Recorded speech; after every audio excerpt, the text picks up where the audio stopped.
Just when I thought I couldn't find my way out, yeah, I searched the God in me to find my way out. I know it can seem way out, but the Creator flows to and through me from way out. I'm talking way out, yeah. See, if you believe in the God in you, it's a better place. Creating the force and the power to live a better life. Know that love and joy and peace is one in all of the same space. That you were chosen just like God.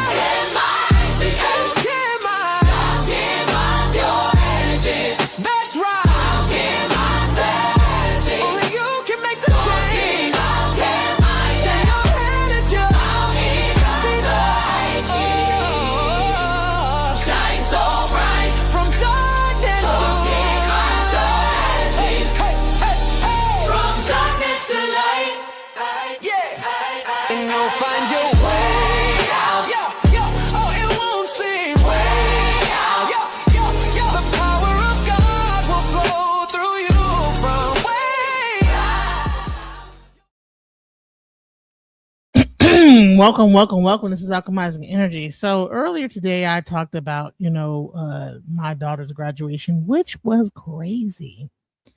And I've been on a few panels talking about a bunch of different things, but I just had I already planned on revving this whole live up discussing this subject, but I was just on some other panels just shooting the ish. It is what it is. But I really wanted to talk about this subject of celibacy. A lot of times when a person hears that a woman has decided on celibacy, a lot in these communities when it comes to relationships, it's not really it's not embraced, right? That a woman may have been in a bad relationship and a few of them and has chosen to preserve herself. Like a lot of times I hear on a lot of these red pill things that, oh, you got 2 kids, you done did this and that one. What's the problem?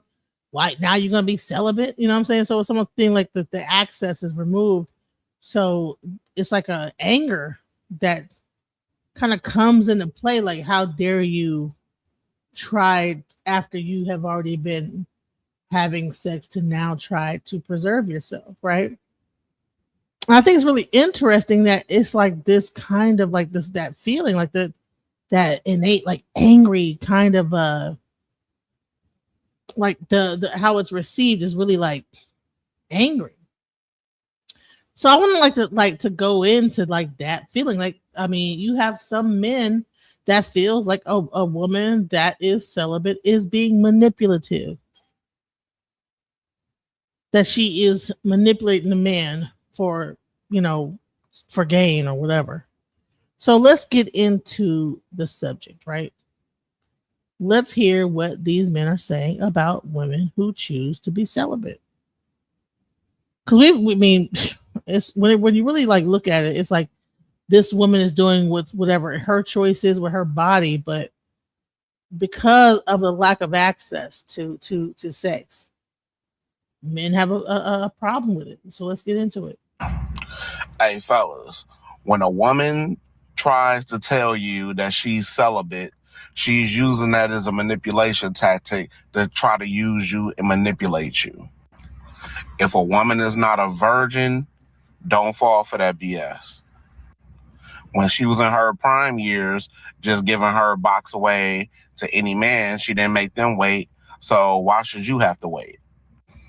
And women that normally do this, especially like women in their late 30s, 40s, and 50s, they use this tactic because they know they hit a wall and they know no men that value themselves are going to take them serious. If it's a man that she really likes and she's very attractive to him, she's not going to make him wait. She's not going to scream celibacy. That celibacy going to go out the window. Stay woke. So guys, in this video, we are going to be seeing men who say that celibacy is a manipulation tactic that women use. These men say that women will only say they are celibate when a man they are not attracted to approaches them, but for the right guy, they would fold. I don't know what you guys think about this. Comment your opinions in the comment section below, and yeah, let's get right into it. Lady said she's on a celibacy journey, and because of it, you need to stay out of her way. She said she's speeding. You make her mad, she might pick up your house and throw it. She's like, she's going through it. Now, she's been celibate since January of this year. But I want to talk about these celibacy journeys. Some of these ladies, their celibacy don't really mean anything, okay? They might be celibate because the poom-poom needs a break. That they've been getting pounded on for years. And it's time to air it out, take an antibiotic, get a yoni steaming, and give that thing a break. Rebuild the walls. They call her Jericho because all the walls have been. But I really don't understand what men want. Like, what do men really want? Because they are going to judge a woman who hooks up easily. They are going to judge a woman who sleeps around. And they are also going to judge a woman who decides to go celibate. They are the same men that judge women for having high body counts. But then when a woman decides to keep herself and, not engage with men, not catch more bodies, they are also pressed. Like, what exactly is the issue? Why are you triggered when a woman decides to be celibate? What exactly is the problem with a woman deciding to be celibate? I really don't get it. It doesn't make sense to me. Knocked down. Another thing that you see with women who are celibate is their propensity to date simps and men that they're not really attracted to. Because they know if they date a man that they're actually attracted to, that they will no longer be celibate. Oh, yeah. They don't have the willpower not to give it up to that tall, dark, handsome fondue. So you see them out with dudes that they would never choose over that man because they know I'm going to get a free meal or a fun date and I could go back home with my poom-poom intact. I've actually seen women dating men who are very attractive, very handsome, and they are still celibate. They are still not sleeping with these men. It's really not about finding a man who is attractive, and once you get one who is so handsome and your type, you would fold. Like, some women are actually celibate, like they are really celibate. They are not engaging regardless of how you look. And I don't know why these men find it so hard to believe. They can't believe that a woman can actually be celibate. Like, they just can't. I think these men are watching too much corn. They are watching too much stuff online where they're seeing women be promiscuous, and they think that women have this thing in their mind where they just have to have it. And in reality, half the time men are not even able to please women sexually. So it's very easy for a woman to be celibate. A lot of times women are not being pleased sexually, but they like the man so much that they will forego that and still be with the man. I don't really get where you have these men out here that really think that women are just so like that our bodies, that our actual like innards, that we're just able, we just like, just it's so shallow. Like, as long as that man look a certain way, this is how you see. Because as long as a woman look a certain way, you're willing to do it. So you're going off of what you're willing to do, and then placing that on what a woman is going to do. And to be quite honest, you don't really know women that well to think that a woman, because a guy looks a certain way, is going to be able to have access to her. Let's go. Lastly, these celibacy journeys are for a lot of women who want one man, but they can't have him. So they're depressed, and they said, if I can't have him, I don't want nothing. So I'm gonna pat myself on the back by saying I'm on a celibacy journey. But they know if he calls her today, that he could turn that thing inside out tonight. Bro, if she says that she is celibate, it literally just means that she's being celibate with you. At the end of their sentence, you always have to add with you or for you at the end. And you know what? I kind of equate this to an adult python, right? An adult python can go 4 to 6 weeks without food to prepare for its biggest meal. And I know that sounds crazy, but for the ones that probably are celibate, that's literally all they're doing. They're literally preparing for its biggest meal. What is its biggest meal? Probably some rich guy, probably some guy with status, or just the quote unquote right guy in their mind. These men don't understand women. at all. They have no idea what a woman is, and they have no idea what goes through her mind. And everything that they're saying is what they think. And they are not even asking women, like, why are you celibate? Like, just find a woman that's celibate and ask her why. Instead of getting online and talking a bunch of bullshit. Like, you don't know, you have no idea why a woman would choose celibacy.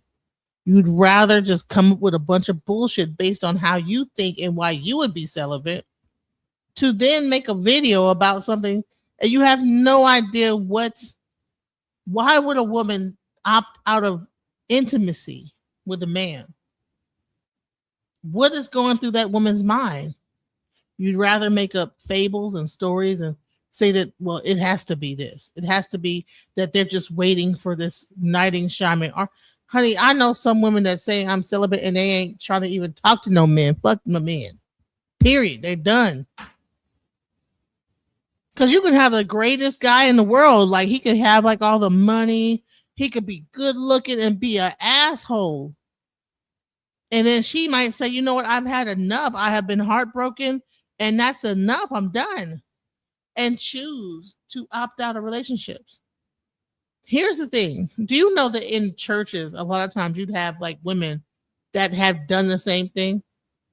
Some people might have a spouse that's deceased. They decide, you know what? That was my partner and I'm not going to be with anybody else. But men are so shallow when it comes to this because they're only going off of what their frame of reference is as a man and how they think. So they don't understand that there's other possibilities in thinking. And then they get on live and they talk so sure about themselves. It's ridiculous. Let's go. At least. But the point is, they're not actually celibate. They're just being celibate for you.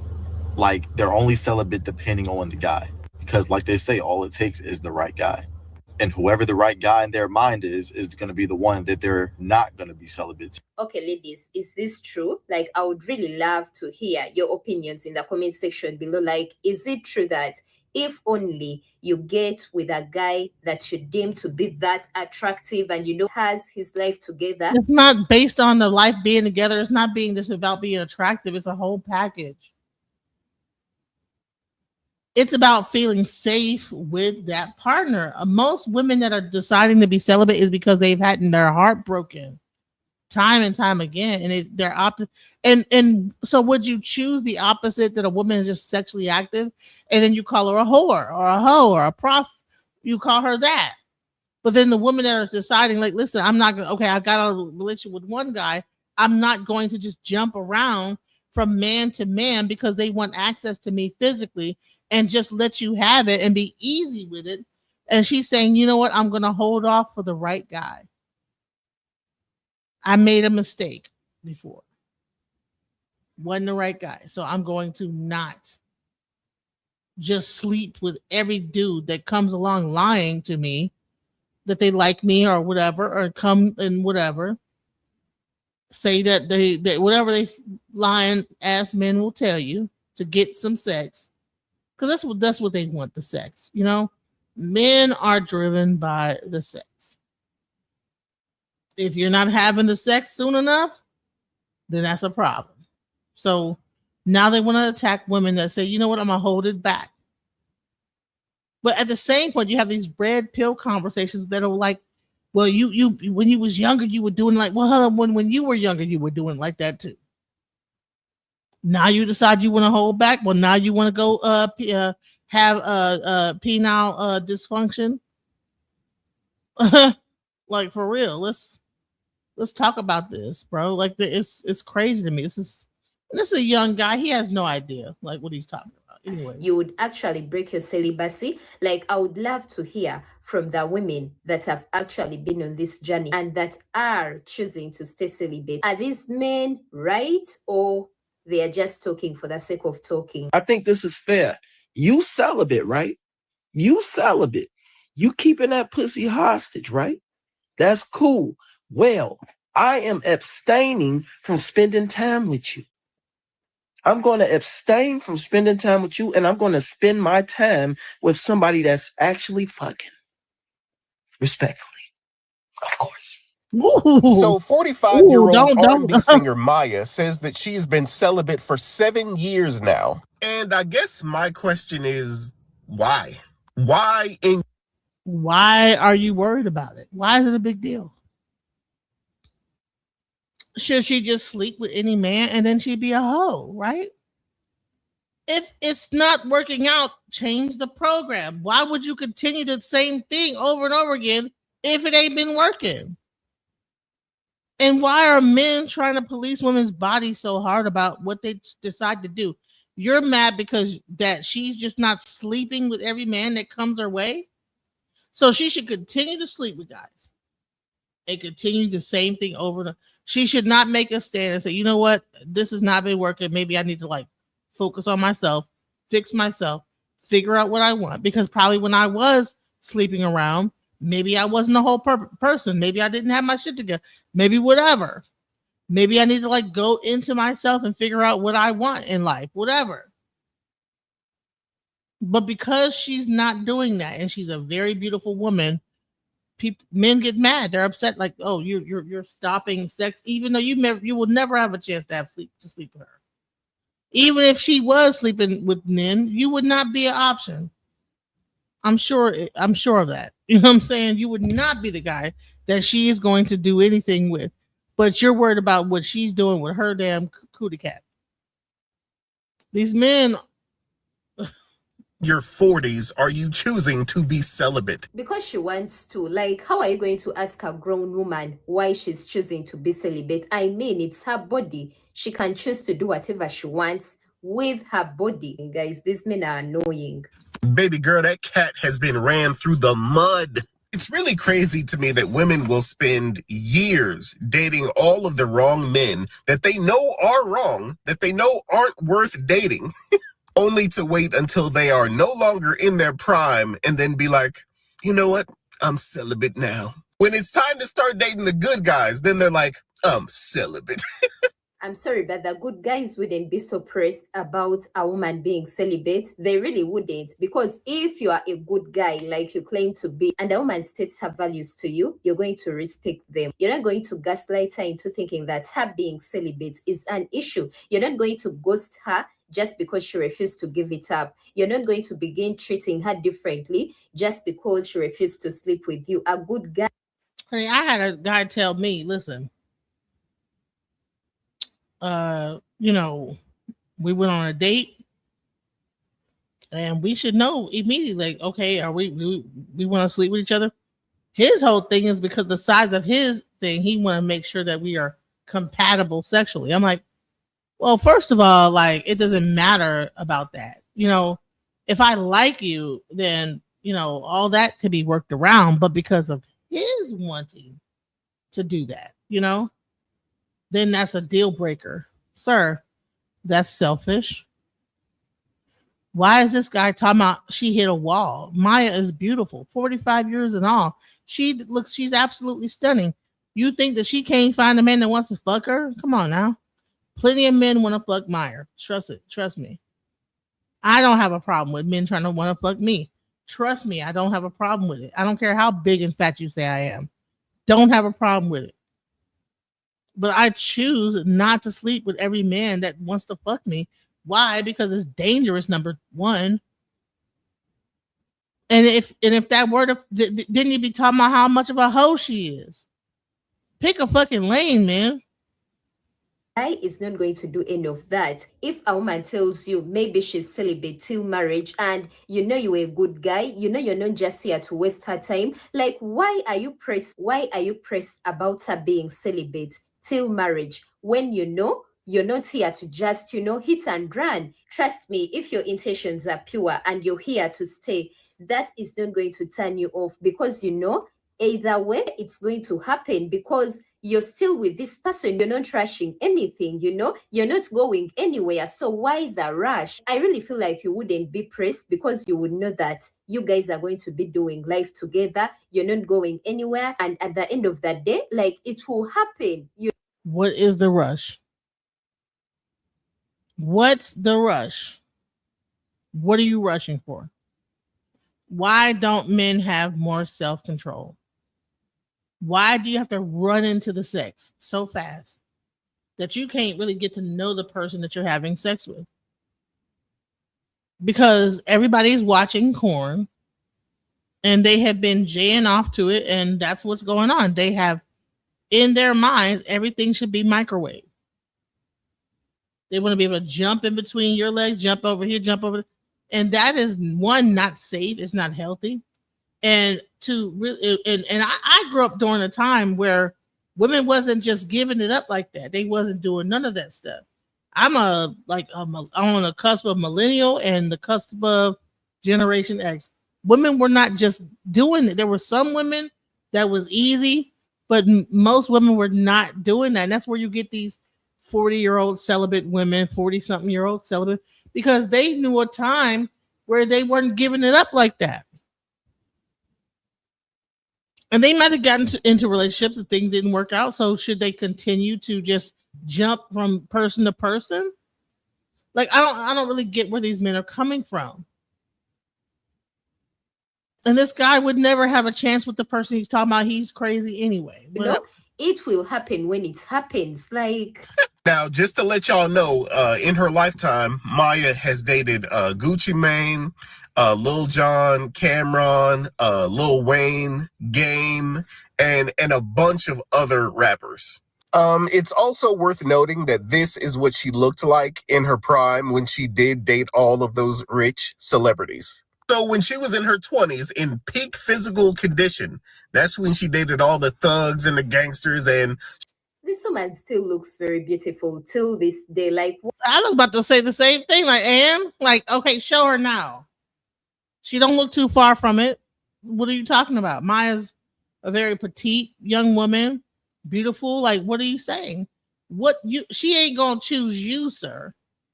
And I think he's gay anyway. I don't even know what he's talking about. He's even talking about this. Why is he coming for her looks? Why is he trying to sound like she doesn't look as good as she used to? Like, this woman is still beautiful regardless of the age. Come on. Shocker, they were not good men. But now that she's 45, she's ready to settle down now.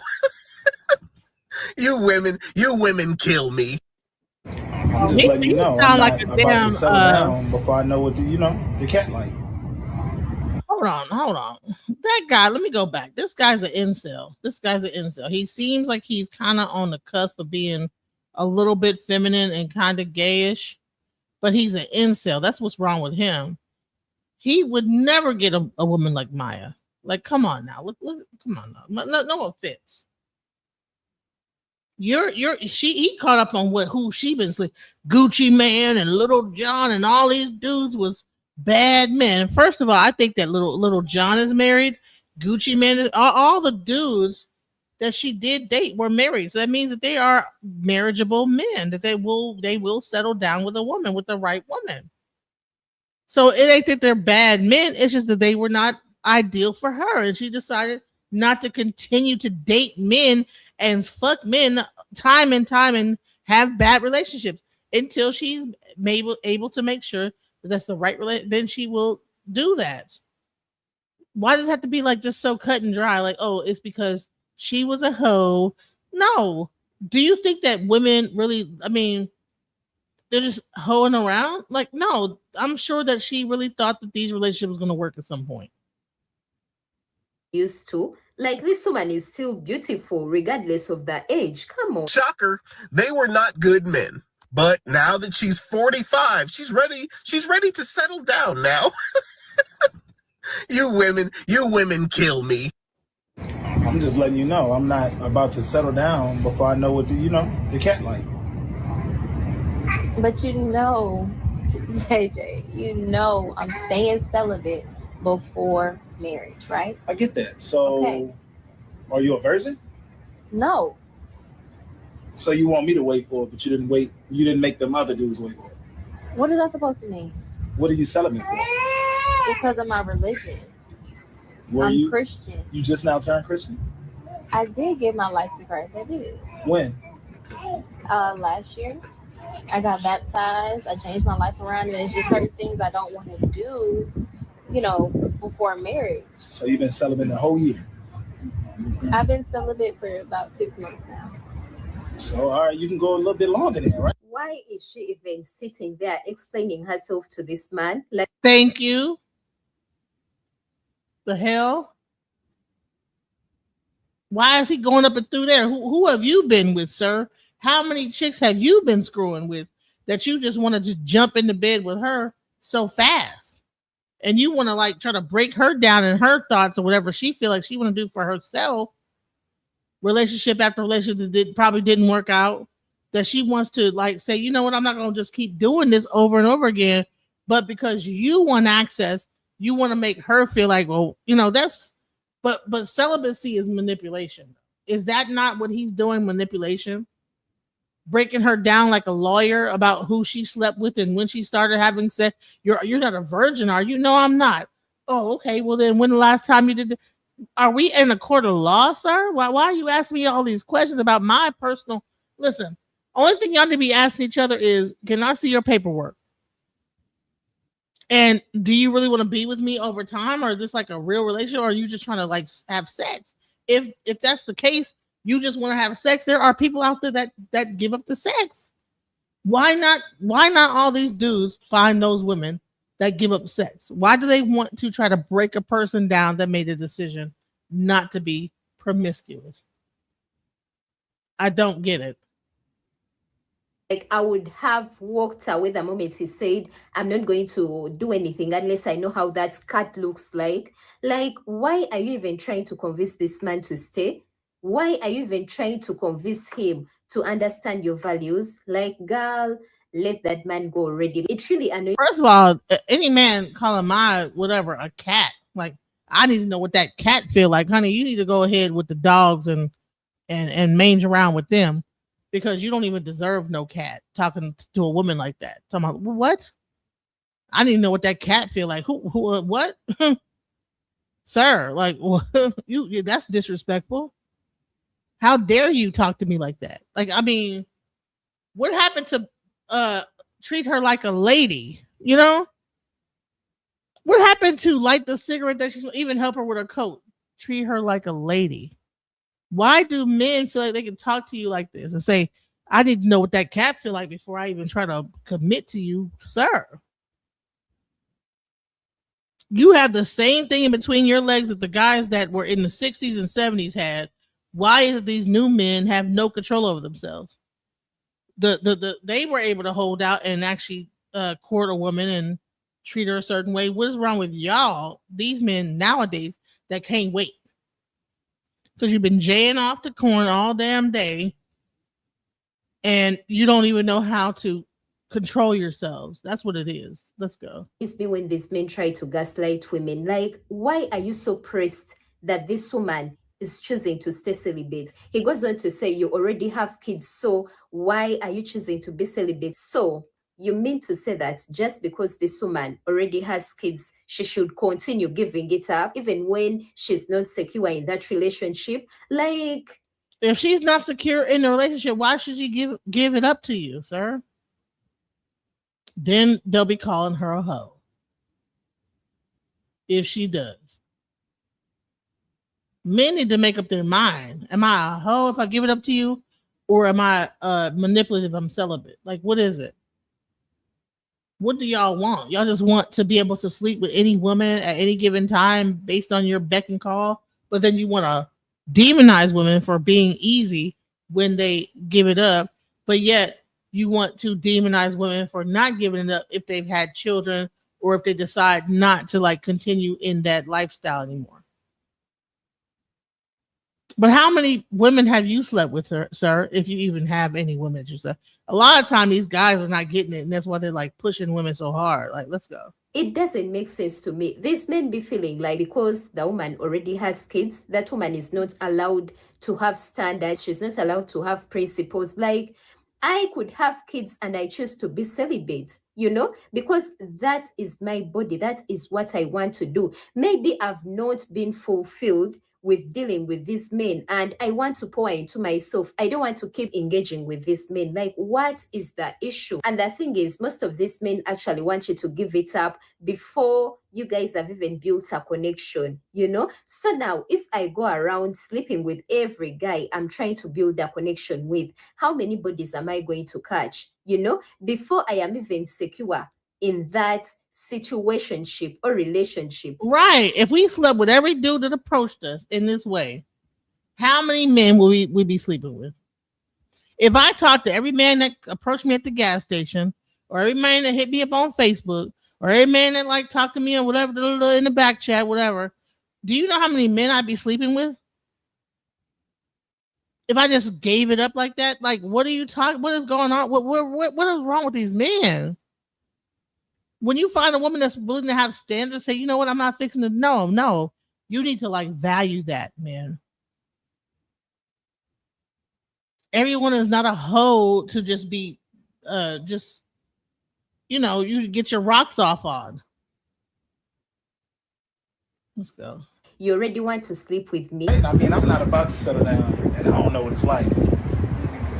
Yeah, but I'm not about to settle down, and I don't know what it's like.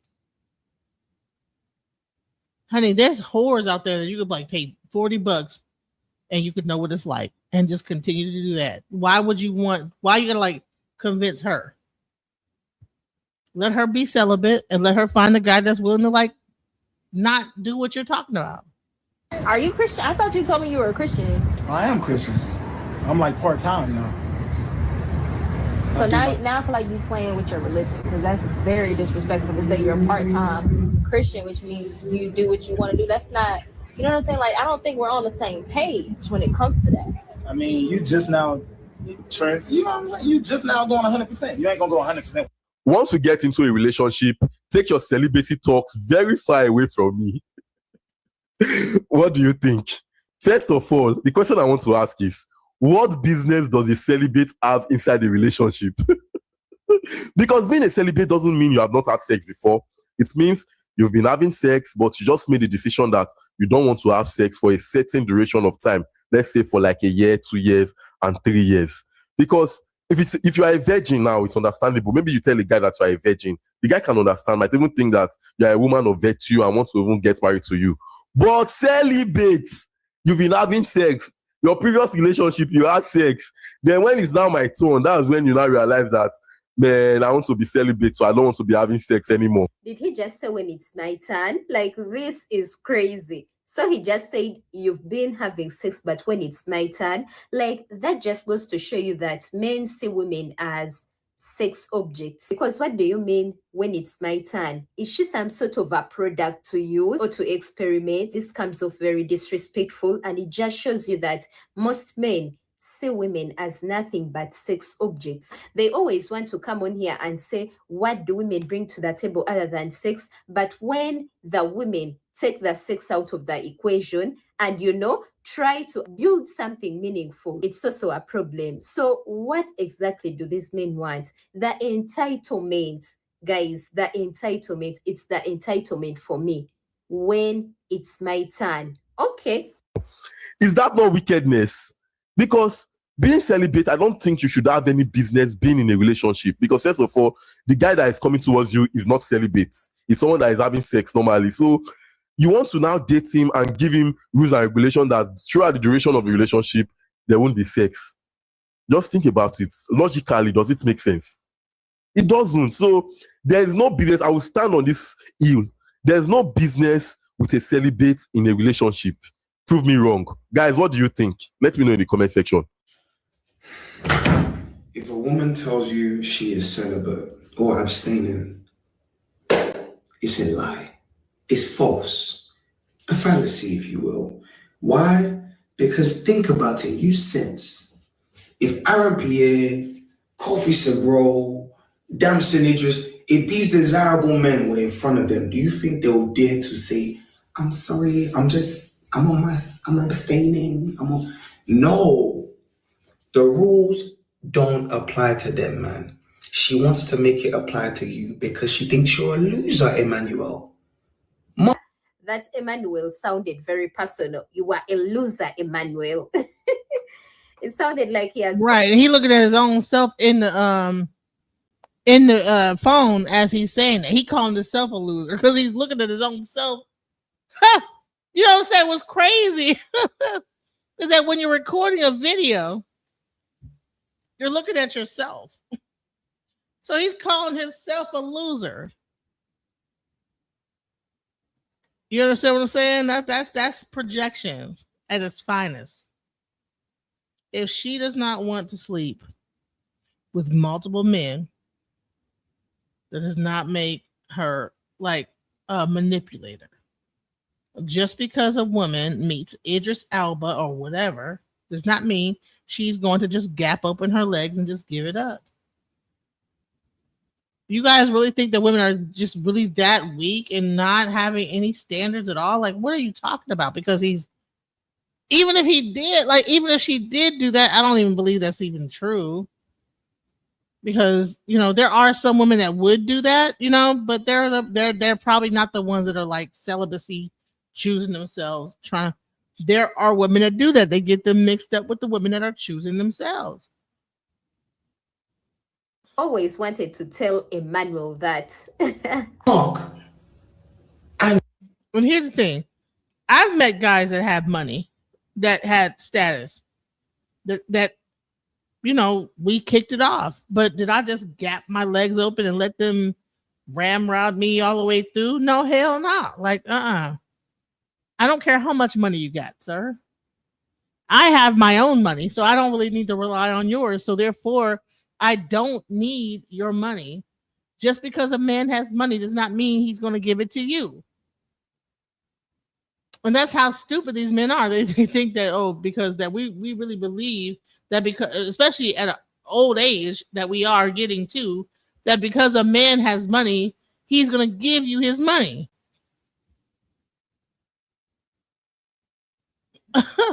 Like, whatever, bro. Andrew, Jacob, Billy, they think you're a loser. So you gotta do the right thing and say, baby, those rules don't apply to me. They apply to them, and that's what I do. And I tell them that abstaining thing is none of my business. That's your business. Our business is different. Real life over here trying to leave me because I want to have sex with you. Get out the car. What you mean? What do you mean? We just went on a good ass date. We just went on a good ass date. Okay. Like, why the fuck would you even? Come on, man.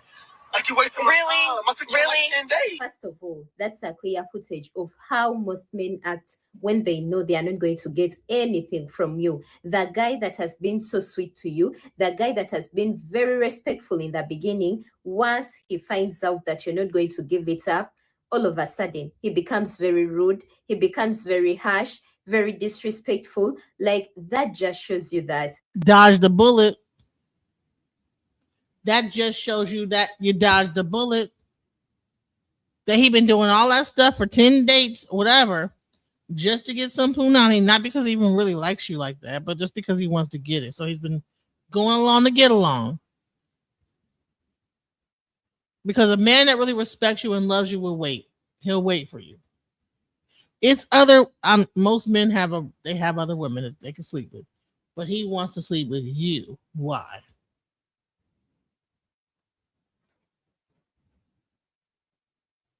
Men only want women for one thing and one thing only. And if the women are not willing to give it up, they show their true colors. Because why are you throwing her out of the car? Because she's not going to give it up? Okay, now putting her out the car is wild. But as two grown-ass adults, this is why we need communication and we need to talk. Because if you're celibate, you need to let me know that the first week.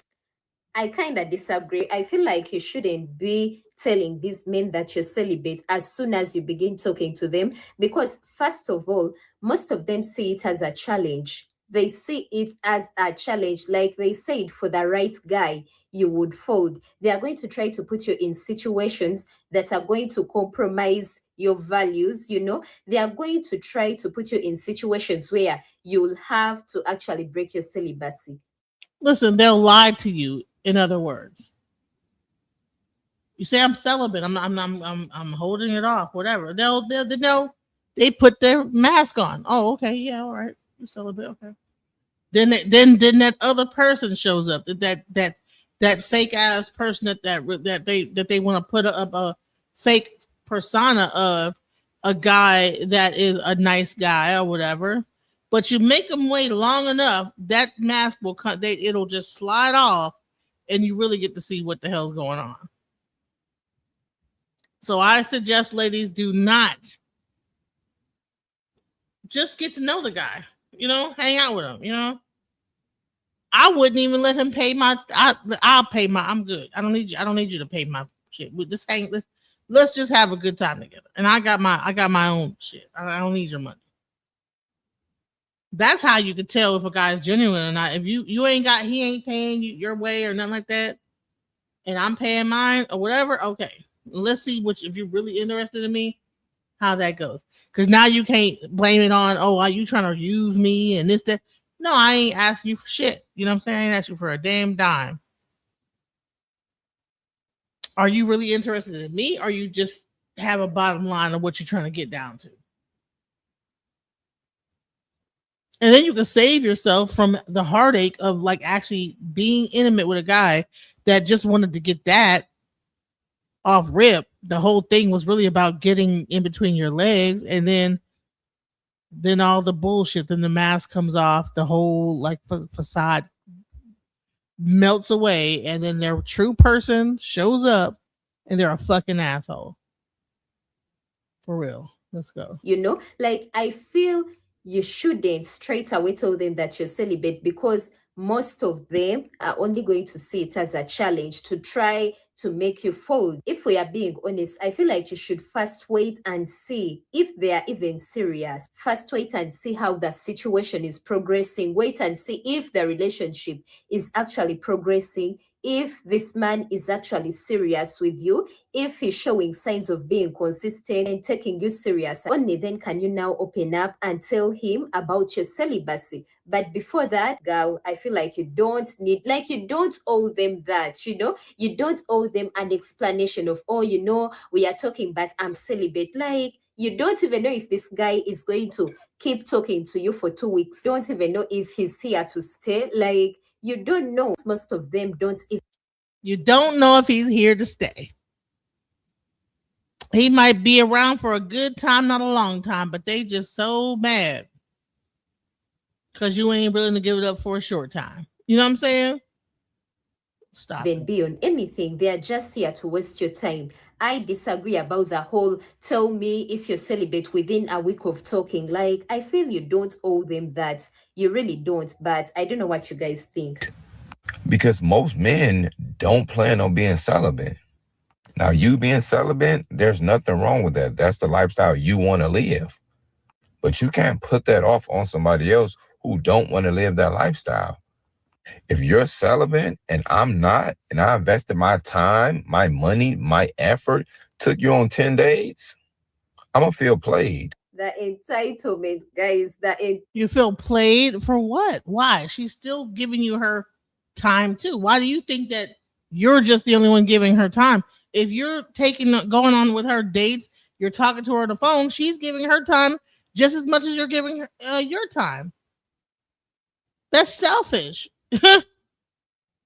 See what he's only thinking about the time the man invested, but what about the time the woman invested into getting to know the guy, if she's even interested in having sex with him? Child, these men are entitlement. These men feel like when they invest on you, take you out on dates, you must give it up. Like, you must, otherwise they are going to feel played. Like, it's not a must that when you take a woman out on a date, she's supposed to sleep with you.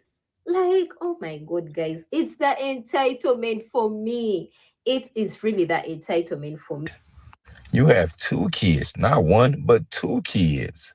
So either you let one dude get you pregnant twice, or you had 2 children by 2 different men. Okay, does that mean that I have to keep repeating my mistakes? Over and over again? Thank you. You had 2 men that you let, so why not let me do it too? Let's have 3 kids now, and then let's have 4. Let's have 5. Let's have 10 different men. This is the logic that these men are coming with. Like, you already had 2 kids. Why not let me get in there? What the fuck? Like, what are you saying? Like, that doesn't make any sense. Yes, I had 2 kids. It didn't work out. Let me be more careful next time. And then you should be up in the bit. The woman, like, okay, should you be you just not just doing the same thing over and over again and calling it like different, and not calling it insanity. To keep doing the same thing over and over again is insanity. Dating dudes, having kids, dating another dude, having a kid, dating another dude, having a kid. What are we doing here? Is that what you want? Like, what are you talking about? Like, you want to screw so bad that you don't have no logic. By these men, but now I want to reform my life. Like, I don't want to keep repeating the same mistake. I don't want to keep on, having kids by other men that are not even sure about me. Like, it's not that just because a woman already has kids, she should continue being reckless. She should continue sleeping around because, you already had kids, so you might as well. And now I have to wait, and we're in a relationship. Like, what am I waiting on? You didn't make them other dudes wait, and they probably have done less for you. You don't know if she made the other dudes wait. They just had kids. You don't know if they was in a 3-year relationship before they had their kids. You don't know what it was before they had. All you know is she had kids. This is how stupid men sound. You ain't make them wait. You don't know what she made him do. You ain't make them do this. How do you know that? Did she say that? You don't know how long it was that they probably were together before they had the kids. You don't know if she made him wait the same way that she's making you wait. You're just assuming that because she had kids with someone else that she just let you hit because she's been in a relationship with another man. I don't get it. I don't understand it. I don't get it. You've had kids already. Why not let me fuck you? First night. We're in a relationship. Are we in a relationship? Or are we just talking to each other and dating each other? Did we say that we were in a relationship? Are we being exclusive? Have you shown me your paperwork? Like, let's really get real about this thing. And women do not have sex with no man unless y'all both go to the clinic and get some paperwork. And so you see what he got and what you got. Don't be just doing that. Because you can't rely on condoms because you know what? If they hitting it from the back, they can take that sucker off. It's called ghosting. Don't even play with it. Don't play with it. Don't play with it. Don't play with your health. Because just like a man will sit up there and make a woman feel guilty for being celibate, he probably got other women that he then did that same thing to, that gave it up, and now he dirty dick. Let's go. You and got more of you. At the end of the day, there's nothing wrong with being celibate, but you need to let people know that that's the kind of lifestyle you live in. You can't just spring that on. Oh yeah, I know we've been kicking it for 3 months and you took me out on 10 days, but oh yeah, I'm celibate too. Baby, you got 2 kids. You should be selling it. I'm so tired of these men coming for the women who have kids. Like, it's like these women really can't have some standards. Like, they are not expected to have any standards, any principles, because they already have kids. I'm having a conversation with one of my friends today about this energy. And she was talking about, like, she's at a point now where she feels like that she has to be abstinent or celibate. And I just truly feel to be abstinent and to be celibate are 2 of the stupidest things you could be in life. That's just me personally. All right, that's just me. I'm sorry. But if I understand these terms correctly, and let me just look it up just so I won't be out here looking stupid. Yes, you are sorry. The fact that you had to look the words up is sorry. Like, what? Yes, you are sorry. Stupid. Man, let me ask Google real quick. Abstinent is to refrain from an activity or the consumption of something, especially alcohol. The choice not to have sex, avoiding all sexual contact, including vaginal, oral, anal, or masturbation. That is crazy. Babe, I have a serious question. I know this is probably going to sound a little weird, but I really want you to hear me out, okay? Weird? Yes. All right, bro. What? I feel like I want to be celibate because I just feel like that's going to help us have a better connection with each other. How the hell, first off, How the hell does celibate make you have a better connection with somebody if you're disconnecting? No, it's not. That's exact. So who doing the better Because than me? So what's his name? To get straight to the. Do men think that they're disconnecting when they're not having sex with you? Is that what it's about? Is that the only way that they can feel connection is through sex? Maybe that's what it is. Maybe that's the answer. Is that men don't feel connection unless sex is involved with a woman. Maybe that is the true answer to this whole conundrum. Let's go. Are you serious? No, it's not about nobody else. It's just the fact that I want us to grow. You cheating. That's what you doing. You cheating. Notice how he accuses her of cheating. Guys, these men with gaslighting. And oh my God, let me not talk on their relationship because I don't know them that much. It's just a simple clip, so I'll just let it run. But yeah. It's apparently somebody in the picture that you want to grind on them more than you want to grind on me. That's exactly what you're saying. No, it's not. No, it's not. I just want us to grow our relationship. Been there, done that. How are we gonna grow our relationships separately? Like you clearly got you gonna bounce on him or bounce on me? Are you serious?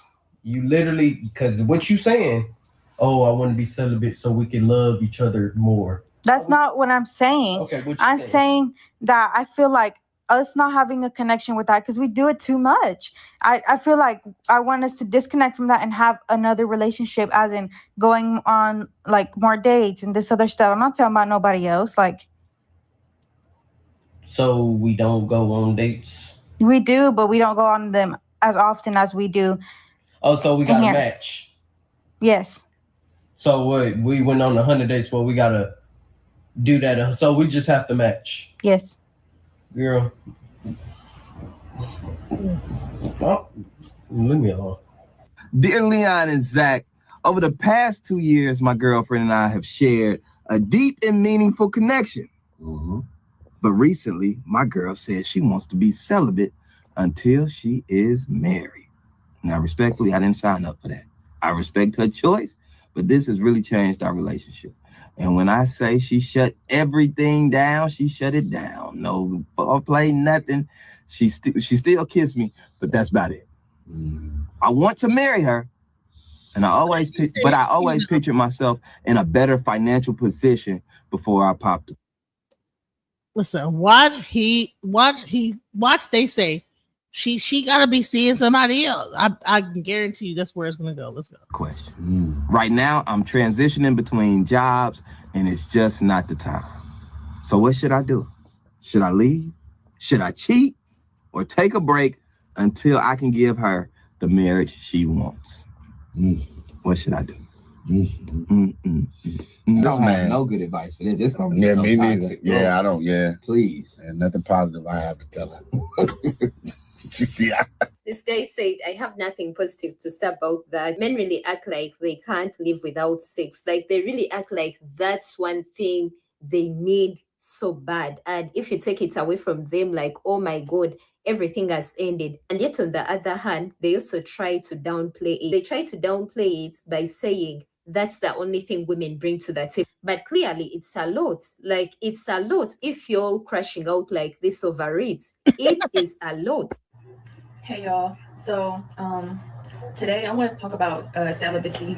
I don't know if I said that right, but if I didn't, then hunger. But I realized when you choose to be celibate, God really shows you who just want to have sex with you and who really want to be with you. Like I was texting this dude and stuff, and I'm expecting for him to be like, you know, because every time a dude want to link up with you, they don't never like. It just depends on who you talk to for real. But the ones that I run into be broke and don't ever want to take you on a date or nothing. They just be want to chill and lay up and do this. I don't want to do that. So he like, you trying to chill today and stuff like that. You know, I'm like, what is we gonna do? Like, because I really want to go on a date, but it ain't like you finna just open your mouth and say. Right, they immediately want to like just chill at your house right next to the bed, about 2 steps away from the bed. Let's go to the couch, the bed, the kitchen, wherever they can like be able to get it in at. You know what I'm saying? You want to go? Let's go to somebody's house, and that's too close to. You know what I'm saying? That's to the bedroom, to the couch, to the kitchen counter, whatever where you can get it in at. You know what I'm saying? But they don't want to go on a date and just hang out with you and really get to know you. You know, like let's like do some stuff to like really like have fun together. Like, what happened to that? That used to be a thing where men would come pick you up and you would go and enjoy each other and laugh. And you know, the first thing men, when you go on these dating apps, they want to come either to your house or you come to their house or or something. You know what I'm saying? If they do go on a date with you, they want to come over your house immediately or you go to their house immediately. Like, what is going on with that? Can we at least hang out and like see if I really like you like that? Like, let's go to an escape room and see how we like work out problems. You know what I'm saying? See if we're really compatible before I like waste a fuck on you. You know what I'm saying? You know, because my thing is that because guys think that you know, hey, if I don't amount up to nothing in bed, then that's gonna ruin the relationship. But a lot of times, women, we don't be coming anyway with y'all. You know what I'm saying? We don't even be coming like that. You know, so unless you have a person that's really good and just knows what they're doing, knows a woman's body, you got to watch out for them too.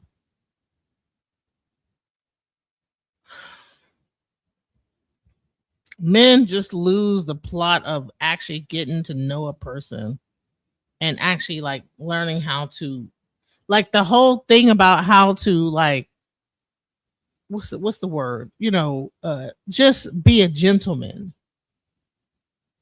They lost the gentleman, you know. All this music and all this stuff and Sexy Red and Nicki Minaj and Cardi B and I don't cook but I don't clean and whatever the hell shit these women are putting out there.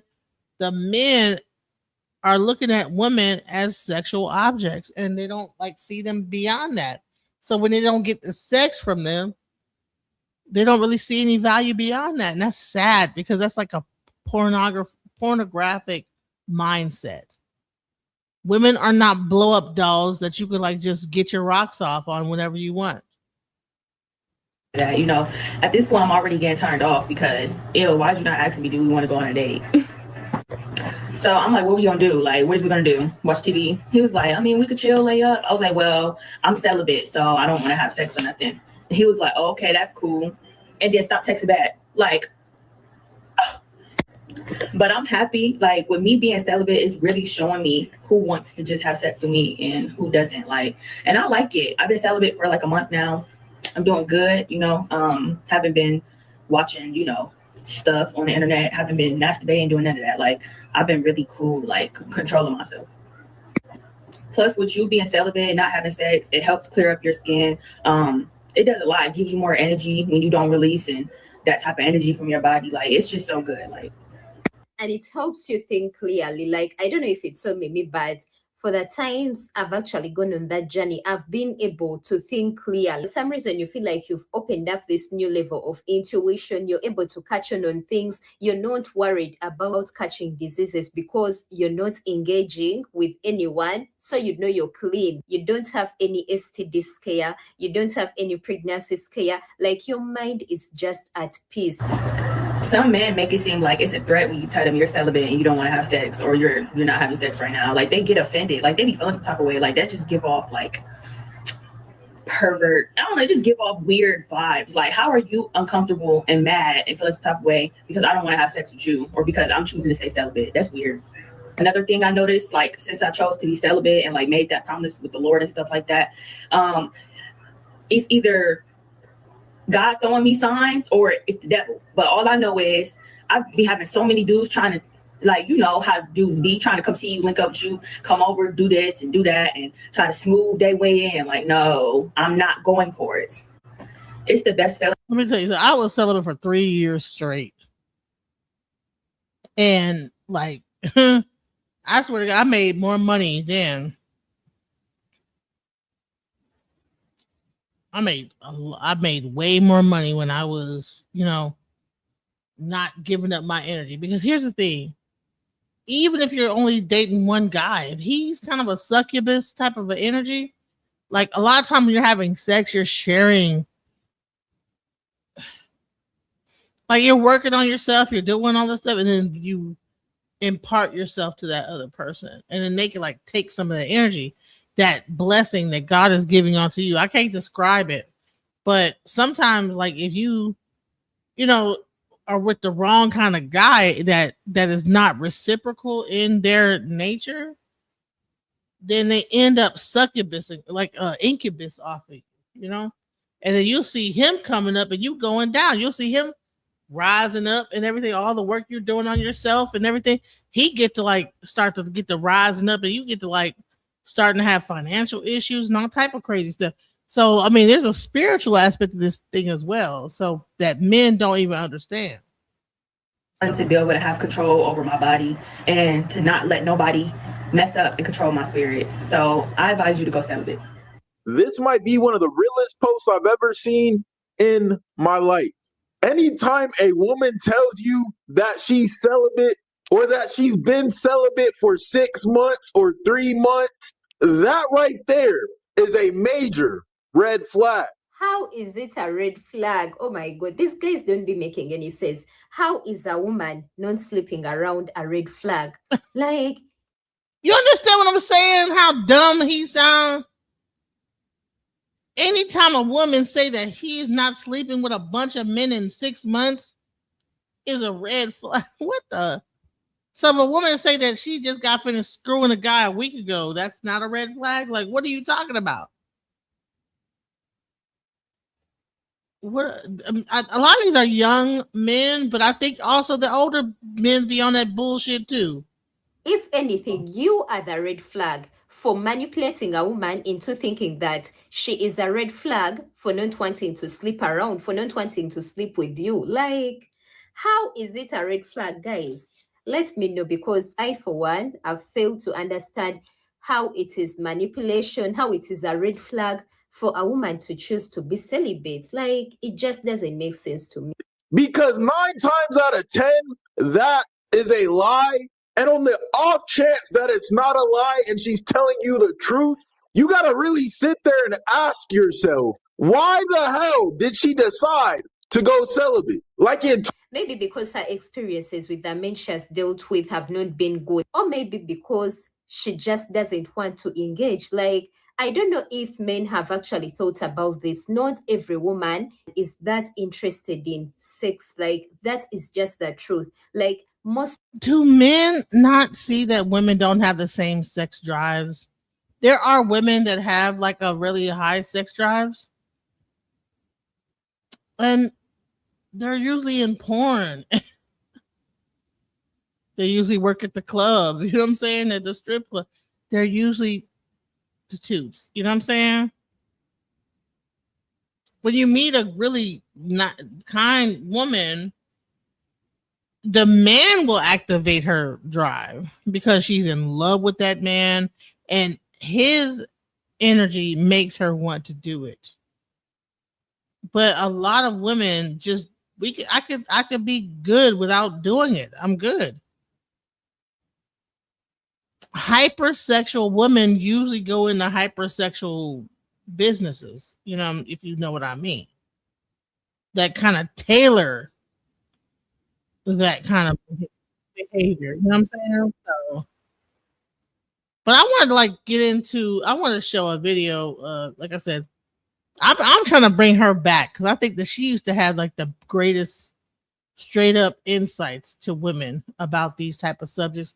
Let me bring on Alexis. Okay, let's go. Let's see what she got to say about this.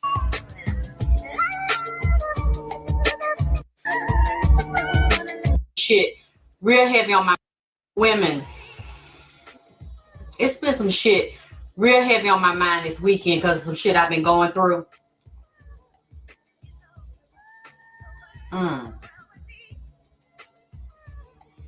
So I feel like I need to blow some cigar smoke your way too, so you can stand in vagina power. And if you ain't standing in it, this is one of the tips for you to start standing in it and really absorb this new concept for yourself if you don't already have it. You need to stop being a common bitch.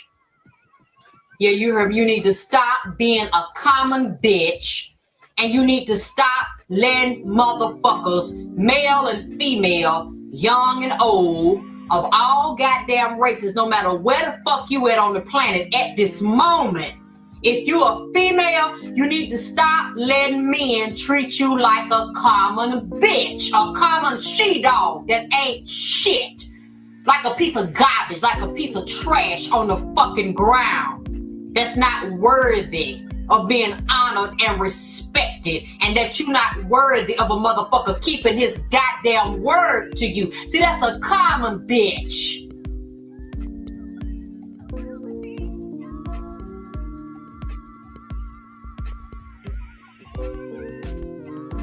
You know, many of us get in relationship with these men, and they start off going all out of their way to get you, making all kind of promises and keeping the promises, doing what they say they're gonna do, being where they say they're gonna be, fucking you like you need to be fucked, rubbing you down, sucking you, taking you on trips, showing up whenever they say they're gonna show up, just to do everything it takes to get you and to keep you in check. And once they get us like that, many times women get real relaxed and let their emotions get in fucking overdrive. Your emotions take over, so all your rationale and your reason done gone out the window. You don't have to think about what he's doing. You don't have to wonder what he's doing. You don't have to wonder if you got him, because now your emotions have gotten so deep into what he's done to get you, or you so attracted to him, or you like screwing him or the way he eat pussy or eat all out your ass, that you feel like you don't really have to wonder if this is ever gonna change, or if he's ever gonna leave you or cheat on you. Then as time go on, you start seeing little shit that you didn't see at first, or he starts to do little subtle, little disrespectful ass shit that he didn't do to begin with, like telling a lie. You know, when he ain't usually lied about the shit before, he start telling little bitty lies about things he said he gonna do, and then keep you on hold, and you keep holding and waiting and putting it off and being patient with him and overlooking it, thinking you don't want to be too judgmental, you don't want to be too demanding, you don't want to be too critical, and then he gets by with that shit, he still don't fucking do it, or when he finally does it, he half does the shit, and what you do, you accept it. You accept it. You accept it. Don't be a common bitch, girl. Let's go.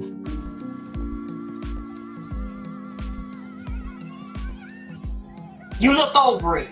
You excuse it. Because we've been taught we don't rock the boat. Because you got a good man, you better keep him. Because it's what, 15 women, especially Atlanta, 15 women to one nigga. So you better try to hold on to him and keep him. So you overlook that little shit. Then the motherfucker change his schedule.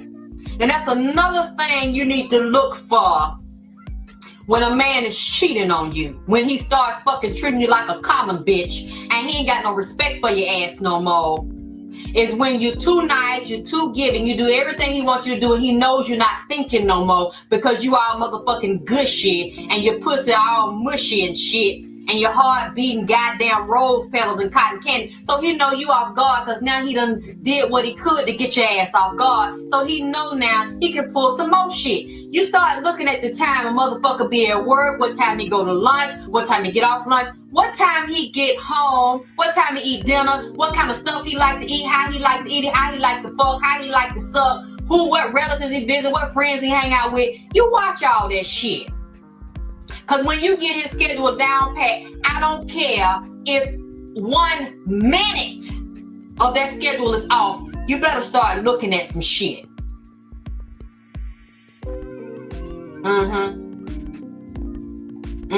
Motherfucking You better start looking at some shit. Especially when niggas start coming in late, or goddamn early, or shifting his periods on what he eat, or I don't want dinner tonight, and you know he always been eating a certain thing. Now the damn appetite done changed.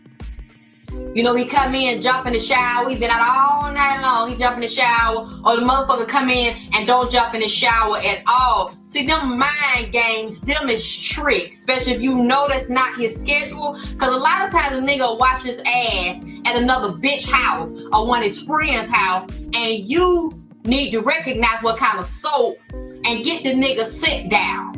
See, a lot of times, not only are we not getting these men sent down, you don't even know what your own pussy and your ass smell like. You don't know what your sheets smell like. You don't know what your drawers smell like. You need to start smelling your own ass and smelling your own body. Get comfortable with your own body. Smelling your nigga ass. Yeah, I said it. You need to know what he smell like when he sweat. You need to know what he smell like when he clean. You need to know what he smell like when he got fuck juice on him, calm juice, pussy juice on him.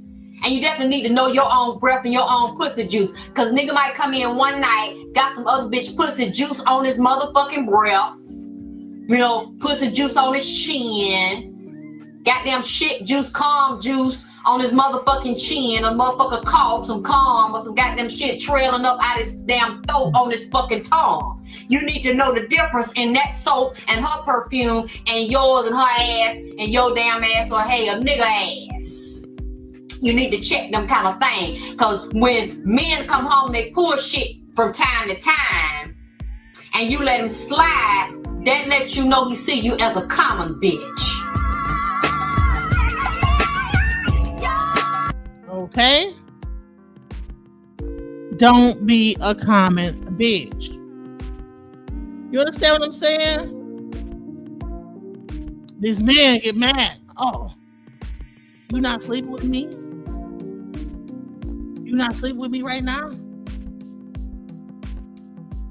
You know what I'm saying? You why you holding that on me? You don't let everybody else hit it. You got kids and this, that, the other. Why ain't you sleeping with me?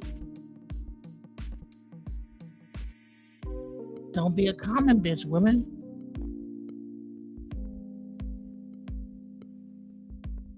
Don't be a common bitch.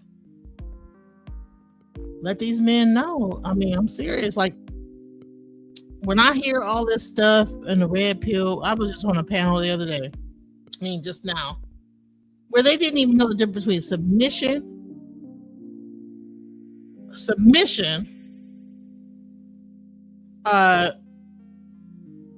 was the other one? Submission, cooperating, and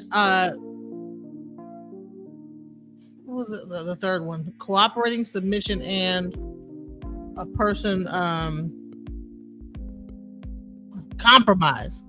Men did not know the difference between compromise, submission, and cooperation. I was just on a panel, witch doctor's panel. When I said that, listen, that submission means 100% just letting the person just run rickshod, no matter what, you just lay down to get down. No, Jenna says she wrong. Honey, they even paid to get me up off the panel.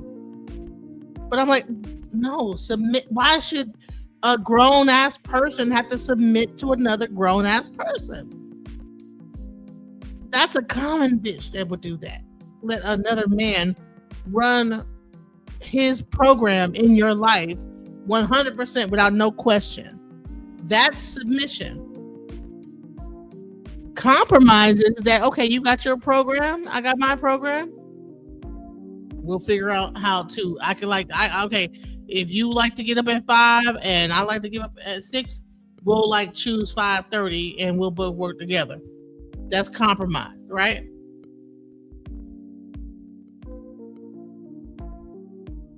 They're so hung up on submission, they think the submission and compromise is the same thing. No, submission is, I like to get up at 5, bitch, you get up at 5.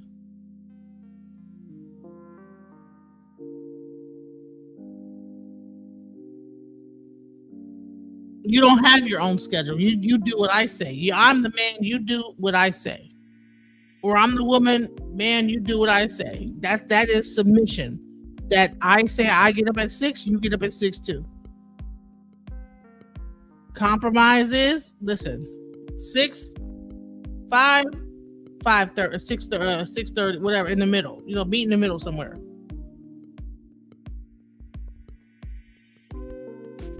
People don't even know the difference.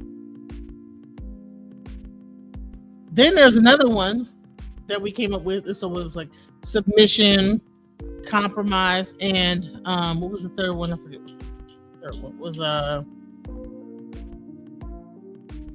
forget. Not coexisting. Whatever the third one was. The third one was. Hold on, I gotta figure. My brain just went blank. All right, compromise, submission, and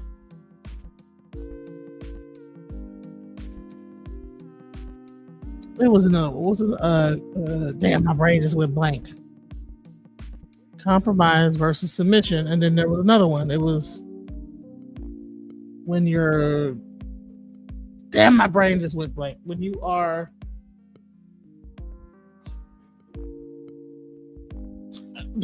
Whatever it is, the third one, whatever the third one is, and the third one is whatever that word is. I forget what the word is where you guys both forgo each of y'all thing, and then y'all come up with something together.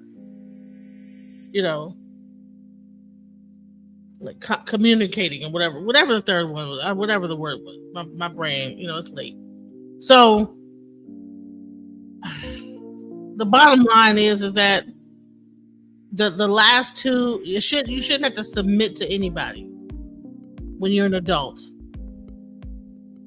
If I'm not your child and you're not taking care of me like you're a child, I should not have to submit to you. Unless we're doing some weird play thing. Like we're just playing and I'm submitting on a play thing. Cool. But compromise and the other word right now. Yeah, cooperate, right? Cooperating says, okay, listen, we come up with it together. We'll come up, instead of you saying I get up at 5 and I get up at 6 and we'll go at 5:30. We both say, like, let's both come up with a time that we both like get up at the same time. And y'all both come and choose the time. And both of y'all might say, let's both get up at 5 too. You know what? I'll cooperate with you to get up at 5. But not a thing of that I am foregoing and just submitting that he says you gotta get up at 5. No, that is what submission is. But when I was on that other channel, it was straight up like, no, y'all, you don't believe it's all the same thing. No, it's not. These men want slaves. I mean, the men that are on those panels, like the way that they were talking, I'm like, bro, you want a person to be just all in, and y'all really don't be all in yourself. Why would you expect a woman to give everything and y'all ain't even all the way committed? You know what I'm saying? Like, you want a woman to, okay, you're celibate. So you know what? If I talk to you this amount of time, you need to be giving it up by then. Otherwise, this is not going to work. Well, damn, where's the compromise? Where is the anything in that? You want me to submit to your demands on sex, but you haven't. What have you done on my end to what my standards are about relationships? Are you committing to me we are into an exclusive relationship, or do you just want me to just give sex up? No one in the previous video said that they were willing to give up sleeping with other women or to be exclusive with their women. They just said that they didn't have access to sex, and so therefore, a woman that is not submissive, a woman that is celibate is being manipulative now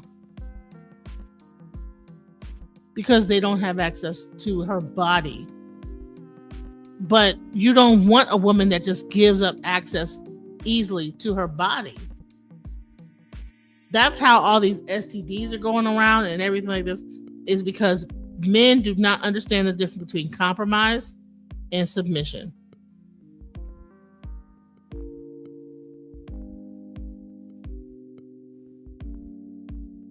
And the third one, whatever the third one.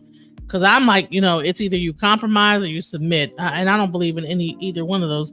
We can meet in the middle somewhere. I mean, I'm saying, I will compromise before I submit to anything. And or we can come to an agreement. You know what I'm saying? And say, well, we'll just both do the same thing. But I'm not fixing to submit to what you want me to do at all. I'm sorry. I'm not a submissive woman. Sorry, guys.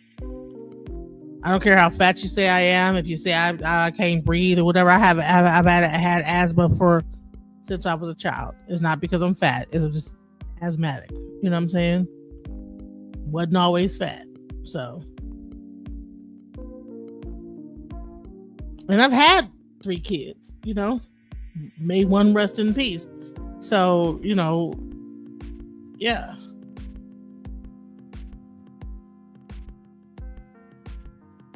But I think that women need to hear like some common sense.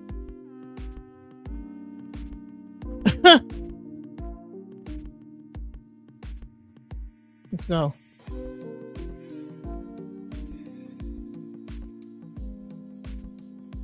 Got your mask.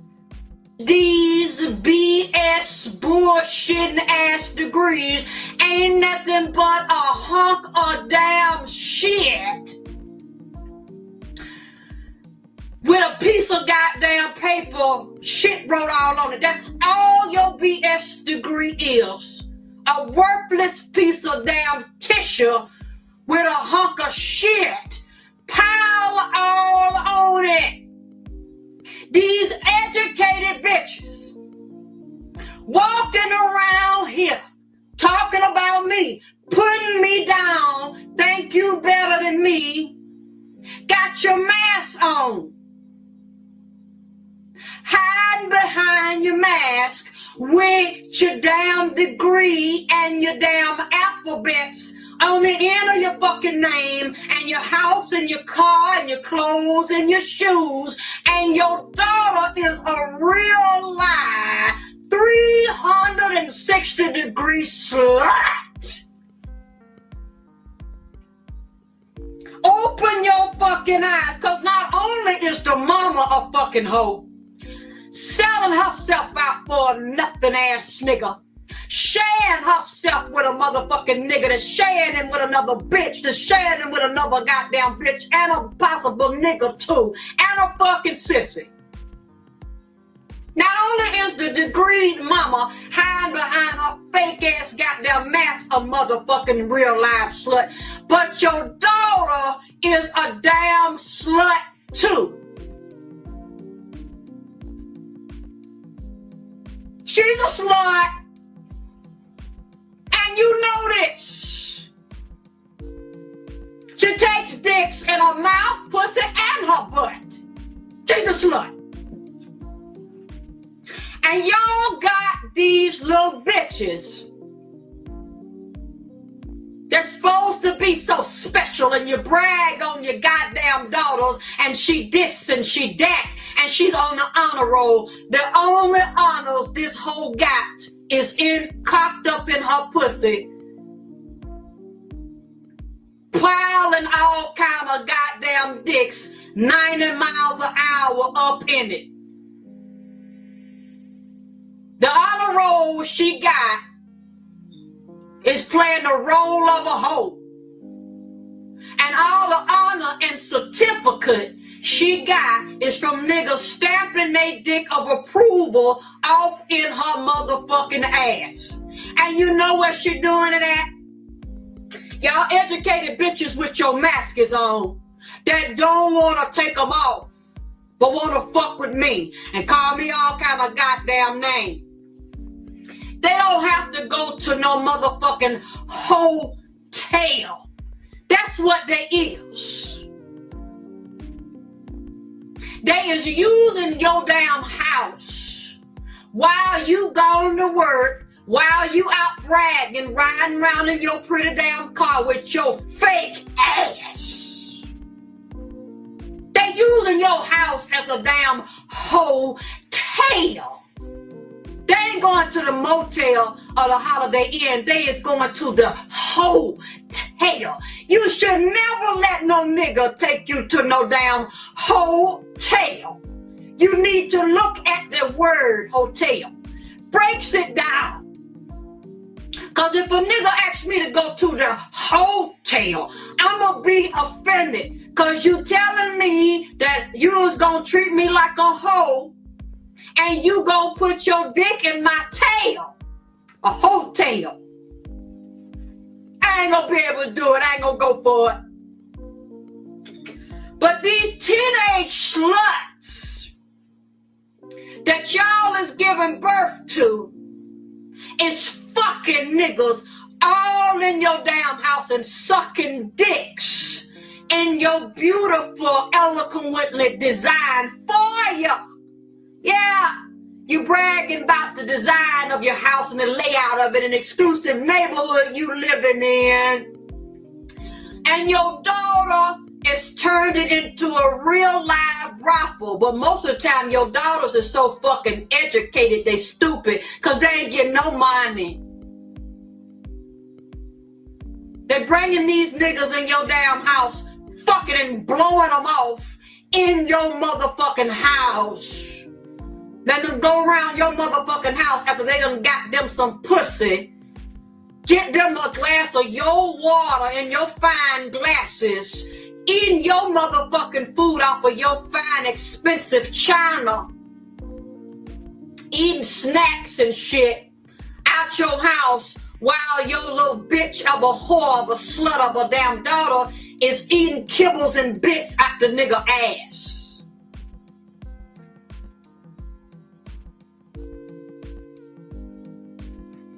And the mamas wanna say that they don't know where the daughter got this from.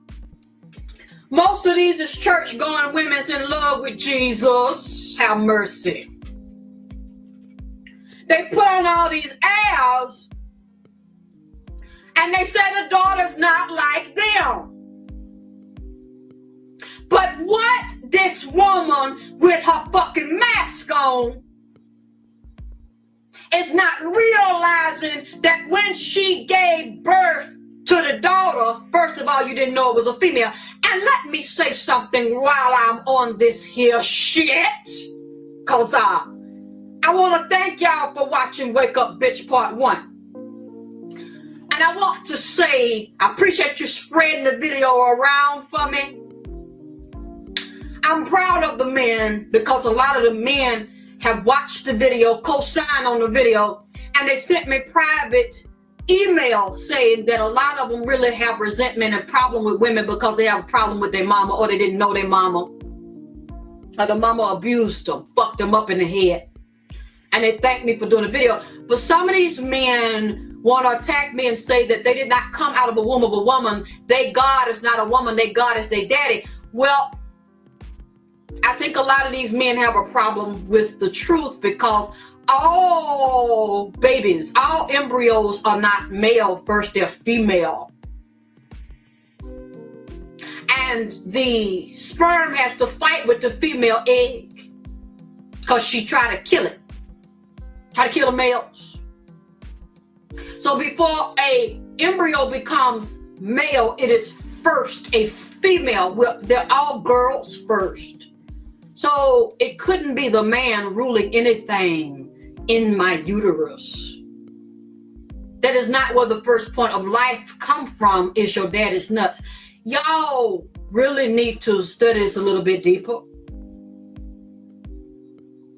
I guess you just have a problem with this male chauvinistic egotistical society, or you seem to think that I'm trying to say that women are better than men or something, and I'm not saying that. I'm just stating the spiritual sexual fact.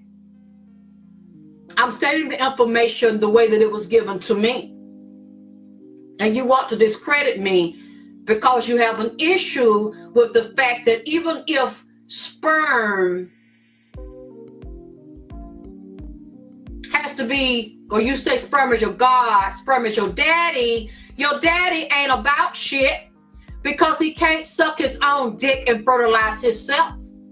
I ain't never seen a man yet that could get himself pregnant and pull an egg, because you need an egg, you need me.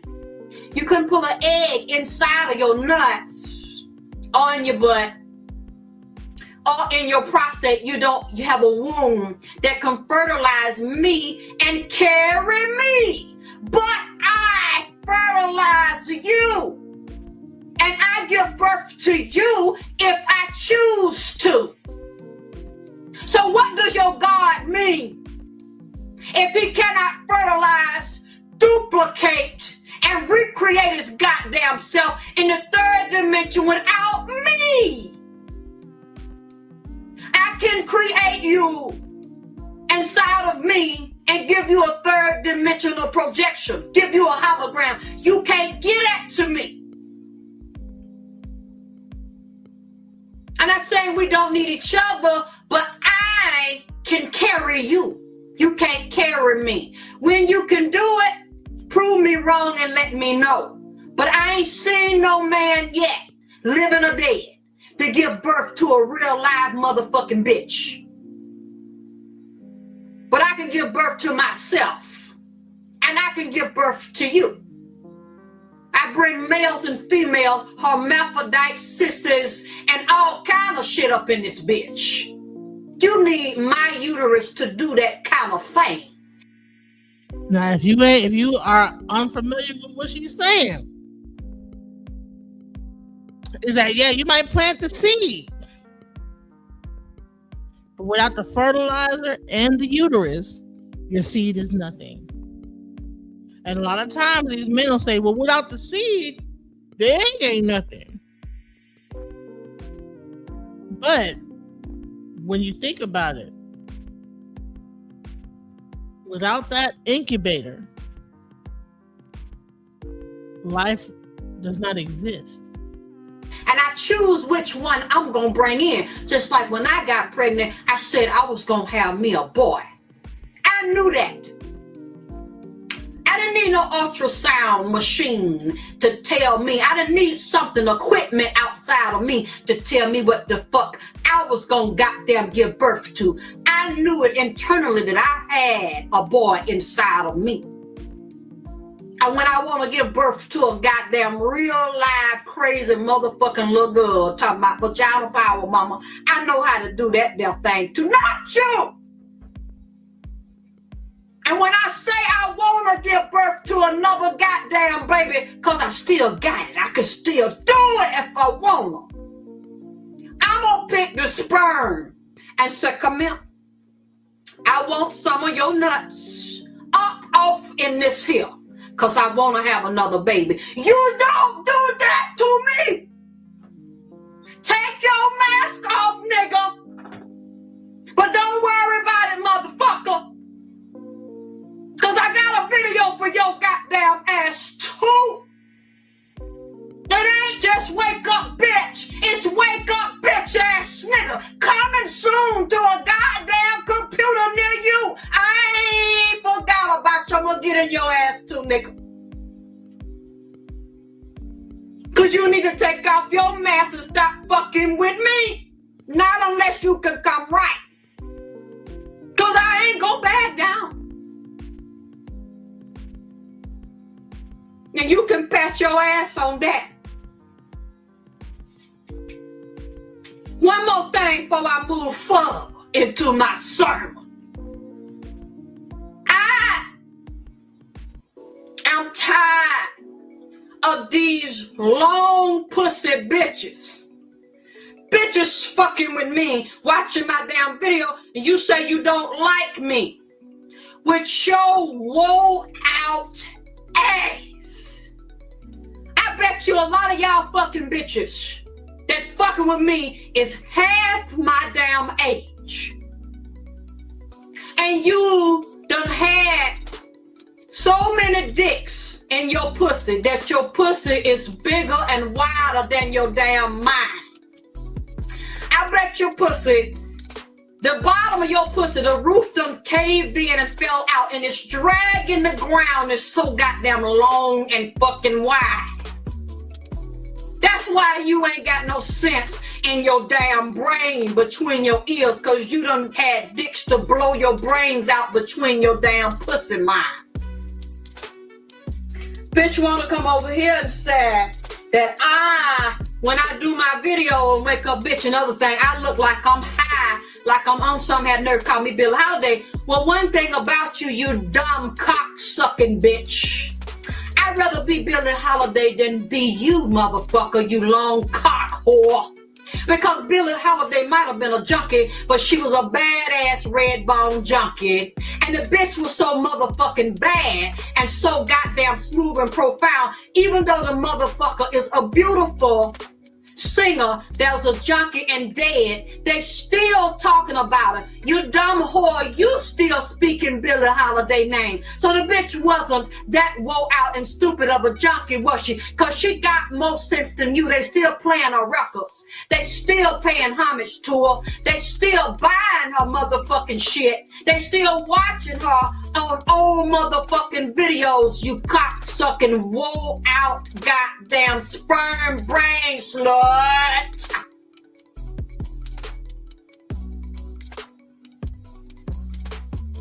And I wonder, bitch, is you a lesbian? Is you a dyke? I believe you want some of my pussy. Don't you want to fuck me? You want it? Yes, you don't. Yes, you do. There's some first chakra shit. Take off your mask, bitch. You want to eat my pussy, don't you? You want to eat it? Yes, you do. Because you have me in your mouth. You wish I was a junkie, don't you, bitch? You wish I was on that motherfucking dope. Because you know that's the only way that I would let a rotten, raggedy, long cock whore like you eat my pussy instead I have to be geeked up. You trying to plant that shit in my mind, ain't you? You trying to propel me so that you can put your mouth and go 360 degrees in a circle around my motherfucking ass. Now, I have had a problem out bitches on Facebook as well, on the internet, asking me for pussy. Just like these young niggas be asking me for my damn pussy and trying to ask me to let them shove some dick in me. Oh yeah, so bitches, you want some of it, be a real bitch about it. Don't try to insult the motherfucking queen. Don't try to crack on me if that's what you really want to do. You trying to inch up on someone. Because it's obvious you obsessed with me. Because you say you don't like this here. And I look like I'm fucking drunk. Look like I'm high. But you stay over on the fucking page. Yes, I've had women, I can respect them and appreciate them. Because they come over there on Facebook or send me emails and said that I would like to fuck you, Alexis. I know they women's because they had a picture up there. And they be fine too. Don't be no ugly bitches. Had a bikini on. Tell me I want to do a threesome with you. I know you talk about sex. You swing? I said, no, I don't do no swinging, baby. I don't do no threesome no damn more neither. I done did all of that. Y'all think y'all doing something new here. You in your 20s trying to come on me. I did that bullshit 20 years ago. So what you're doing is not cute. I'm not flattered by it because I done been there and done that. I said, now, if you want to participate in some sex tape I'm doing on spiritual sexual healing, you can get fucked in the tape, but you're not finna fuck me. See, I didn't get mad at her because she came out with the shit and let me know right then what her agenda. She didn't insult me, try to call me no name. She just said, can I have some pussy? I said, thank you for the offer, but no, you cannot have none. Because I'm not trying to eat no sushi no more, and I don't want, you know, ain't nothing wrong with it. I done been there, I done did all of that. I did that, I did it. It's not fascinating to me no more. It's not exciting to me. I don't need to do those kind of things no more. They don't do nothing for me. They don't fulfill me. Oh, no, who calling me, man? I'm trying to get into my damn sermon now. It don't mean nothing to me at all. But they can be real about it, and I can appreciate realness. So, you fucking hammerhead bitch, find somebody else channel to go on and fuck with. Cause anyway, let me move on from this whore. Best thing you need to do, bitch, is take a fucking handkerchief, goddamn napkin, wipe my pussy out around your damn chin. Stop fixating and fantasizing about my damn ass. Go on about your damn business and find somebody to damn play with him, because I don't have time for this damn shit. Back to these mask-wearing, goddamn long-ranging, tongue-toe, fake-ass, educated-ass bitch. You didn't know when you was pregnant what the fuck you was breeding in your damn womb, because the bitch that you was carrying in your womb was a slut before you damn had her, and you couldn't see the vision of this slut in your damn mind before you gave birth to this motherfucker in the third dimensional realm. Oh yeah, because whether you like it or not, whether you know it or not, this whore that you got for a daughter is a slice of the reflection of yourself. She came out of your own goddamn mind. She's a reflection of you. Now, whether you was a real live hoe or not, I don't know. But you could be a repressed hoe. And what you're repressing, acting so goody-goody, like you so damn much, what you held down in yourself, you've been a held down secret hoe. The daughter, the spirit done came out of her, or either she was a willing open vessel because you didn't cover your womb, so you didn't cover your daughter. So another spirit done took over this girl mind. She is a hoe, and you don't want to know that she a hoe. You don't want to take off your mask, realize this a fucking cocksucker here. That she is possessed to drink cum. She is a servant of the low-level gods, and she sucked dicks. And she has a craving in her mouth. She in her sleep, she's driven in her sleep to wake up out of sleep and pop her mouth around her dick. You didn't see this in the spirit of your fucking child. Your child is a direct extension of the spirit of your household. The true and first household spirit that you have is in your womb. Your uterus, your fallopian tubes, and your eggs jiggle with the spirit that is possessed by them, and they rotate from the planets and the fucking moon and astronomy, astrology, numerology, and they in motherfucking quantum clock time. But you so fucking educated, bitch, that you're ignorant. You're educated in a man-made system and you got degrees from their school, but you're not educated. You don't have a degrees in the universal mind of your damn pussy. You have no sense of self. You're so disconnected and detached from your own motherfucking pussy wall mind. And you're so detached from your soul knowledge and your own Akashic records that will tell you the history of the infinite DNA soul mind that's locked into your goddamn Kundalini cell. That you have no connection to the God self within you and the female goddess creative principle that's the God and the goddess. So you don't know the history of the slut that slid her goddamn reptile ass out of your fucking mind. Cause your ass got a mind. Your uterus got a mind. Cause it's locked to your damn soul. And you was a fool, a dumb bitch, with an education, a PhD, and all these other kind of damn associate bachelor's degree. You stupid, because you are not tapped into the mind of this negative goddess that that you done gave birth to a fucking low-level sex goddess in low-level vagina power that has made herself a servant to the low-level dick gods where she's doing sex rituals and dick-sucking magic. Dick-sucking rituals with niggas in your damn house. You can't figure it out that this here, these sperm flying, pussy juice flying rituals, all kind of demonic and Luciferian sex spirit is flying around in your goddamn house, and you cannot detect this in the spirit of your womb because you tapped out.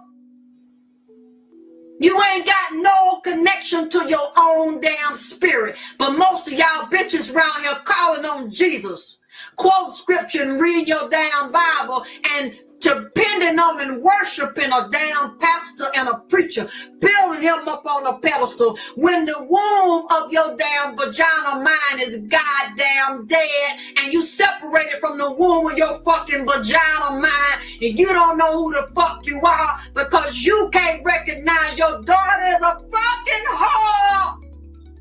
She's a goddamn whore of Babylon. She 15, 16 years old and got a rotten goddamn soul. Cause all these negative motherfucking niggas done took they dick that's connected to the low-level God mind of their soul and done tapped out this bitch pussy and bust her fucking bottom out of a goddamn wall.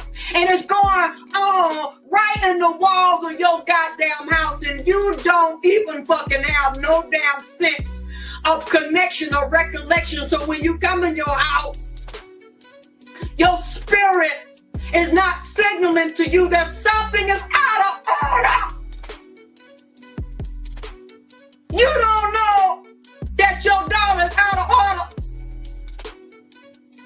And you don't know that the womb of your house is out of order because you out of order with your goddamn self.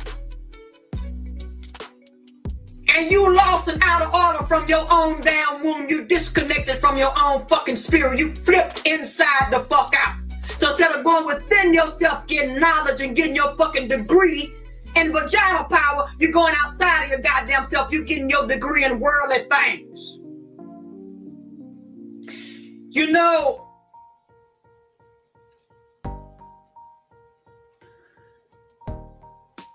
I've been through this here before.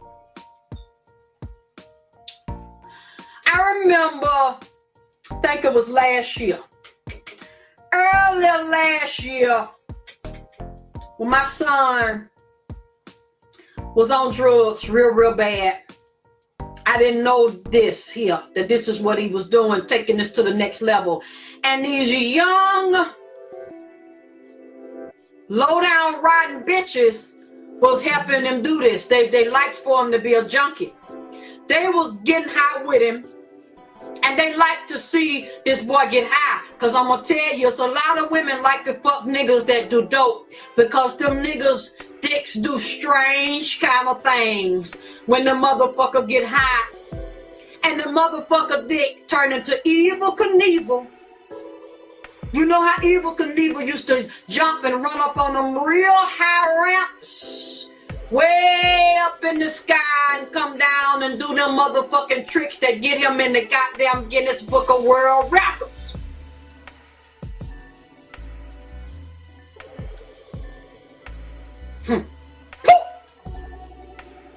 I ain't never had it and I don't think I damn want it. Cause these men get on that shit and they dick get revved up.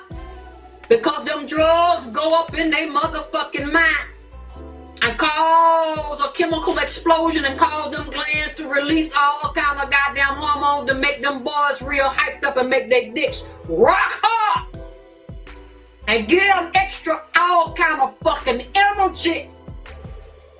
And they will run all kind of ramps and hoops and loops up in a bitch ass. And break all kind of goddamn dick world records. downstairs on the computer. Spend most of my time. Y'all know that. Because I like to talk to my fans and comment on my videos and shit. Minding my own business. And wasn't nobody in the house but me and my son. My son was up in his room listening to Gucci Mane and some other shit.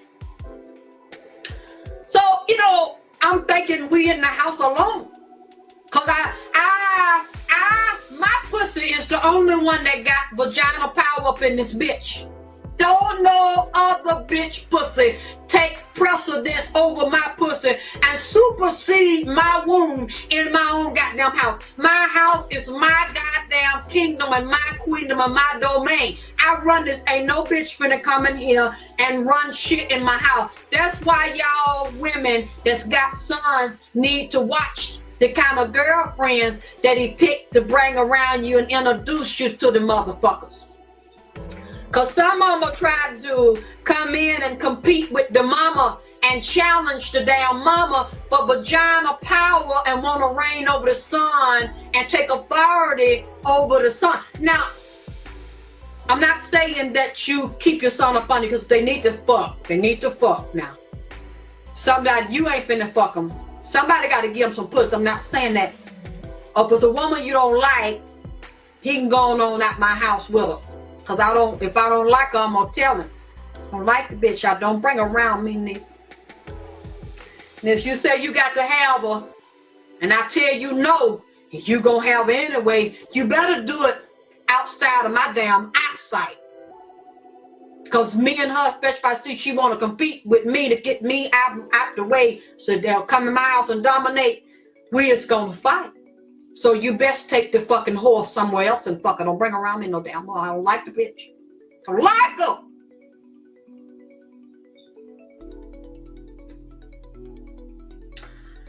I got off the computer.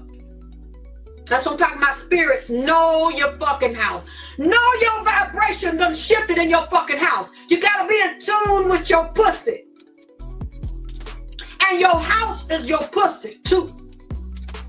You got to keep up with the vibe on that motherfucker to see if anybody been in your pussy up in your womb, violating your house while you've been gone. When you come home, you better get in touch with it. Now, some reason I had to go upstairs to get something. So I walked up, I got about 12 or 13 steps I got to walk up to get to my room. My son's room is next door to me, down the hall. So as I'm walking, I'm talking to myself. I don't know what I was talking about. I was saying something. And as I'm walking up the step, I hit the 12th, in the 11th or the 12th step. Soon as my toe touched the step, I said, yeah,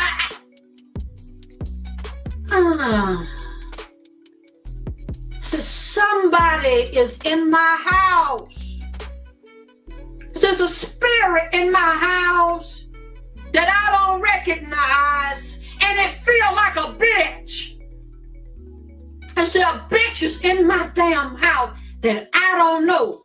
So the strange spirit in my house, and I know it's not a nigga, it's a pussy in my house. And it's coming from this direction right here. I knew it was coming from the left side because I felt the spirit of the bitch on the left side of me. What's on the left side of me? My son's bedroom. So immediately when I get the shit, I look into the left. And I look at my son's bedroom and the door closed. So you know me. I sneeze up, I tip up to the door, grab the door, trying to twist up and bust the door in. The door locked. Y'all can see, that's more confirming that I smell pussy And the pussy ain't mine. I'm smelling in my house. I'm smelling some raw, hot, young, stupid, easy pussy. And I'm not used to this here because I don't have my son want to turn my house into a whole house. I don't have it. I can't, my spirit can't let it. So I don't have a lot of traffic. He would like to do that. But I say, you know, I can't take that kind of thing. You got to go hold somewhere else. So I knocked on the door. I said, hell no. Come out. He cracked the door, then opened it wide open. So that's confirming more of my damn suspicion, and I'm feeling it in my pussy. See, that something is off in my damn womb. I said, you come here. He come in the bathroom. Yes, mama. I didn't tell him what I felt. I tried to talk to him. I said, you know, I want to tell you something that came to my mind. The spirit told me to tell you. And I'm looking at him in his eyes. So I'm standing toe to toe with him, trying to see what I see in his eyes. Because I don't want to, I'm trying to see if you're going to tell me. And I think that you think you're smarter than me. And you don't know that I know that you got a cocksucker in your room. So he said, yeah, mama, And I can look in his eyes and tell. And I looked down and I could feel his nuts was jumping. They was busy.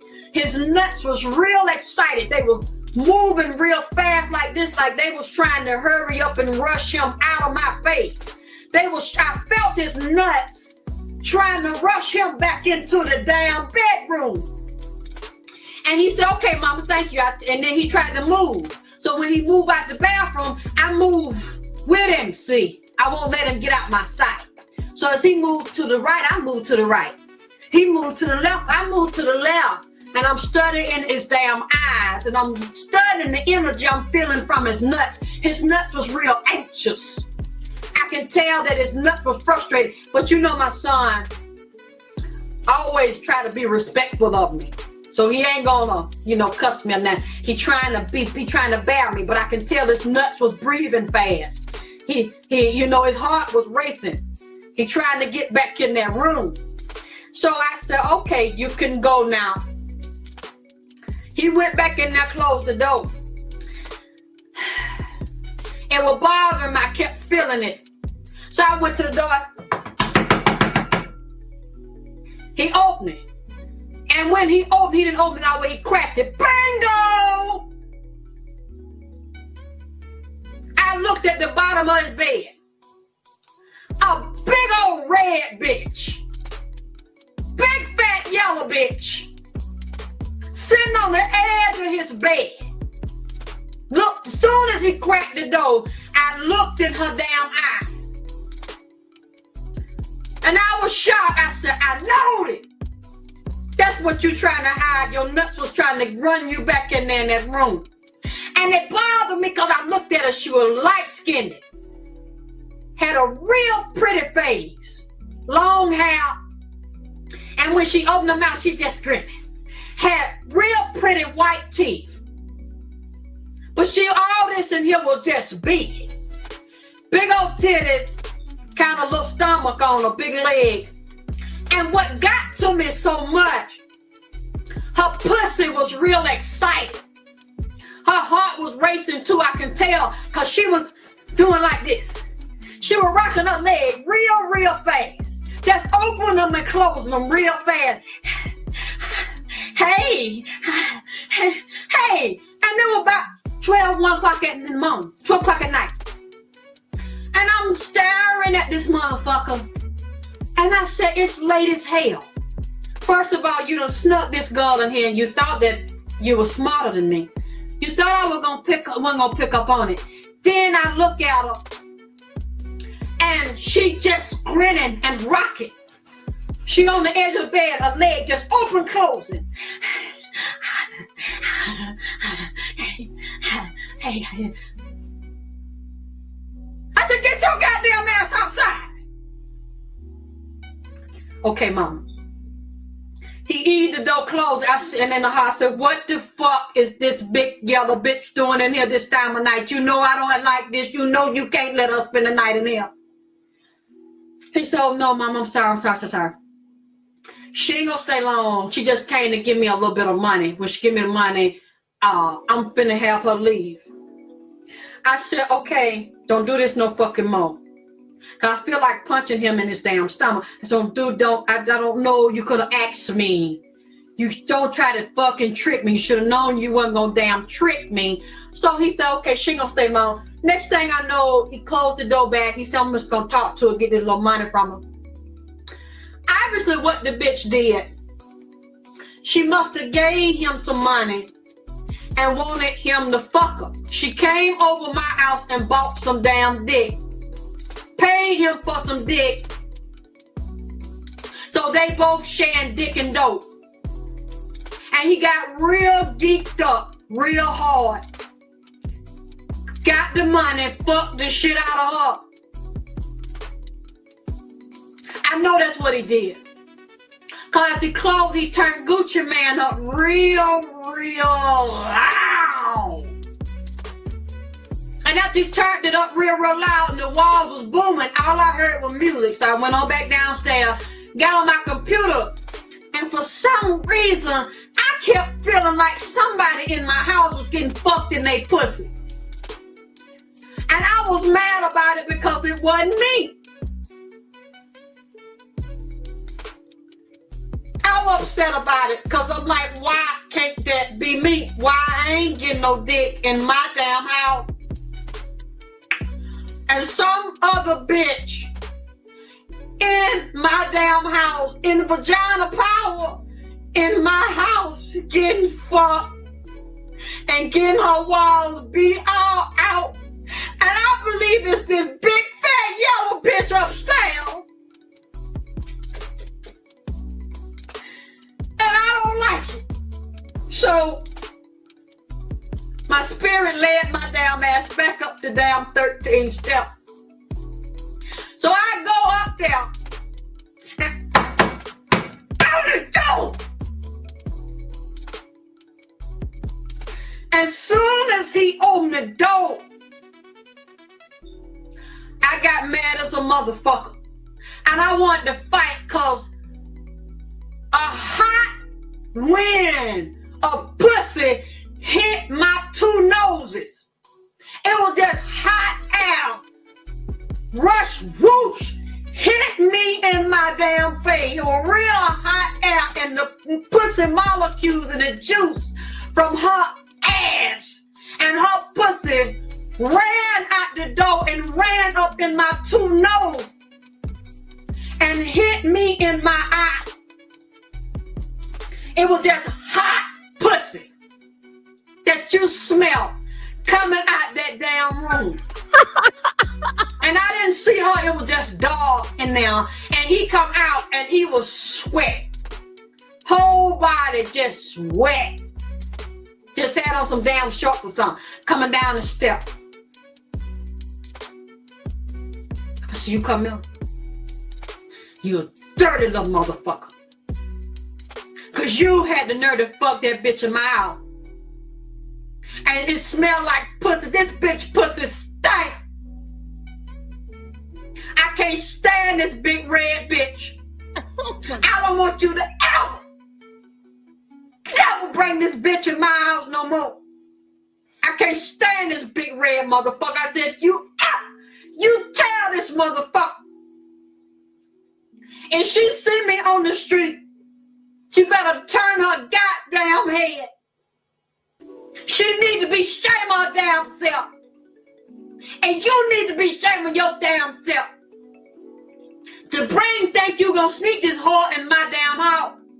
Fuck her, and she need to be ashamed because she know that your mama is here.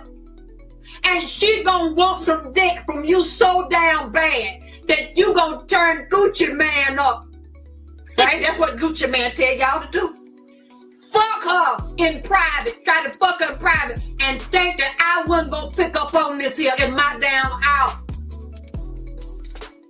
She had to come over here in my house to get fucked. And I ain't getting fucked over here. Put that bitch out my damn house before I put her out. A low-life, disrespectful ass slut. I said, then you need to be ashamed of yourself.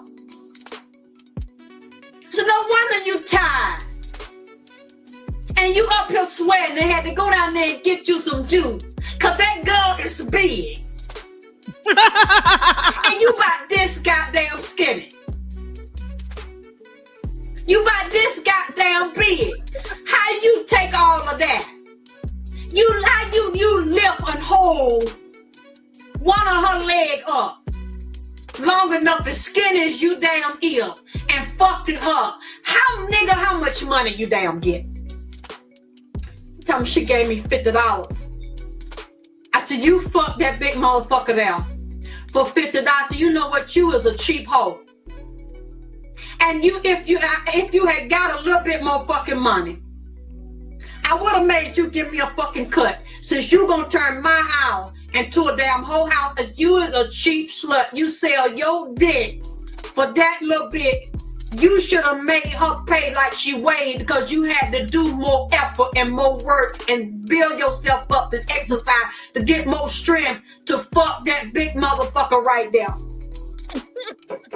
Just on the strength of her damn side and the more pressure put on your body to do that, you charging too low. I said, I'm tell you this, if you pull that on me again, you gonna every time you fuck them bitches, you're gonna give me a damn cut. So next time, take the fuck up to a hotel.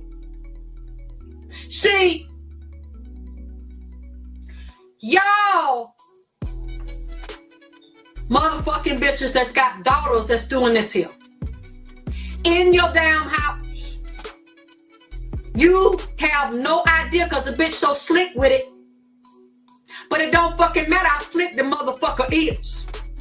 Because you're supposed to walk in your house, and since you have an energy, vibration set up in your house, when you come in now, and the fucker off balance, when you come in and say, oh, I'm so good to be home. Wait a minute. Something ain't right. Who the fuck been in my house? Somebody been in my house. And you should be able to tell if it's a nigga, a bitch, an old woman, a fucking dog, a rat, anything. You should be able to sense it because the vibration is not yours. You should be so in tune with everybody that's living in that house, even the animal, that you can sense the vibration of every person. So if they bring somebody different, you know, because the frequency, every vibration has a frequency. So you know what? My son is a little slick motherfucker. And he taught me well. He made me get in my damn vagina power, get in my right mind, because he's a slick little motherfucker. Now, a lot of y'all got these slick ass children. And they think because we older than them, they smarter. But it's really the other way around. They just pull circles on you because you're not exercising your damn skill. You're not building up your spirit. You're wearing your mask and you're building up and focusing on fake shit. So you try to fool me all the damn time and run circles around on me. And won't tell me that you pulling a trick on my damn man. And I have to tell you that I know you trying to pull a trick on me. And if you don't wanna fight with me and have me put your damn ass out tonight for pulling this shit, you better tell me the truth. Cause I know somebody is in the room. And I know what you did in now, because I can smell this bitch's ass. Y'all need to be in tune with your own daughter, period, and her own power pussy smell.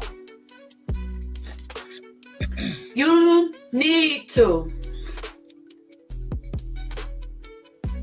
be able to sense when a man been fucking your daughter. Now, let me make something very clear. There ain't nothing wrong with getting fucked. This is natural. But your daughter should not be fucking at a certain age. If she's a teenager, she's not developed, although she's feeling her hormones raging. And she definitely shouldn't be sneaking boys and men in your house. She shouldn't be sneaking out to fuck them either. But the daughters are out of line and out of balance because the women are out of balance. The mothers are out of balance. And these educated bitches don't want to be real. They don't want to take their mask off. They want to act like you're better than me. You're higher than me. When you're higher than me in education, but you're lower than me in the spirit. And you're lower than me, you're out of touch and connection with your daughter. You're out of touch and connection with yourself. And a house divided against itself is gonna goddamn stand. Take off your mask, bitch. Wake the fuck up. Cause now there's enmity. There's war going on between you and your fucking daughter's womb and pussy. Y'all are clashing. Cause you are not aware of your own goddamn mind, and you are hurt by the fact that your daughter is telling on you. She's telling on you that you're out of order. That's why she's out of order. And you don't want to check it and fix yourself. You say that it's your daughter. You know, there was times when I would go pick my son up from juvenile or bail him out of jail. I would see other black women down there. They have their three-piece suits on, they cell phones, their expensive shoes and purse, and they come in there in the jail like, this is a filthy place to be. This is beneath me. Oh, I'm so embarrassed. I don't want to be here. I had to take time off my corporate job to come and get my son out of jail. I don't want anybody to know. It's not beneath you. Because if it was, you wouldn't be there bailing your son out, and your son wouldn't be there. And I would look at them and just shake my head. I said, yeah, I know ain't nobody gonna never know you was down here. Because you so damn much. And I remember I had to go to drug court with my son. And we would have to go every week. And we have to sit in there with all these other women, talk about their son's addiction. And it was this light-skinned bitch. I don't know what it is, but some of these light-skinned bitches have a problem. She just, the way she carried herself, I couldn't stand this yellow hoe. She's an older woman, supposed to be so sophisticated and sedity.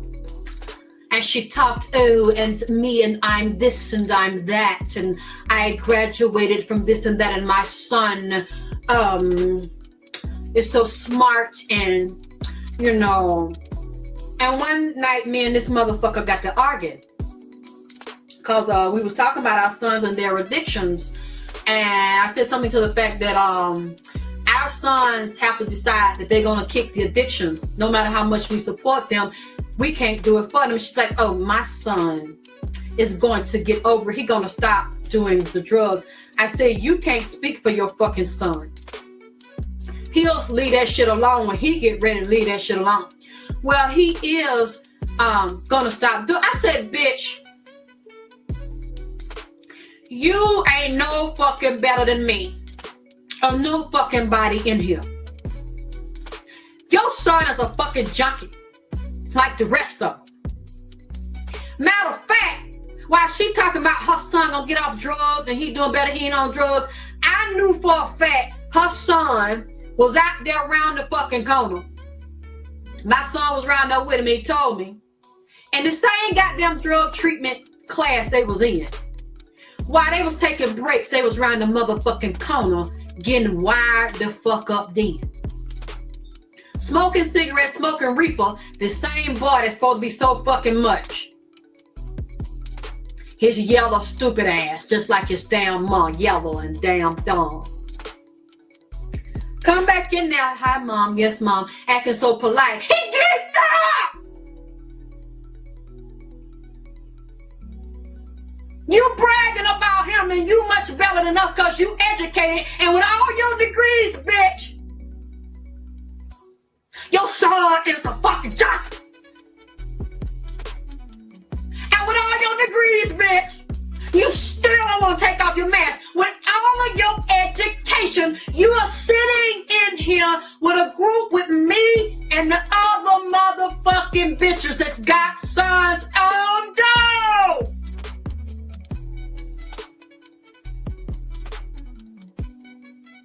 But you better than us. So I had to let this hoe have it.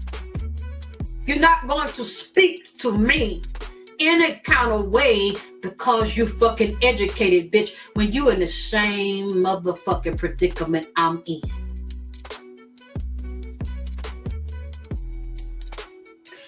Of course, after that, ho didn't speak to me no damn more.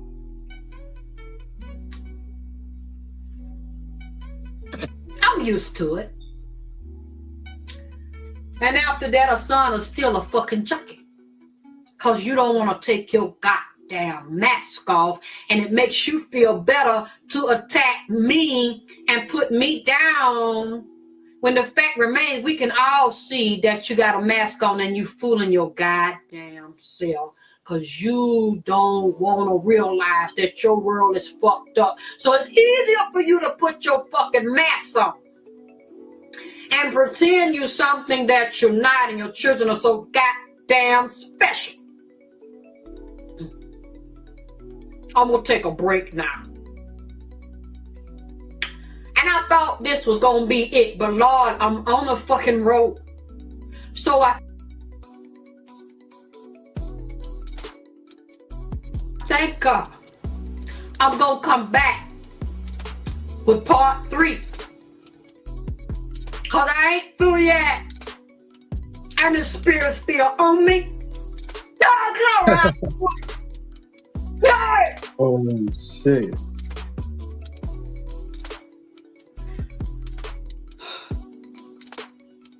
Because we got some more lessons here to talk about. Meanwhile, I want to mention something. Y'all know I'm going to be up in New York in April. All right. So, nah, she was kicking. We need to bring this back. I'm sorry. We need to bring her back. Where's she at? Where's she at? Where's she been? Nah, she was kicking though. What's your thoughts on what she said so far? No, she was kicking though. She right. She right, especially with the degree situation. A lot of people with these degrees, not everybody, but most people with degrees, they be thinking they better than everybody else. Talking down on people, and that be their karma. Your kids come out the same way the people you talked about. That shit be karma. She right. She kicking. She kicking. Yeah. So I'm like, dude, I don't know what happened to her. I don't know where she's at, but honey, I'm summoning her. I'm summoning. How long ago she did this part right here? Shoot, that was like about 9 years ago. Damn.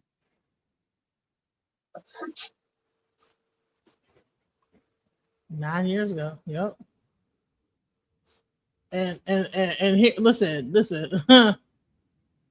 These were some of the best ones she did. I was like, man, where'd she go? I don't know what happened to her. Right.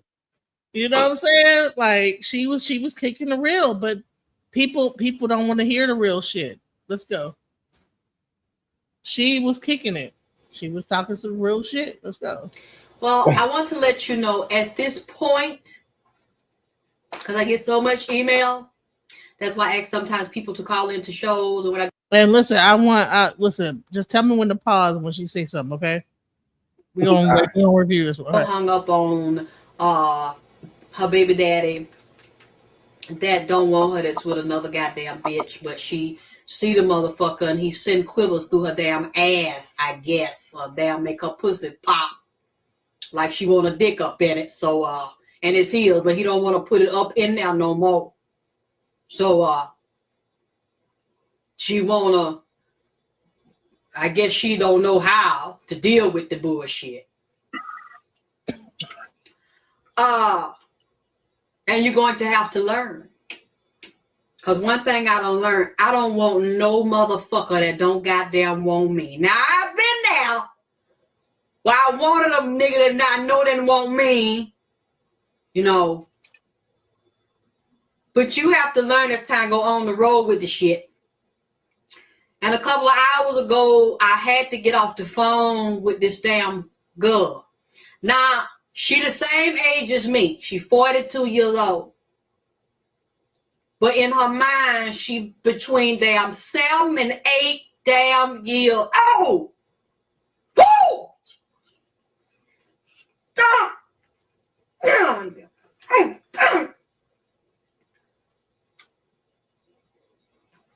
This fucker round down pre-K. Damn kitty corner in her mind. Now, she called me, she emailed me, told me I need your phone number, I need to talk to you about something. I gave her a reading about a year ago.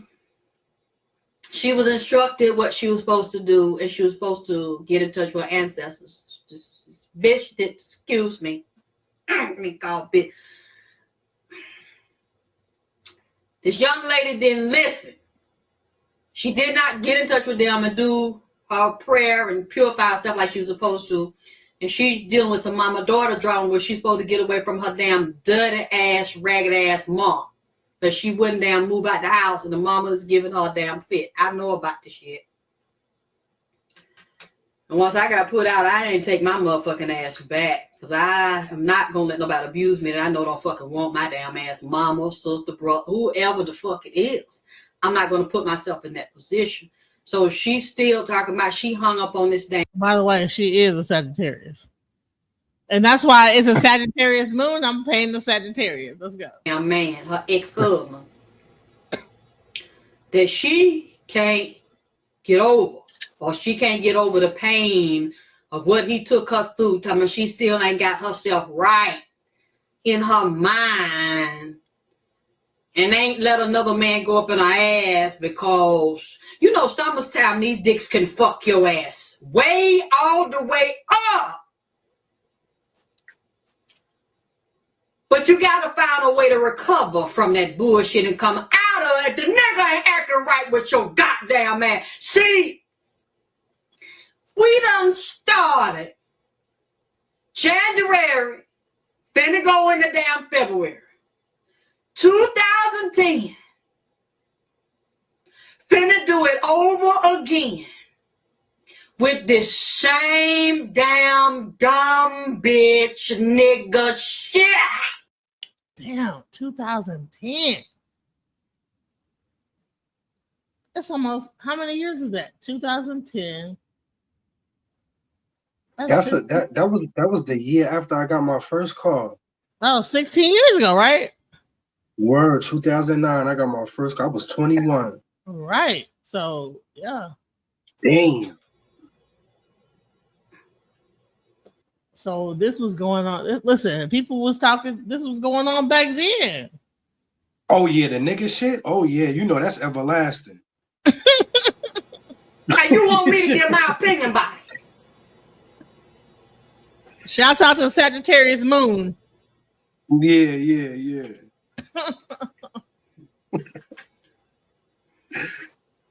Not only are we whining and having pussy cravings about dick that's going on that don't want your goddamn ass no fucking more. But on top of that, we dealing with niggas, Moors, men, however they want to call it, because I talked to a man that acknowledges his Moorish descent from New York last night. And he got on me and said that I have a nasty, disrespectful ass mouth. I mean, y'all must not motherfucking watch my damn show. Watch my show before you decide to have a phone conversation with me. Watch the motherfucker, okay? Because some people, oh, I didn't know that you talk like that. Oh, you're so disrespectful. Your mouth is so damn vulgar that you don't look like your mouth. You're such a pretty woman, but your mouth don't match your looks. You're so vulgar and got a trash mouth. Thank you very much. I like it. Yeah. Y'all, bitch, y'all don't hurt my feelings. Why don't you come up with some other shit? to say to me to hurt my damn feelings. Because calling me a nasty trash mouth whore, a yellow bitch, uneducated, you're half breed. What is you? What else do they say? You're a whore. Yeah, you talk about dicks all the time because you suck them, a lot of them too.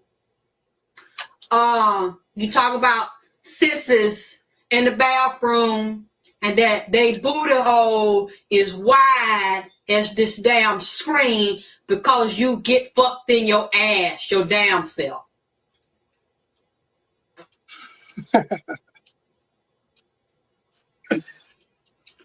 Now, I ain't took it in the butt yet. I don't want to. Not saying I never will, but I don't want to. That's not the plan. I think I maybe fuck with people. I don't know. Maybe they take me the wrong way, so I guess they decided they want to fuck with me back and say shit that they think will bother me. But you all have turned my sensitivities into comedy for me because I laugh at the shit. Y'all don't hurt my fucking feelings. And now I know some of y'all YouTube dirty, two-faced, silly bitch ass, cock-sucking, backstabbing motherfuckers on YouTube have made a lot of people offended, scared, take their pages down because you called them all the shit you called me. Motherfuckers, I ain't going no goddamn well. I'm in a class all by my damn self. Respect you, and he has no fear of retaliation. All right, here we go. He got 2 nuts. I don't know how to think about this shit. I don't really know how to phrase it. So I'm just gonna say it. A lot of y'all are some stupid motherfuckers. Some stupid, weak, cock-sucking, dick in the booty ass, calm drinking with a cherry on the top with ice crushed in it, cocktail drinking bitches. Yeah! You's a dumb bitch. You fucking a man who cannot completely commit to you. He got 2 nuts. One of his nuts is committed to you, and the other nut is committed to himself and to another bitch.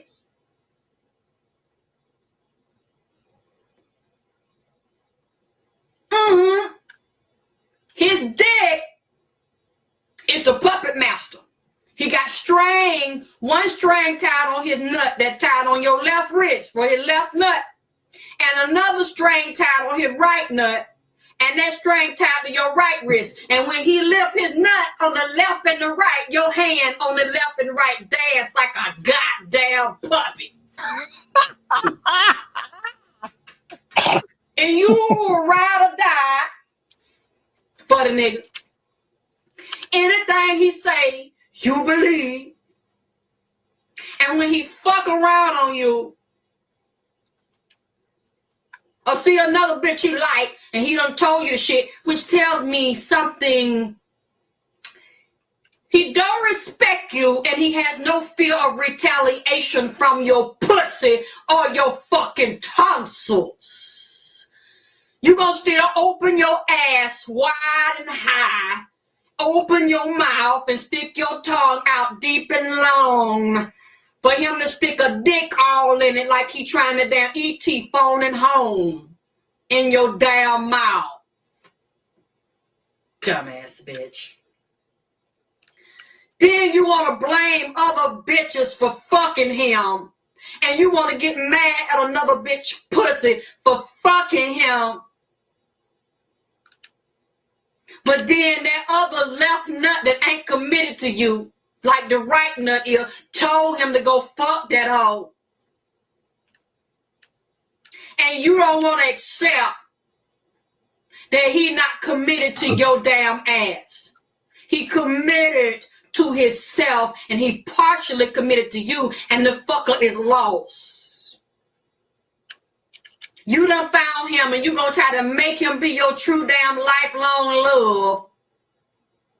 And he can't be completely committed to you and totally committed to you because he cannot find his goddamn self. So he's searching for his motherfucking self, trying to pick up the pieces in his goddamn mind. Because you didn't explode his mind with Carl.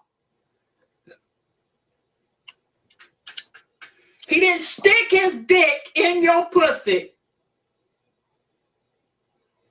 and explode his goddamn mind to the point that he could not look nowhere else and try to find a goddess, a queen, an empress. He didn't have to look for offset nowhere else because when he fucked you,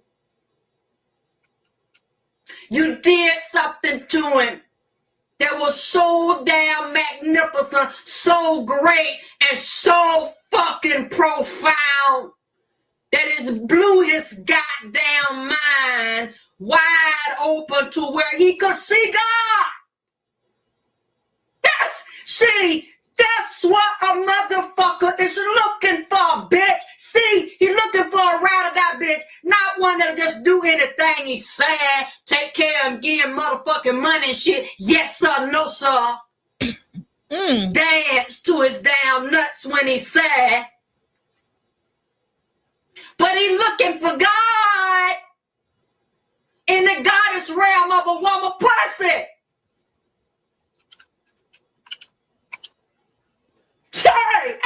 See, when y'all bitches don't know it's that.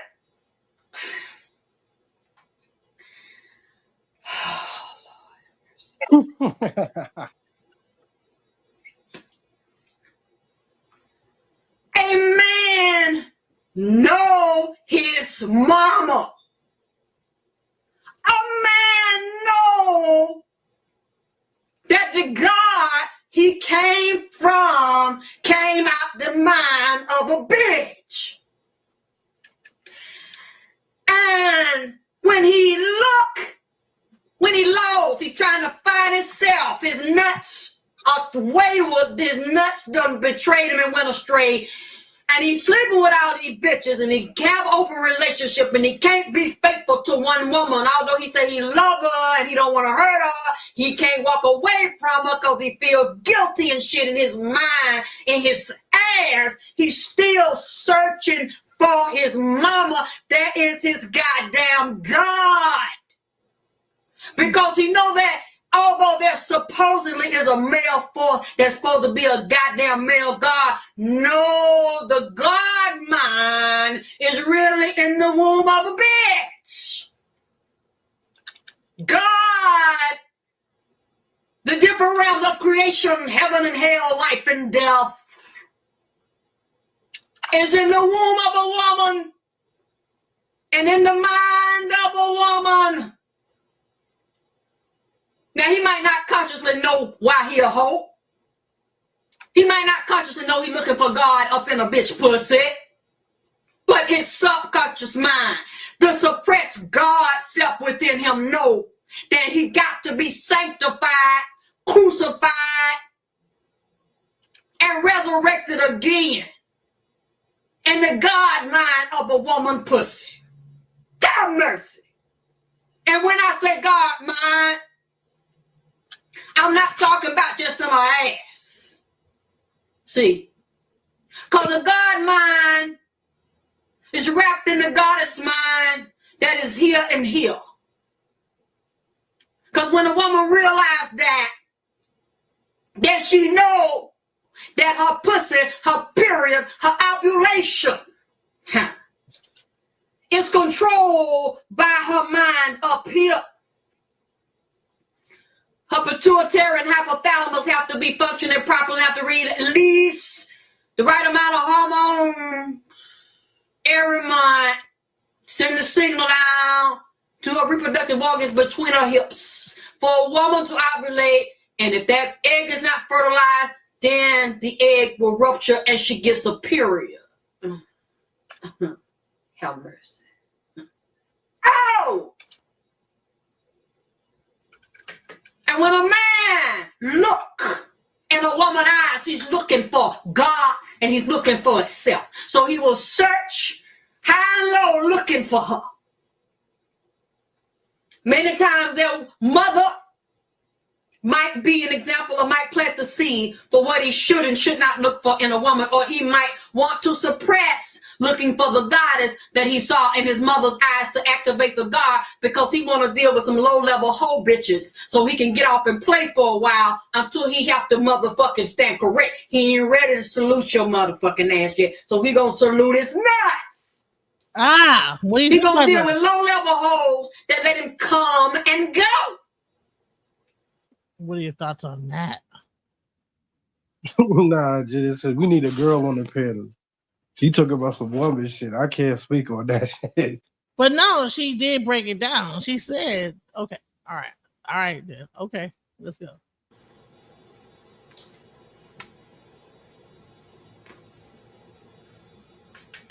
And many of these men, you all are not thinking about this. Many of these men hate their mama, mad at their mama. Yeah, see, that's why I can't mommy. comment. Yeah, because I love So my they mom. are little boys emotionally, psychologically, when it comes to dealing with women on a sexual level, trying to bond with women, they have conflict with women, and you see them cheating on them, having multiple relationships, or having no long-term relationship at all, because they have deep-seated hatred or resentment towards segment and offset, because the mama put her foot on us. Yeah, the mama kicked Osar ass. The mama smothered Osar. The mother, Offset, denied the masculine principle in her son, this Osar. And she either manipulated him, humiliated him, degraded him, suppressed his natural inclination to be a male, to be a man, to be a provider, to be responsible, to raise up the masculine energy in him. And she did not honor Osar and her son while still balancing the feminine in him. And giving him permission to grow was always what she wanted, how she wanted him to be, what she wanted him to do. And a lot of men will hold this, yes, mom, no, mom, okay, mama. And then side, they want to explode on her ass, but that is the God.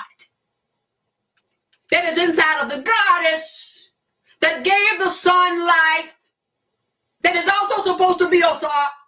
That's also supposed to be somebody's man, somebody's husband, somebody's daddy, somebody's lover, another woman's friend and confidant and teacher. But he cannot be that to her because he is broken coming out of the goddess, Offset's ass. That is his mother.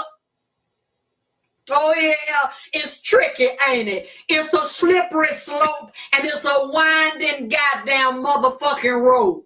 That's why you motherfucking bitches better goddamn wake up and stop letting Osar and his unlearned low god dog state play your motherfucking ass.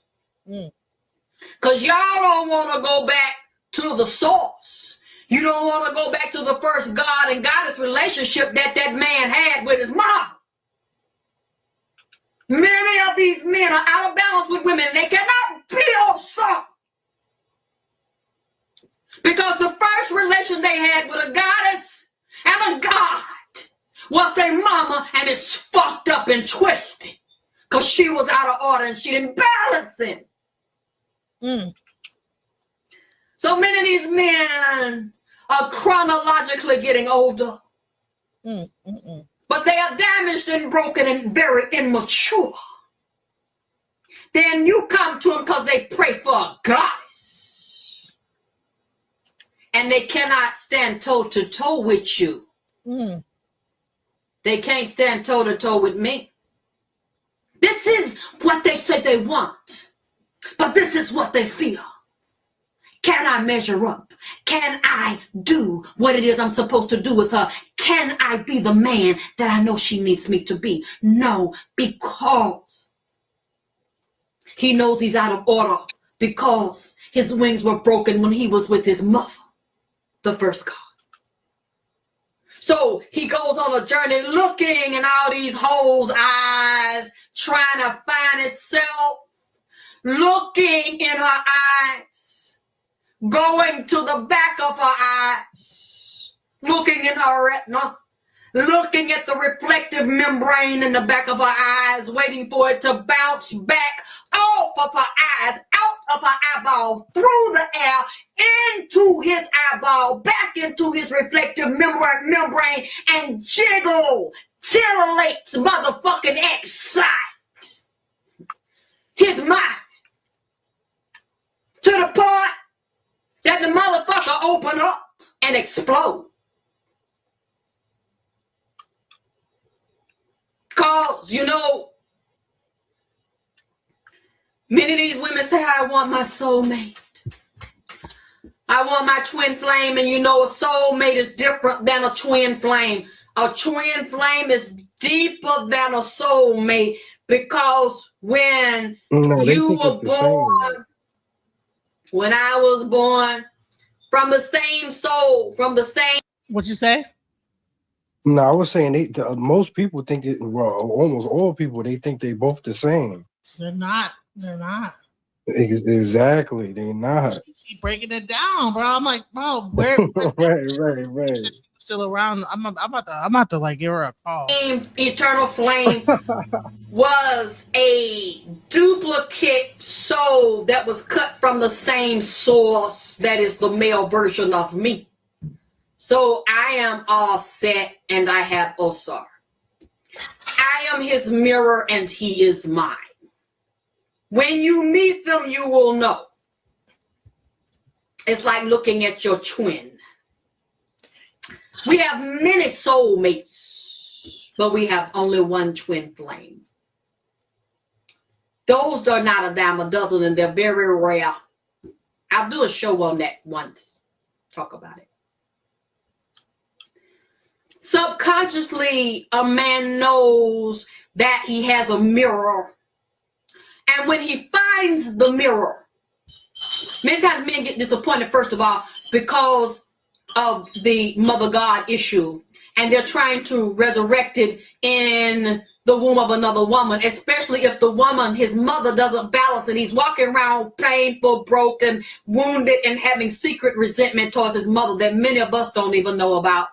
And we see him exercise it over another woman. When a man is not ready for his twin flame and his soulmate, the strong woman is just as strong as him, and that raises him up, shifts his vibration, and then reflects from her cornea and her retina and have it go into the back of her mind, back of her eye, into her brain, reflect back off of it into his eye, his cornea, his retina, and his brain, who she is, to wake him up to who he is, so that he becomes us.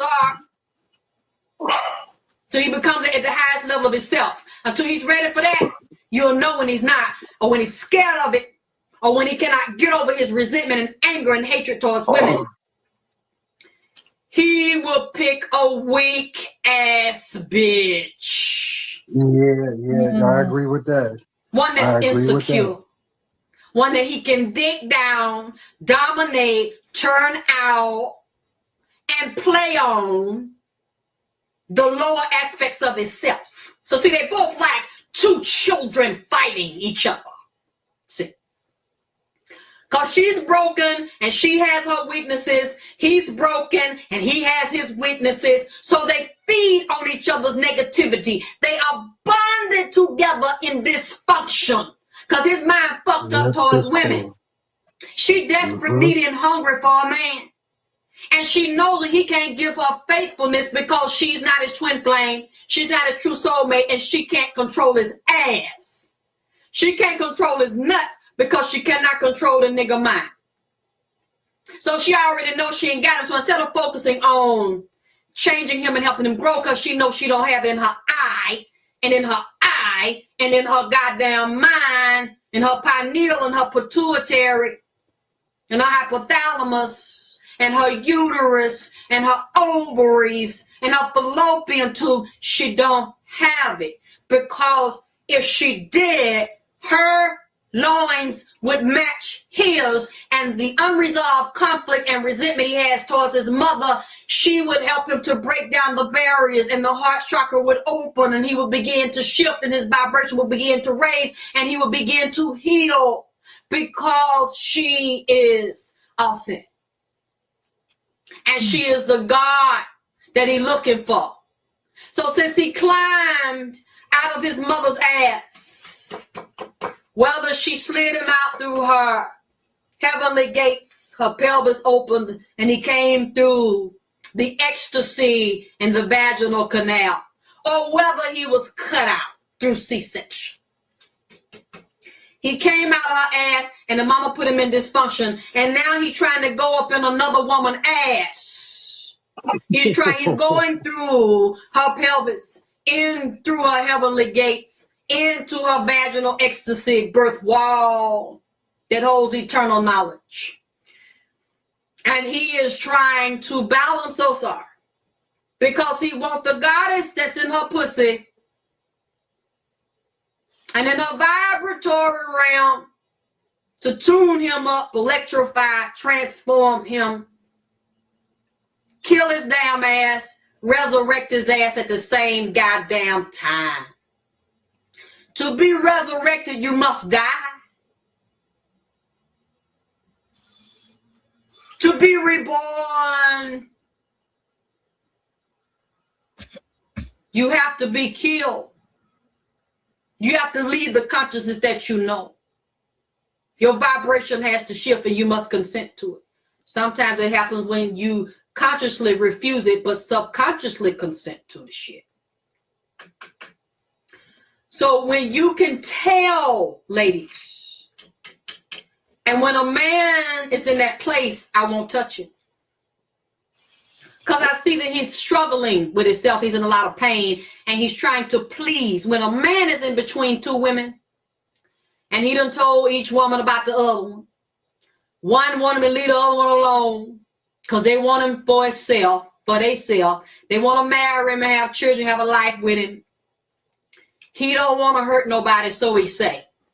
But you're hurting people anyway because you done told both the bitches about your dilemma and you're stuck in between two bitches. Or you really want both of them, but you know both the bitches ain't gonna go for the shit. So you trying to figure out either how can you have both of them, or you trying to get to know both of them to see which one that you love more, or which one that you can be with. You know, a lot of times, or some niggas just ain't gonna never choose, and they don't want to choose now one of them, and they don't want to think about the shit. They want to enjoy the shit while it lasts. And a lot of men will watch two women fight each other. They'll watch women compete and be jealous of each other, one talking about him to the other talking about him about the other. And they're going back and forth, and he's in the middle of this. And many times his ego, when he's in the lowest level of Osar, when he's in the lowest level of his God self, and he's immature and he's childish and he's being selfish and he's self-centered and dealing with his ego and he hasn't grown up and he's not ready to face his issues, or he has a fear of leaving one alone because she might do things for him. He think he can't depend on himself. He need to depend on her. You will see him sit back and watch two bitches fight. You will see him tell one thing, tell another thing, or he'll tell both of them that he love them. Because he's confused, he's caught up, he's afraid he's gonna make a mistake. So he stands still because he's petrified, still in a little boy state, and still has issues with women and his mother. Now, this is really what I'm feeling here. This is really what I'm seeing. When a man has issues with women, he has an issue with his mother. There's something about the dynamic in the relationship with the mother. There's some kind of secret resentment and conflict that he's had with the mother that he's not telling you about, because most men are not going to talk about their mama to you. She would have to be a real rotten bitch that he decided he don't want nothing to do with, for him to really, or have to really, really trust you and know that it's okay to let his guard down, to tell you if the mother was foul and suppressed his manhood. But you know, even if he don't tell you that she suppressed his manhood, you'll be able to see that she suppressed his manhood by the way he responds in relationship and his inability to have long-term committed relationships with one woman where he stays with that woman. He doesn't want to cheat on her. He doesn't want to play around. There's not conflict and dysfunction in that relationship, and where he can be a straight up man in that relationship with that woman on all levels of himself. If there's constant conflict that a man has in relationships with women, he picks one, because it doesn't mean that he's doing something wrong per se, but he's not right with himself. If he picks women that takes him through drama, when he decides he's going to commit to the woman, then the woman shift on him and he's like, I didn't know it was going to be like this. I didn't know you were this kind of person. That shows you he has conflict with his mother. And he has dysfunction in his view and his emotions towards women. Because remember, he picked her. The God in his womb picked something about the goddess in her that he thought would balance or right him or elevate him. And it didn't. So if a man doesn't tell you with his mouth, he's still telling you with his energy, with his actions, if he has failed or if the mother christened him as a god when she was pregnant and after she gave birth, or did she set him up to fucking stumble? Another thing that you need to look at. I'll tell you what kind of man I'm dealing with when I see what kind of bitch he fucking.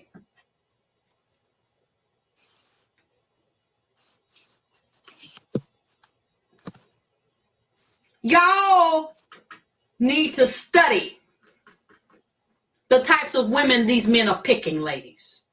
Because that'll tell you why he won't commit to you. And where you're out of order and how he's out of order. Study his bitch. Because what That's she what you gotta is study. and what she is not will tell you what he is and what he is not. If he's weak and wounded and vulnerable and he's not sure of himself, on some level you will notice that the woman he picks is vulnerable, afraid, and very insecure. And she feel like she got to watch him because she knows that she could not control his ass, because she could not control his mind. He is not integrated at 360 degrees on a mind, body, spirit level. He does not belong to her.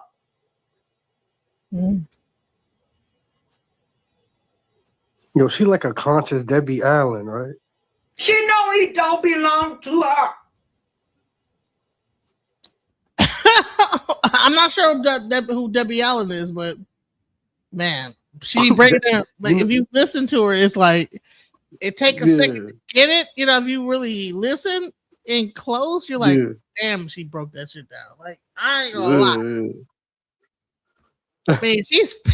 I mean, I'm not sure for you, but to me, I'm like, oh, wow, okay. Nah, she kicking. She kicking.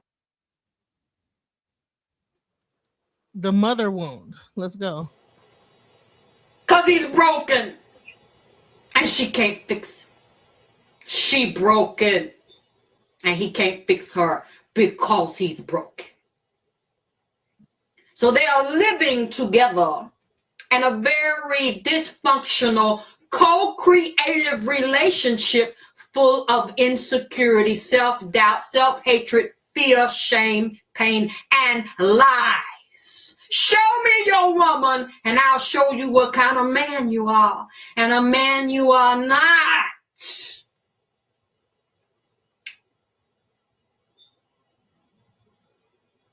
A lot of y'all ain't doing your homework, and you want to blame the women for the mistakes and the inadequacy of the man. You want to blame her for him staying with her. He's a coward, so he won't choose. He's afraid to. And a lot of times you look at this woman and you'll see why. Because he picked someone broken. And she uses his weakness. See, y'all have to realize when a woman is with a man, she knows the man is insecure on some level and she feels that she needs him because he cannot manifest his own magic for himself and he needs her to do it, and she feels like he's handicapped without her. A lot of time the bitch will keep the nigga handicapped because it serves her, and she will play on his guilt. She will play on his need to keep him in a handicapped position because she knows that by him being in an unlearned, unelevated state and not being himself, she can keep him like she wants him. See, you all are thinking that when a man is acting as a dog or confused or insecure, he can't choose in between two women or more. This is just the way he is. He's being himself. What I'm telling you, he's not being himself. He's out of order because when he becomes the highest level of Osar, he's in 360 degrees of penis power. He is a man. Mentally, emotionally, spiritually, sexually, financially. He only moves from a place of honor and integrity, and he don't hurt women. He don't mislead them, and he don't hurt a woman by staying with her because he don't want to hurt her by walking away. That's not a SAR. That's a coward. They tell you that's a man that's broken and he's in pain and fear.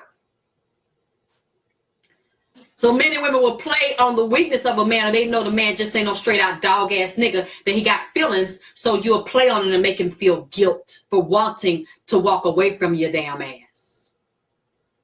And many women would rather have a man that is not being himself.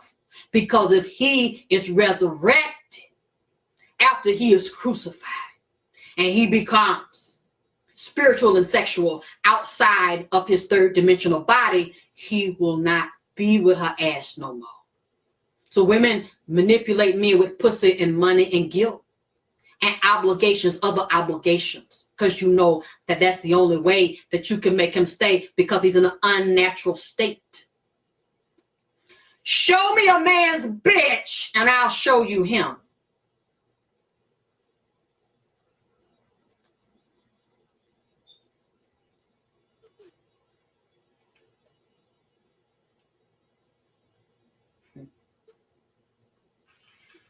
Y'all,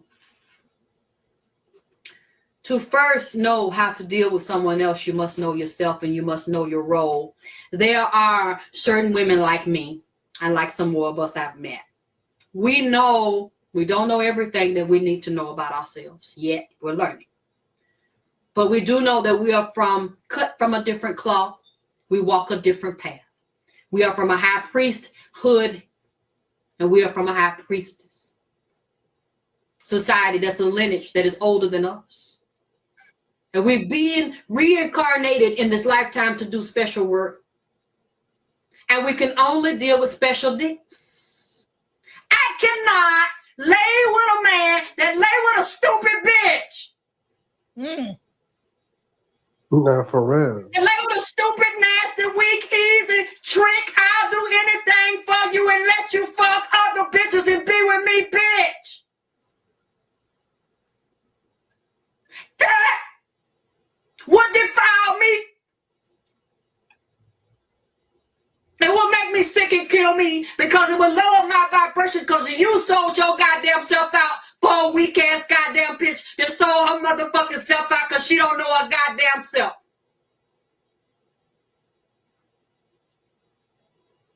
I lay down in the bed with a man like that and feel like I'm having a swingers party and I'm with a goddamn threesome because I have pussy sensitivity. A lot of y'all bitches ain't got pussy sensitivity. Y'all can lay down with a man and don't even know the damn man done been with another bitch or bitches and niggas at the same goddamn time. I talked to a woman the other day, said she done met this man, emailed me about it. They done had a spiritual sexual encounter she ain't never had before in her life. The man practicing all kind of goddamn sex magic on her motherfucking ass, just like I wrote in my book, Vagina Healing with Your Man. He done matched her breathing, matched her heart rhythm, locked out of eye contact, wouldn't blink, wouldn't let her lose eye contact with him, locked his fist in her fist, put his dick lining up with her pussy, fucked her, and they both felt like electricity was shooting through their goddamn ass and had an out-of-body experience. But she also told me she found out he was a swinger before he met her. They live in 2 different states, hooked up on the internet, talking to each other, been talking to each other for a while now from 2 different states. Found their way around out the different states.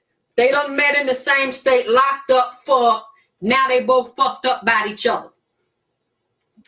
One thing she said, I had a dream. I seen another bitch in his bed. And I told him, now, I know you got a mess to clean up. Now, you still want to be with me. I want to be with you. I believe you, my soulmate. And he said that she heals. He said, I don't want to lose you now. But he admitted, he said, I know which one you're talking about. He said, I did do that. I'm not doing that now. She said, I'm going to give you time to get your house clean if you want to be with me. She seen it in the spirit.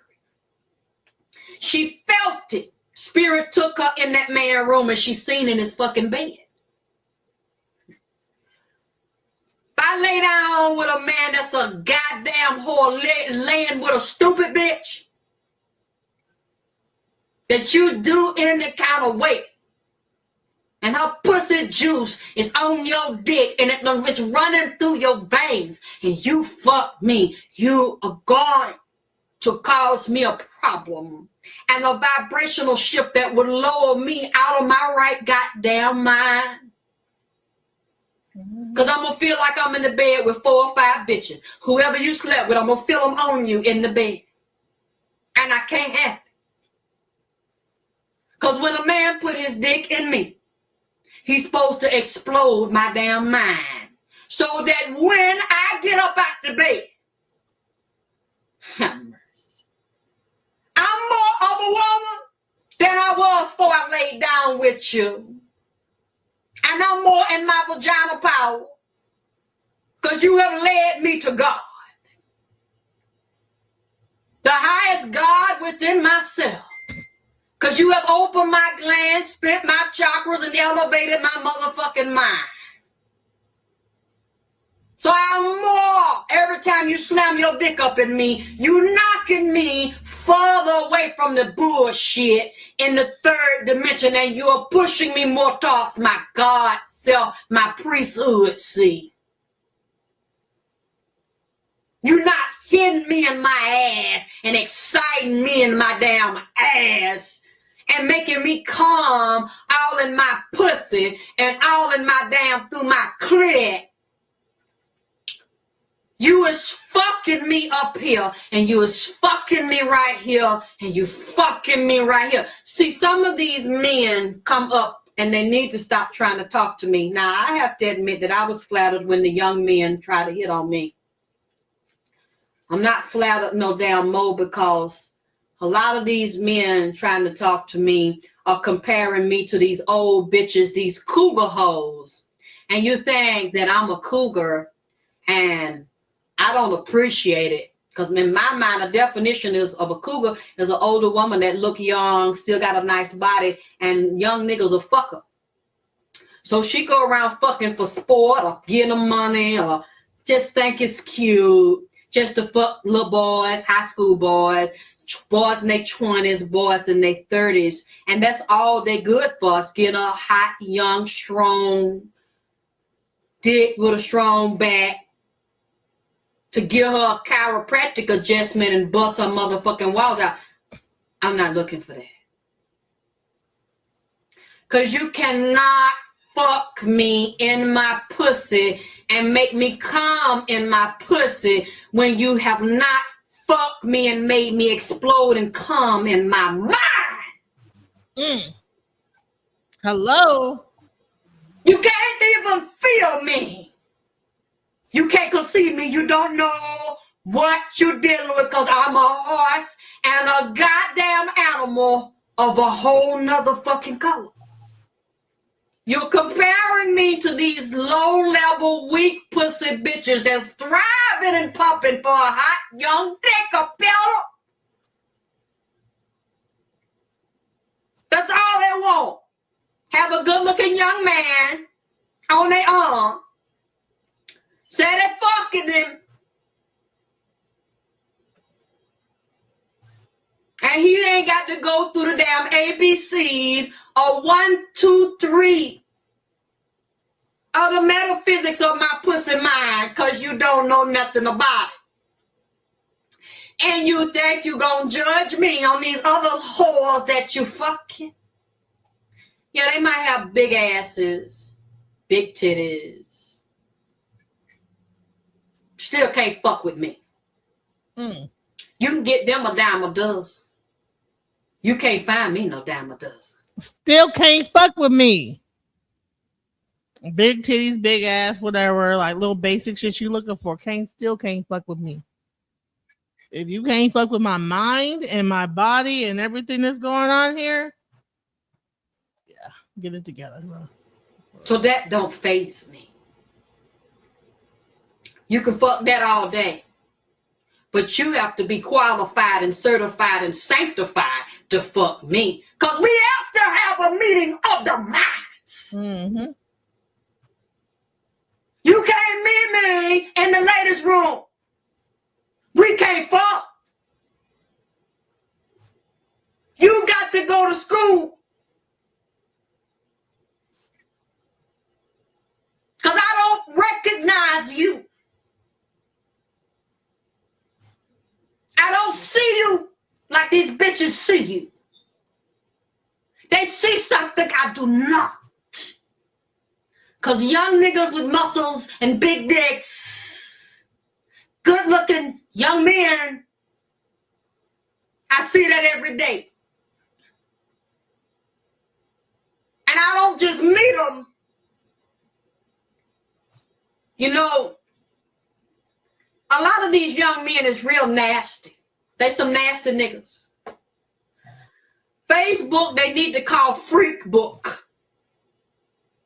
Because I have never in my life been propositioned with more young dick like I have on Facebook /Freak Book.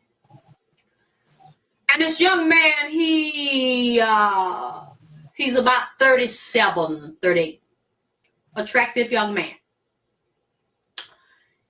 I met him in person and I looked in his eyes. You need to look in these men's eyes, ladies, to see who and what you damn see, because you might see some shit you don't want to fuck with.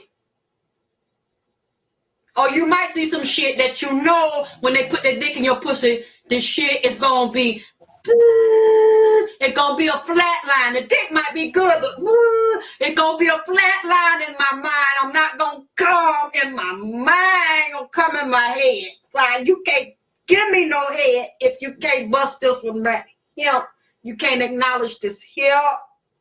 Most of them can't see me up here. Mm-hmm. He sent me a picture of his dick. I don't know why these young men, these young boys like to send me dick pics, but he sent me a picture of his dick. It was nice and fat and long and wet because he had jacked it off so it would come coming out his dick. I looked at the picture. I said, you got a nice dick. You got a pretty dick. You should be happy. But I don't want none of it because it did not excite me. He's like, what you talking about? You don't want none of this. I know how to fuck real good, I said. You're an ignorant son of a bitch.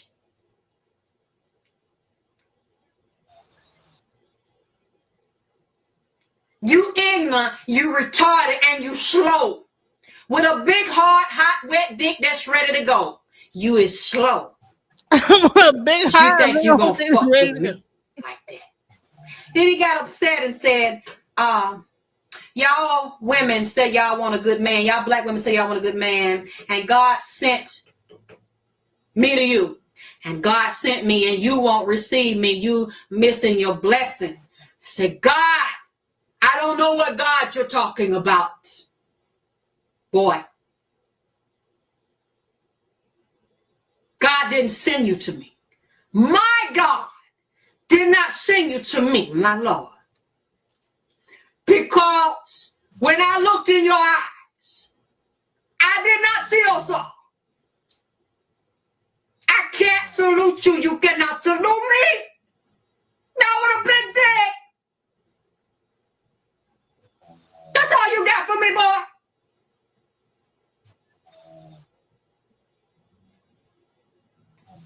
That's what you thought it would take for me. That's why I know you wasn't sent by my ancestors. You weren't sent by the heavenly host. Not to jack me up and fuck me. Because you talking about some low-level Netaroo shit. You talking about some disagreeable Netaroo shit. Because I can see in your eyes, you can't fuck me right. And even on this scene, what I'm saying is, y'all can't get it. Fucking the shit out of a bitch on a third dimensional level is not the same as fucking the shit out of a bitch to the point that you fuck this bitch into her right mind. Lord have mercy. These men done fuck these women out their mind. They not in their right mind. That's why they stupid. Dealing with inferior men that are not in the elevated God or star state. And you're looking at these men and you cannot even recognize that he is not the one because he does not recognize the God in you to elevate the God principle in him and to be right and be a goddess to him and be a twin flame and a mirror to him. He not ready and you know he not ready. And you still let him put his dick in your mouth and in your ass.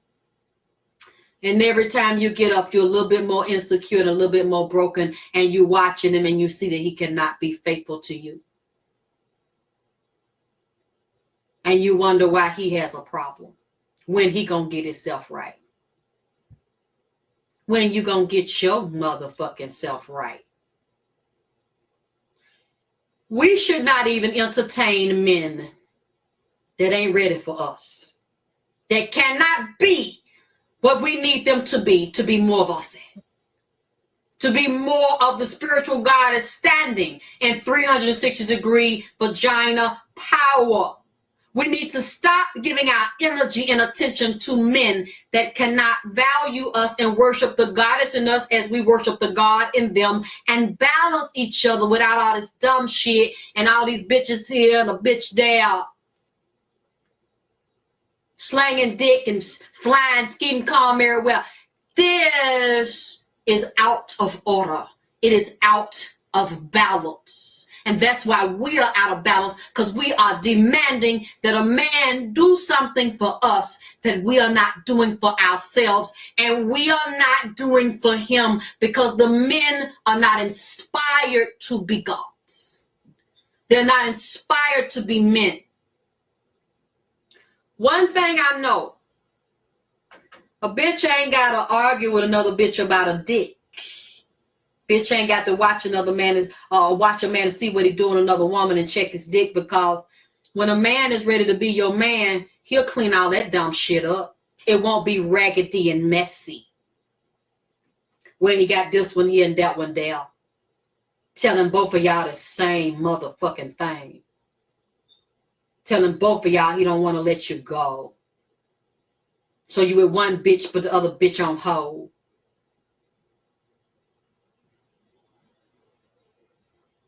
Then other bitches want to call other bitches and confront them about niggas or show up at their job or follow a bitch around and fight a bitch about a nigga.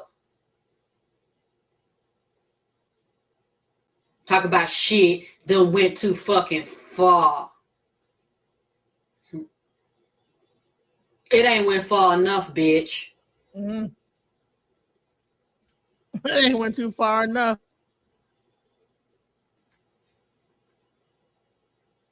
It ain't went far enough. Because if it went far enough, he would have made a better decision. And he would have become a god. Women don't have to wait or say this has to change or this has to stop or enough is enough or it's gone too far. Because the nigga ain't said it went too fucking far. When a man is ready to change and when he's tired of what he's dealing with and he's tired of where he's at, he will say, this has gone too far. If he don't say it, then it don't mean shit. Just shut up and keep sucking his dick and taking inferior ass shit. Because when a man speaks for a bitch, that's when it means something. Not when a bitch speaks for a man. And if she's speaking for him, he's too weak to speak for his goddamn self. He won't check the shit and balance that shit. Because if he's a god, and if he's standing at 360 degrees of penis power, and if he's a righteous God, he will balance it. If the motherfucking nigga can't balance it for you, you don't need to talk to no bitch. You need to leave his motherfucking ass alone to deal with the bitch. They gotta speak for him or wait for him to balance or check him. Follow him and shit, call other bitches, try to check other bitches about him, because he don't obviously want to be checked. He like the shit like it is. And he ain't ready to motherfucking pull the gavel up and say court is in session. I'm ready to balance this out. I'm ready to rule on this motherfucking case. I have come to my conclusion. It's either yay or goddamn nay. If he did that, you is a dumb bitch. You is a damn fool. If you know you're like me, even if you gotta stand alone, you gonna stand alone before you lower yourself to deal with a low vibration stupid bitch that's dealing with a motherfucking man that has not completely spoken, balanced, and made a goddamn decision where it's all or nothing. Unless you going for him having you and somebody else. If you do, then stop checking his ass. Shut the fuck up. Right. If you down with that, but if you know that you were called here for a higher and better purpose, and your vibration is higher than that, and you deserve better than that, and you see that occurring with a man you like, and that you want to be a goddamn man, and he's not ready to be a czar, leave his fucking ass alone. Because he's going to play games with you. He's not going to be serious. He can't make up his mind, and he's going to hurt you. Now I'm gonna be back with part 2 of this here thing. What? Listen, are you still sleeping? I heard you snoring. You there, Tony? Tony's sleeping. I got one more video I'm gonna play and let it go because listen. This is really as much as this is for y'all. It's for me too because I listen. I miss Alexis. I don't know what happened to her. What's going on? Where'd she go?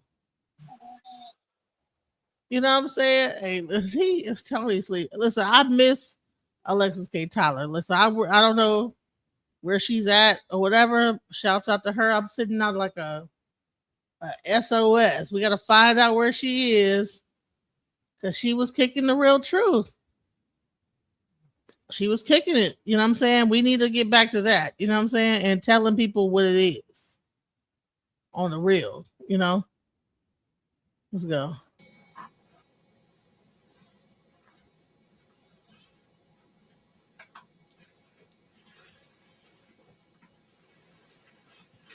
She is.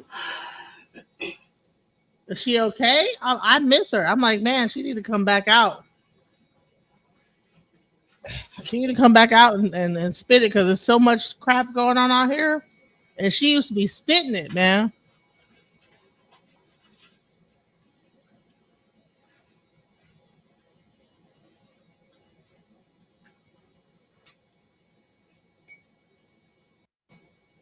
a very, very awesome German bringing update again.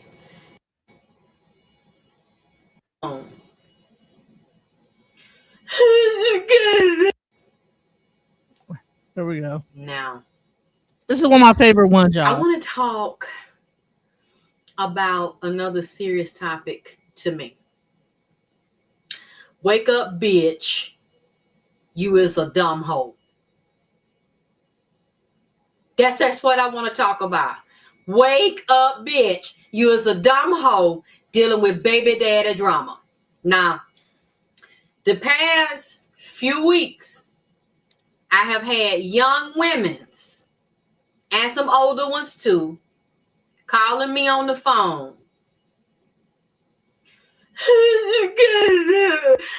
Whining like an old puck bitch about a damn nigga dick that you had a damn baby with. He won't give me no money. He won't pay no child support. And I let him fuck me all in my ass. He still won't give me no money. And he don't call. And I'm tired of it. Really tired of it. Now, these bitches on the phone trembling. They pussy trembling, ass trembling, and mouth trembling. Mind trembling. Mind all fucked up. Because they done let a nigga go all up in their wall. I'm talking about every wall of them. They mind wall, they hind wall, they damn pussy wall, and damn sticking cock all in their mouth and throat wall. You done went all around the world. 360 degrees in your ass. And you still is a damn dumb bitch. This nigga done mastered every hole in your damn body. Just like he playing marbles, just throwing marbles all around playing a game. Just done ran all kind of circles around your motherfucking ass. Anything he asks you to do, yes, yes, and yes. Whatever he damn said, you do. Now you done laid up and let him screw you down and fucked you down to the fucking ground. Now you done got pregnant and had a baby bind and you can't even fucking control him. Cause everything you ask him to damn do, the bitch nigga said no. Why is that? Cause you is the stupid hoe. You the stupid hoe. You the stupid hoe. You need to just accept you's a dumb bitch, okay? Now we done all been there. Don't get upset about it. Don't think it's just you. But you keep being a dumb bitch.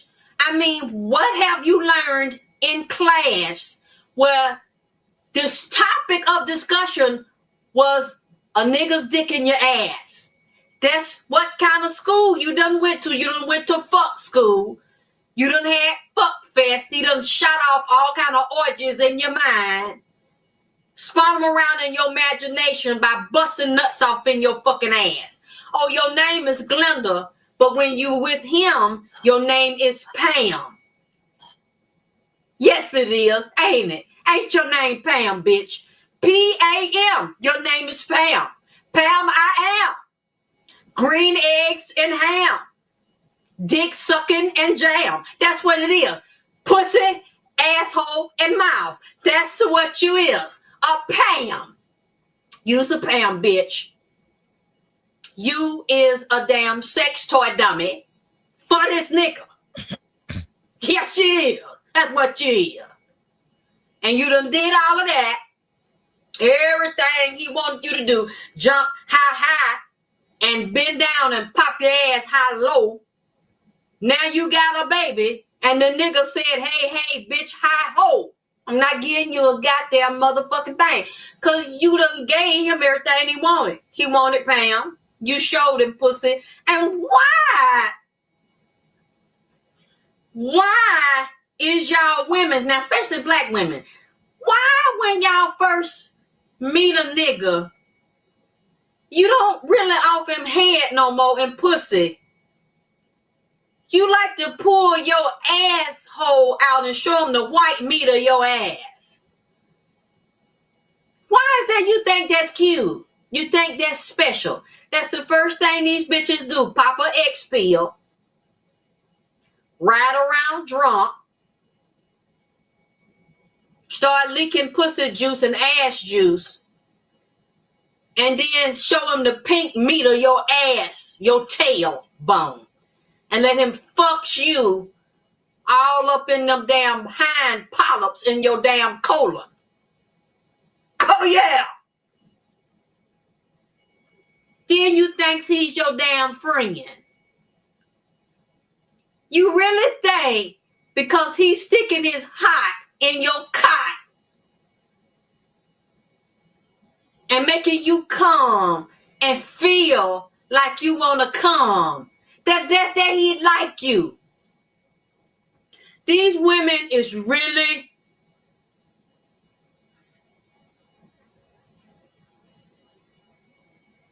I don't know if you was a dumb bitch because you was born a dumb bitch, or your mom is a dumb bitch and she was a dumb bitch when she fucked and got pregnant with you, and you was dumb in her womb because she was dumb pregnant with you, and that dumbness passed on.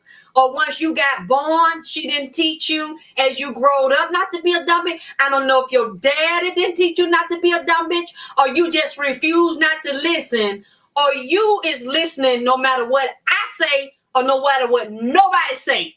You is looking for your counseling and your teacher to be a dickhead. Welcome to the panel. What's up, Reverend Green? Welcome to the panel. What's up? Tuning in. Oh, okay. Well, I'm just revisiting some of the things that Alexis K. Tyler had to say. She's broken things down from Asar, Aset, ancient Egyptian, when it really breaks down to twin flames and the stupidity that a lot of people have in relationships. Like when it really goes down to it, like when you are allowing men to have sex with you and this, that, the other, don't be a dumb bitch. Don't be a stupid hoe, If the guy has mother issues, understanding all these different things. So I'm not sure how far if you just got up here or if you heard what been going on this whole time. She's even breaking down the mother wound, like even how, if a man is having mother issues, all type of stuff. So what have you seen so far? I'm familiar with her. Yeah, it's a common sense thing. I've always said, it's just like myself. I have no mommy nor daddy issues, and I always stress I don't need a second mommy. I mean, talk to a fella who is straight, is probably not involved with, just not involved with people directly when they're speaking to them. They'll drop a lot of common sense. It's just about, it's not going to be tailor-made and soft. It's going to be just as coarse and unrefined. It's going to be organic. It's going to hurt the ears because it's the truth. These people who are online, these life coaches, these fake gurus, these cults, all they're doing is they need an infrastructure for their lives and scams. Me, on the other hand, I'm just an ordinary, proud American. I shit talk. I back it up. I really live that life. And I'm not tripping. I'm too young, even for the fellas who have like mommy issues. I'd be way too young. I mean, I'm way too old to think like a young boy or someone who does have mommy issues who's my age. These dudes is popping out of bushes. They eating fucking firearms for breakfast and lunch and dinner. And these women too, a lot of these women who are just babbling, they come from psychiatric units. fellas, it's time to ask these women, hey, have you ever been to a psychiatric unit, like had a nervous breakdown in the past? It may help, you know? It's just the way it is. Gotta ask questions. It's more than just looking at the Adam's apple today, looking at the baby pictures, looking at the feet and the hands. It is different. These people, there's something else that lies behind the stare. You gotta dig deeper. And get off them damn dating apps. All right. So, good point.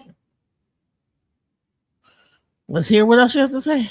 You think that these niggas is gonna pull their dick out of their pants, put it in their hand, shove it in your damn teethis, and make you lick around the damn head of it, spit on it and jack it, and then push it up in your ass and fuck you and make you come all in the corners of your pussy and your asshole.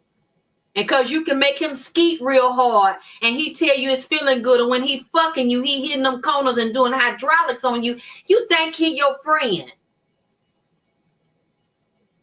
And you is dumb. Cause he's friends with his dick, and his dick is friends with a lot of people pussy. You just think that it's yours. Oh, the way he fucked me all in my ass, and the way he be coming and fuck me real good till I come, and then he fucks me in my pussy, and he fucks me in my mouth, and he keep coming over here, and he keep on fucking me, and don't even give you now peanut butter and jelly sandwich on no damn cheese and peanut butter crackers up there from the damn Walmart gas station, 2 for 50 cents.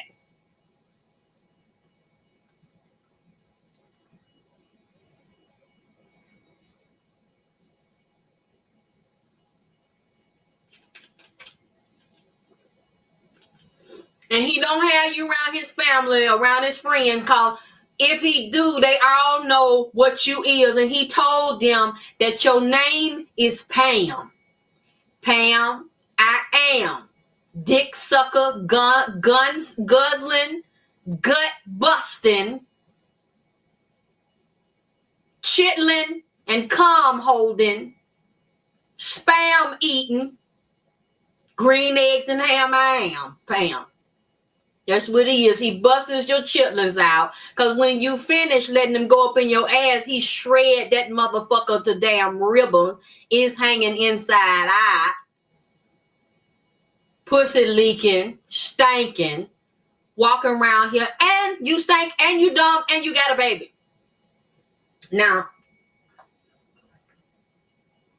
and now that he don't want to come around no more, because you done let him fuck you so much and so hard and regular and often and long. Now he done got tired of it. You're not unique no more. You're not special. You're not different. You're not a challenge. And you stupid and you weak and you never fucking say no. Even if he fucked you a few times and got tired of the pussy, it wasn't good. He went on to somebody else and you either hurt trying to deal with it, thinking that he was your friend because he was fuck you in your butt and busting nuts over and over and again. You thought he was your friend. He never was. And now, or he left and you got a baby. He was there in your face every day, couldn't get enough of him, couldn't turn for him. He texting, he calling. He always round and round in your motherfucking ass. Now, you can't even get him to give your ass a bowl of goddamn rice. Can't even get him to give your motherfucking ass a damn popsicle. You won't get nothing from the nigga but fuck you, bitch. I ain't getting you shit. Kiss my ass. Now the nigga done turned his ass up to you and walked away from you. And you're sitting here fucking devastated like a weak ass, dumb punk ass bitch whining to me. I don't know, Alexis, I can't believe, and I don't know what he gonna do, and what? I know what he gonna do. Treat your ass like cock-a-doodle-doo, the damn old lady in the fucking shoe. Hey, ho, ho, I done fucked this bitch, now she gotta go. And you sits there, no balls, no honor, and no integrity about your pussy, because he didn't have to earn it. He didn't have to work for it. He didn't even have to pay for it or trick off for it. Because you so hungry and greedy for a daddy. To get attention. You know what's amazing to me? I see these women. Did you put it on pause? He liked me because he told me that I was pretty. The way I look at this is that I will ask you the question. How do you feel about what she just said about 15 seconds ago?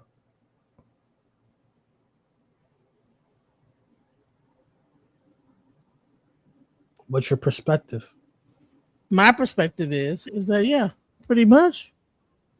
You're allowing this guy to do this and do all this. Like you're just a cum bucket. And then when he gets tired of you and then moves on, then you're stuck with a child and you wonder why. But you were just a plaything for this guy. Isn't that right? And you wonder why, but you were a plaything for that guy. You know what I'm saying? I mean, bottom line is that it's your fault. It's the woman's fault. Like it's your fault because you're allowing yourself to be delusional about what's the real situation here at hand. You're giving it up, giving too much up, doing too much. You're not married to this guy. There's no reason for him to stay with you. You're just there. Like, and he is just he's screwing you from the rooter to the tutor. And there's no reason for him to ever commit to you because you never demanded it. But yet you now are pregnant and have a baby. And he's like, hey, it wasn't even really all that. How we were just fucking. You never required a relationship. You never demanded one. You just was allowing yourself to be used. And that's your fucking stupid ass fault. And that happens with a lot of women. It's like they think that this guy really likes them. Dumbass. That's what is a lot? If there's 10 women left in the world, all right, 10. What is a lot out of the 10 women who are left in the world? What do you mean by that? If there are 10 women left in the world, what is a lot of women? Like, give me a ratio. I would say damn near 80% of them. Okay. So 80% of them go through everything that she's kind of speaking on. Not I would say 80% would go over everything. What I'm saying is that I'd say about 12%. I don't know. There's a lot of females. Why are we all talking about the single parent epidemic, where 50% of Black women are single parents in some way or another? You know, whether they be like living in households that they're or whatever. If that's the case, then why would you have so many single parent households? It's at least in America. The United States is the United States. You know, it's okay. I'm not speaking about like the other world, but like Africa or whatever. I don't know what's going on there. I'm saying in America, I would say about like when you go into maybe not 80, but I say at least 50 to 60% of women are they are going through the same thing that what she said. Yes. So a lot of these boss women though, who are, high tier, are they going through this too? Yes. Yeah. Okay. I just had like a whole thing where she talked about that. She had a whole mask on. She said, "Look, you're wearing a mask a lot, but the whole thing is not really about the woman solely. It's also about how the men have a mother wound, and a lot of she men can tell have. me nothing. Yeah, she can never tell me nothing. My own mama Well, has that's trained me, your. as my own mother, who I love right now, my own father. They can't tell me nothing. By the time I'm 15 years old, they both can see that I'm my own person. Okay, how old are you? You can't tell a grown person nothing. What's all right? The question: how old? How about? Well, give me a roundabout age range where you are. I'm in my 40s. Nobody can tell me nothing. Early 40s or late 40s? Nobody can Are tell you me a nothing. No? Are you a millennial? I'm gonna say Are this. you a millennial or I'm are gonna you say a this again. Generation X? Nobody can tell me nothing. No, I have By a reason why I'm asking you the question. By the time someone is age 15, they're already who they are. Okay, that's not what the question. The reason why I have a real reason why I'm asking you the question. I'm asking you: are you in millennial or Generation X? I am millennial. Okay, so No you were one can raised. tell me nothing. Okay. So this woman right here, she knows that, but I could tell you the origin story with her is that how she even discovered her position in life is because a man put that thorn in her back and she was never able to remove it. And this is a good thing. And now there's great content out there for women. She didn't let it go to vain. She didn't let it go to waste. It's not just only content for women; it's also content for men. Nah, it's not contact for I mean, straight a men. man is not going to understand that, you know. Nah, straight men don't need any because content. no, let me tell you why it's good. Straight men don't need no content. No, listen. No, I'm trying to tell you. I don't have to listen though. Okay, what I'm trying to tell you is that when you have a woman that is confused about certain things and gets her straightening, then and being told, hey, you being the dumbass, you know what I'm saying? Then she comes to that straight man without all the bullshit.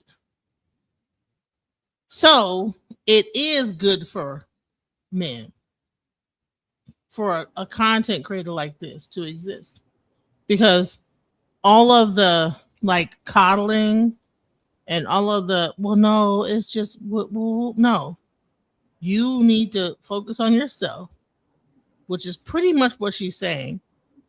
A lot of these men have like are wounded, you know what I'm saying? And you need to like show up in your true self. He need to be his true self, and then you guys can come together. She talked about like the twin flame versus the soulmate. I mean, she really broke a lot of you I'm not sure when you came into the conversation, but she broke a lot of things down. So I'm familiar with her. Okay. I'm very familiar with her. You know, every 10 years,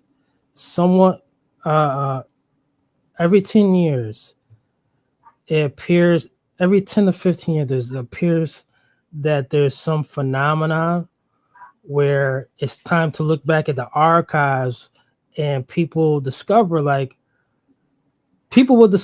Samuel, whatever his name again, Kevin Samuels again. People will discover her again. There's other people right now who are talking some real shit. They don't even know who they are. But 10, 15 years from now, oh man, it's just the way it is. It's they weren't never hitting like that. All right. So she was never hitting like that. She was never embraced like that. What difference do it make? It's time to find that one who's doing it right now and support that person. There's another one who's doing this right now and is not being heard, and they're not they're not displayed in the front of the supermarket like everybody else. They're in the back.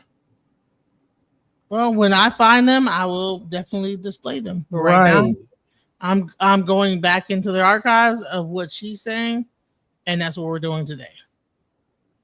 Maybe someone will send me some other videos of somebody else is saying something similar. But the main thing that she's talking about is people getting into their power. It's not just about, even though she, just like a Sarah Sutton said, you know, he had his moment, right? She had her moment. I'm just replaying. That's all. So yeah, there's nothing wrong with that. You don't know that already? You need a nigga to tell. That mean that he like you? Cause he told you that you look good or your ass fat? That don't mean he like you. That mean you make his dick hard. And he want to bust off nuts on you. That's all that means. That don't mean he give a fuck about you. Because he see good looking women every day that he want to bust off on. He bust off somebody before he seen you and want to do it to you, bitch. And you think that's special.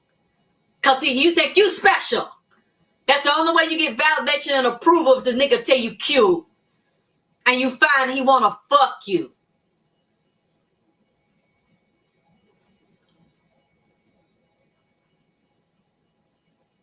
He like the way he laugh. You like his little swang or his the way he walk. These little outfits he dance around like a fucking clown. A lot of these women, not just girls, a lot of these women have their priority mixed up because they fucking sick. And they a stupid bitch in the head because what you look for in a man is based on some cartoon Fonzie Rella shit. Happy Days shit. Because I remember when I was a little girl, I looked at Happy Days and I was in love with Fonzie. The jacket, the hey, the ho, the woo, the style, the collar up, the hair slicked back. And then I seen niggas when I was growing up the same way in the hood. The super fly look, the hair on the chest, the silk shirts open, the tight pants, the nut grabbers on with the gold chains, a whole bunch of gold chains, gold teeth, diamonds in the teeth. These niggas with the grills and power wall and all them, that ain't really nothing. That ain't new. They got that from the Superfly niggas because I seen niggas like that when I was a little girl in the projects in downtown Atlanta. Old and young niggas was wearing grills, wearing gold teeth. It just wasn't no pullouts and all that. They stepped up the style and made them pull out and pull on, but they had real teeth with golds put on their teeth with diamonds in the teeth. That's really nothing special. But when I look back at that and you see the fuckery behind that image of what a man is and what a man is not. And a lot of these men play that stupid role to bust your pussy hole. They talk nice and sweet to bust your booty meat. They laugh and giggle and act like their mind is dead to get you to bust nuts out their head. That's what that is. And I see women, there's like this one girl called me last week, and she in her 20s, Miss Alexis, he said that he was going to marry me. I said, how old is the baby? 1 year old. Okay. Do he pay child support? No. He tell me to kiss his ass. But he said it. When did he say he was going to marry you? He said it early this year. I said it's 6-7 months into the year. So wait a minute, let me get this right, okay? He fucked you, and his auntie and mom and dad and them told him don't give you no money in your hand to pick the baby up. He'll buy stuff for himself, but he still ain't bought shit for the baby. Ain't brought nothing over there. Don't give you no money. Don't give you no child support. You don't want to take him down the court because you don't want to call them white folks on him. Bitch, you need to come call somebody on him because he ain't scared of you. We can't sick you on him. Because you just as stupid as he is. You just as weak as he is. He's almost 30 years old. got a baby by you and some other bitches. And you looked at him have babies with other bitches, but like you and like a lot of these bitches think you're better than them. Your pussy's sweeter and tighter and more popping than theirs. So what he did to the next bitch with a baby, he ain't gonna do it to you. So you saw the nigga had a track record of leaving bitches with babies and not taking care, but you had one anyway. The nigga done showed you he wasn't about shit. So now you were whining because the nigga, which one? Because he said we're gonna marry you. And you waiting on him to do it, so you hanging on to that. That's why you won't call them folks on him, or because he won't give you no money, or buy you no clothes or food for you other baby. And plus you got 2 more by another nigga. You got 3 boys. And 3 boys watching you be a weak, long cock hoe. Okay? Watching you be a weak bitch. Because of what he said. And that's how these niggas, they play that role. They don't have to keep their word to a dumb bitch, okay? To a dumb black bitch. All they gotta do is buck dance for you. Whoo, girl, look at that booty. You sure lives fine. Damn, I want to get up in that pussy. You like you got some good pussy. Oh, you so pretty. Oh, you so sexy. Wow, all that dumb shit flap around like a damn bird. Ooh, the way he smiled and the way he talk. And he make me laugh. He crack jokes. He got a big dick, too. He know how to use it. He fucked me all in my ass. And he made me come. I love him. Dumbass bitch. You fell for the fucking bait. The nigga didn't have to do nothing. He didn't have to be nothing. He didn't have to show up on point. Why? Because the corridors of your motherfucking mind is blank. Empty. Your priorities is fucked up. That's why you got a weak nigga. Because he had a weak mama and a weak daddy. Or even if he didn't, he chose to rebel against having honor and integrity and being a real goddamn man. Who is God?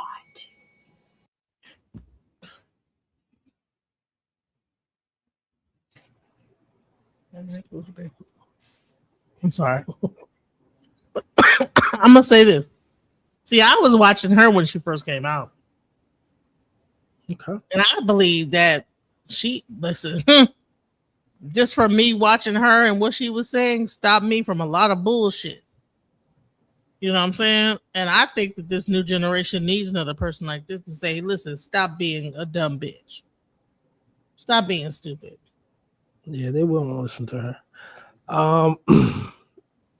But I would say they probably would. I don't know. They listen. They would to, definitely not listen to her. No, they listened to Princella when she was out. You know, Princella was like the second version of that. Maybe it needs to be a new one that pops up and starts talking some real shit. There is. There's people don't want to hype these people up yet. The algorithm. Who you is know it? How it is. Send me the video. I'll pump it up. I'm not looking. There's women right now who know who that woman is, and it might not have come across to your attention yet, but it should not take 15 years for the algorithm to catch up and be, oh, this was a real one. It's unfortunate that these things happen time and time again. They prioritize Kansas Owens instead. That's what goes on. They prioritize someone who's hitting the algorithm better, but there's someone right now. And definitely me as a man, I don't know who that is, but I know the behavior, how these things always work. The marketing. Right. But I want to get back to what she's saying, though. What she's saying is, to you?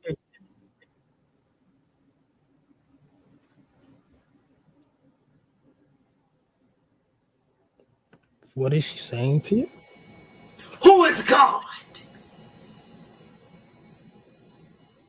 Because the last time I checked, God is a bitch.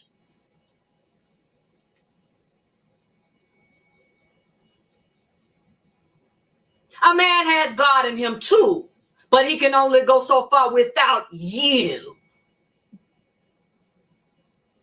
A nigga can only do to me what I let him do. If I want another child right now, then that's up to me that if I get pregnant and if I have the baby, not the man. The way he treat me before, during, and after the pregnancy is up to me, not him.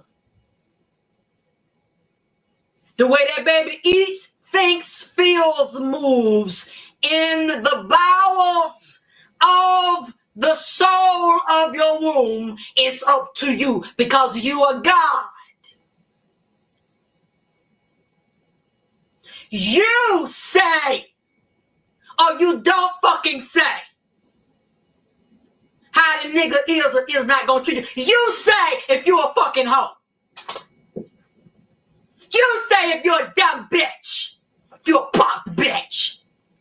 Then you get around here whining like a coward ass bitch. If you done let these niggas fuck you over and play games and come to you like a caricature of a man.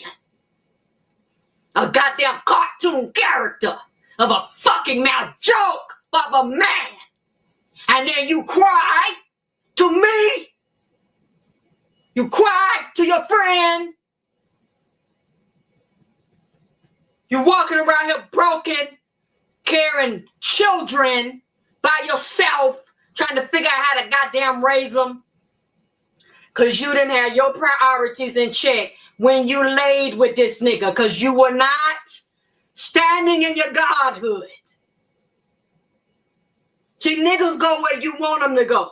They do what the fuck you want them to do. And if they ain't acting, talking, walking like you want them to do, they out my life. I'm going to cut them the fuck off. I'm not going to talk to them no more. Because, see, I done been where you at. And a man left me with a baby, too. And I was just like you all. Pregnant by a no-good-ass nigga. I ain't know. A caricature of a nigga. Slick walking, fast talking, up north nigga. Done come down south. Picking young, dumb Georgia peaches. That's what I was. Looking for love. Because I ain't had no mama, I ain't had no daddy, and had been abused all my life and thrown from pillar to post when I wasn't with my grandmama. So I wanted to believe something. Nigga wasn't talking about shit. He didn't say he was gonna marry me. I just fucked and got pregnant. But all I knew was I was not gonna have no abortion. I wasn't having no miscarriage, and I wasn't going to do no adoption. It wasn't going to happen. And he let me know right from the get-go. And I told my son this, and he even admitted to my son, yes, I did tell your mama that. And I'm sorry that I told your mama that, but I did tell your mama to get rid of you. He told me, he told my mama, he told different people, I need you to handle that for me. Because I'm not going to be around. And I don't want you, and I don't want the baby neither. Have mercy. And my mother had put me out prior to that, so I didn't have nobody but my grandmama, okay? My mother and all the other women in the family and the older women that were supposed to be role models to me fucking laughed and told me that I wasn't going to be shit. That I was a failure and my life wasn't going to be nothing. And my life was over. You could have been something, but now you done got this baby and 19 years old. Well, now you ain't going to be shit. Your life is washed up. Hee, ha, ha. My own fucking mama. Right. And I want to pause it right there. This is not for me, but there's behavior that is echoing, screaming out loud. Plus, she was trying to fight back some tears. But at the end of the day, and she did a great job. She telling the truth to women directly about the society, the sisterhood, the committee that she feels were not even encouraging nor supportive. But there was this one woman, an older woman who was an elder. She wasn't no older fool. She was an elder, and that was her grandmother. Her own mama put her out. Her own siblings snickered at her. Her friends snickered at her. All women. She's admitting about the inner circle. She's had this fella tell her straight to her face and to others to abort it. He don't want her like that. She had no support. She had the one will and determination. I knew I was not going to get an abortion, terminate that baby. God bless. She knew she wasn't going to have a miscarriage. She was going to stay healthy and durable. God bless. And the third sign was, I forgot what the third sign was. But the thing is, she was able to fulfill these things, but she looks back during that flashback moment where she was just about to, she was fought off those tears. She had said, essentially, it was the sisterhood. It was the sisterhood that had no infrastructure to protect her. And that's the same sisterhood that's telling these young women, and it's the older ones, it's the old fools, to do this and that to this very fucking day. And this is why there's a limited amount of Sister K's who pop up and hit that algorithm. They rather listen to a Kansas Owens, some divested swirler nut job instead. Sad.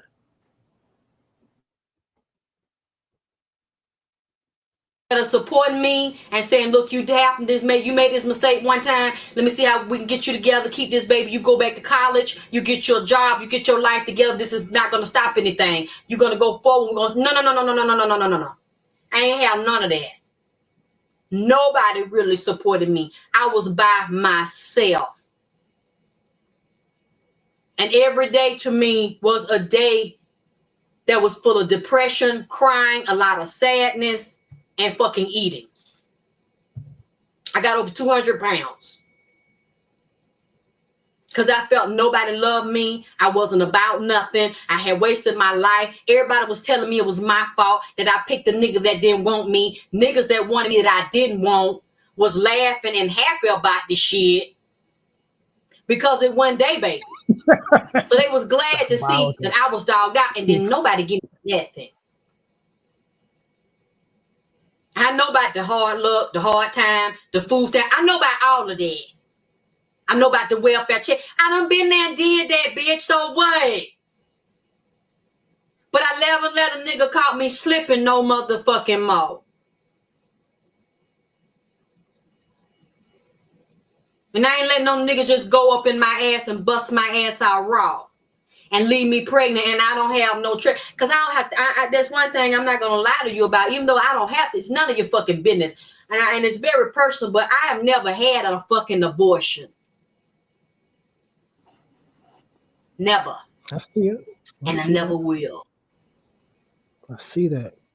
Never had a miscarriage. Never had a tubal ligation, ectopic pregnancy. None of that. And I made sure I kept my ass clean. And I protect myself. Because a nigga wasn't going to jam me up like that no more. A lot of y'all You had bad guidance and bad advice. Cause you didn't have a goddamn mama like I didn't. And you hang on to that shit. And you let that shit beat you down. Then you let Check a them nigga women. tell you a fairy tale. Ain't no fucking dude did that to you. And It's a the women. cartoon nigga bust your ass again. Raw. Then you got 2, 3, 4 babies. Whining because the third baby daddy fucked you over the same way the first baby. Bitch, didn't you learn the first time? Because I learned. And I wasn't going to never be humiliated and embarrassed like that. And I will never let nobody get the best of me. And I'm going to tell you, it ain't nothing. It ain't nothing in the world, no matter how bad no nigga hurt you, baby. As far as I'm concerned, it wasn't no hurt like the way my mama had broke my heart and hurted me. And did me. She's a dirty, rotten ass bitch. But you outlived her. I ain't mad at her. I made her some oil for her stomach the other day. If she's sick, if I can help her and make her something, I still do it. But I'm keeping it real here. I'm sorry. I'm not like a lot of you motherfuckers. You go back in your past and you know your mama was a rotten bitch. Okay? And you make up all these things about how good she was, how nice she was.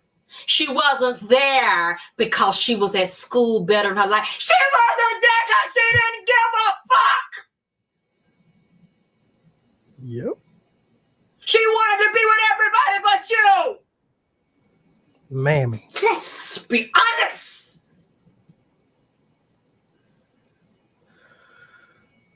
Mammyism is at an all-time high. Don't want to take care of their own kids. If you cannot keep it real with yourself, you can't keep it real with nobody else, because that's how I came through a lot of shit. By being honest about shit I didn't want to be honest about. And the fact my mama didn't love me. And she didn't want to be bothered. Ooh, child, this pepper done got in my goddamn eyes. I'm sweating over here so goddamn bad. Oh, the spirit done got on me, honey. My whole body is hot, baby. I am hot. Good God. She's about to cry. Oh, I have to take a break here. It's just the wind. Woo! It's just the wind. Where's some napkin? Because I got so much pepper in my body, honey, that if I sweat or my eyes get to running, it will get in my eyes. They'll start to burning. I got to calm down. I might have to end this here and come back with part 2. I'm sweating too goddamn bad. My whole face is hot. My whole body feel like it's on fire because I got hot pepper all over me. Whew.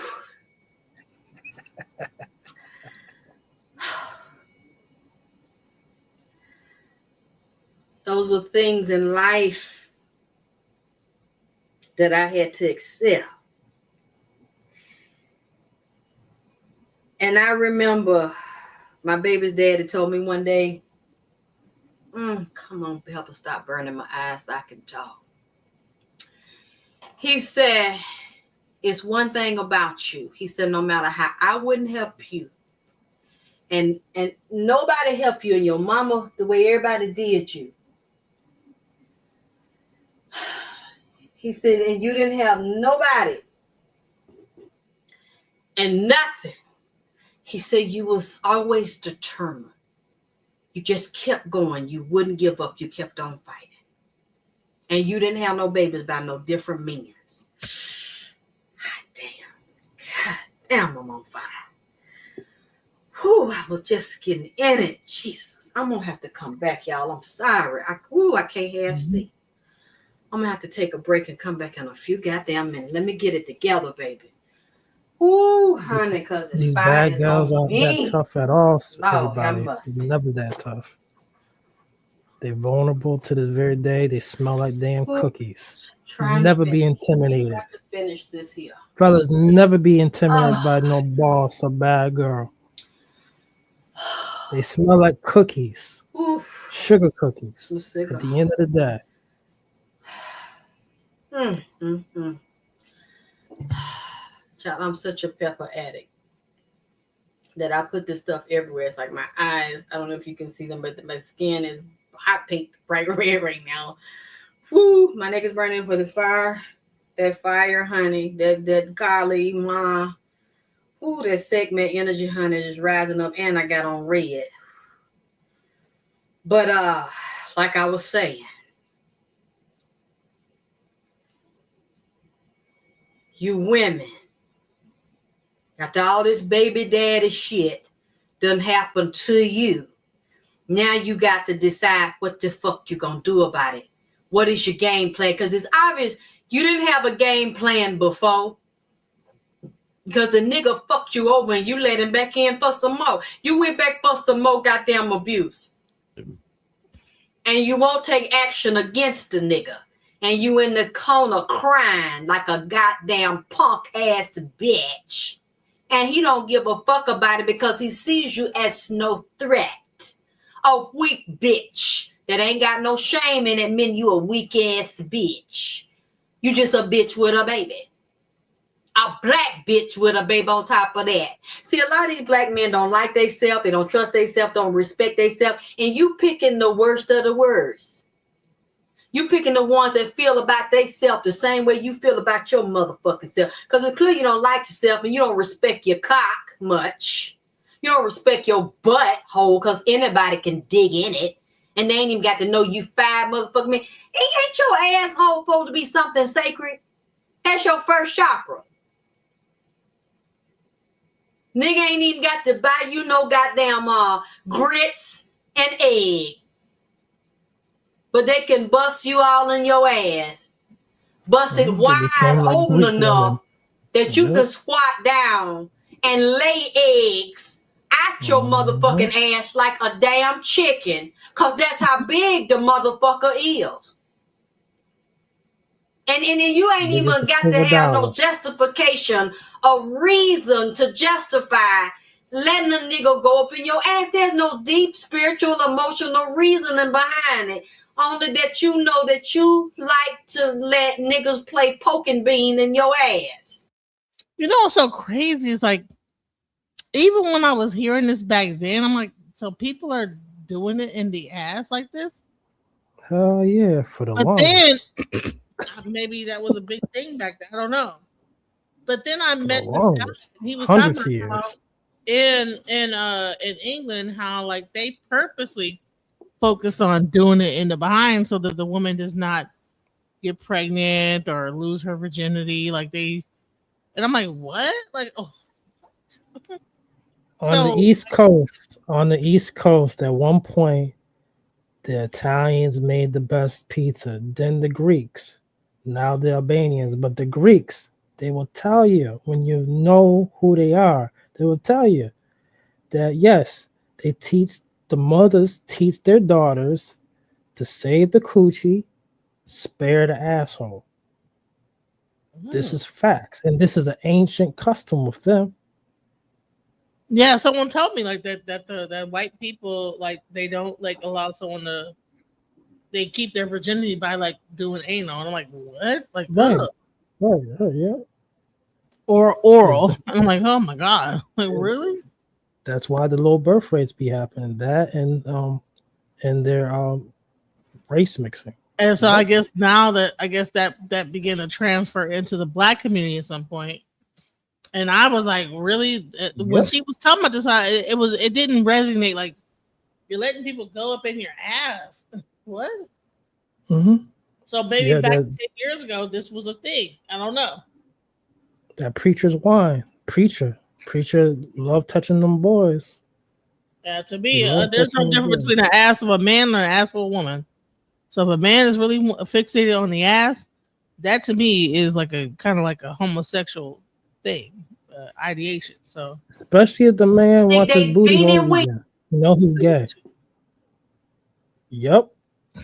Yeah, to me that's gay. Right, yeah. I'm saying that if a dude asking for his booty hole to get eaten, he gay. In your damn can. Yeah, he is. Fucks you all in your motherfucking ass. And leave you where he found you. Oh, he's my friend. He's my friend. Bitch, he don't even know you other than coming over there to show you his butt and his set of nuts. That's the only time that he see you, when his dick is talking to your mouth or his dick is talking to your butt. When y'all ain't having no dick talk and booty and dick intersection and traffic jams in your ass, he don't fucking know you, but he's your friend. He ain't committed to you. He don't take care of you. He don't have your back. He only bend you over and see the back of you when he fucking you in your butthole. But that's your friend. A lot of these men don't have no value for you, dumb bitch. Because you don't have no value for yourself. I mean, why? He didn't have to earn it. He didn't have to fucking work for it. It was too easy to motherfucking have. It's just, see, it's just like, this is what I heard recently. How a lot of these women, a lot of these black women, they have good men at home and they cheat on the men. They really not in love with them. They use them and they want to keep them. They don't want nobody to have them. Welcome back, everybody, to more of the Alexis K. Tyler Vagina Power Show. I appreciate everybody that was able to come back. I know y'all got busy schedules. Man, that's crazy. I had no idea all that was going on, you know. But last like what? Golden showers today. Plenty of them. Yep. Yeah, I did not know that it was all that booty thing going on, bootyology happening. You know, I was like, what? But let me I'm gonna play this one last thing where, all right, so you have what she said, but what did the men say? Okay, let's go. These males, these beta males. Yeah, I've got a girl right now, but it's not that's my girl in it, but that's not the love of my life. You get? Oh. You know what?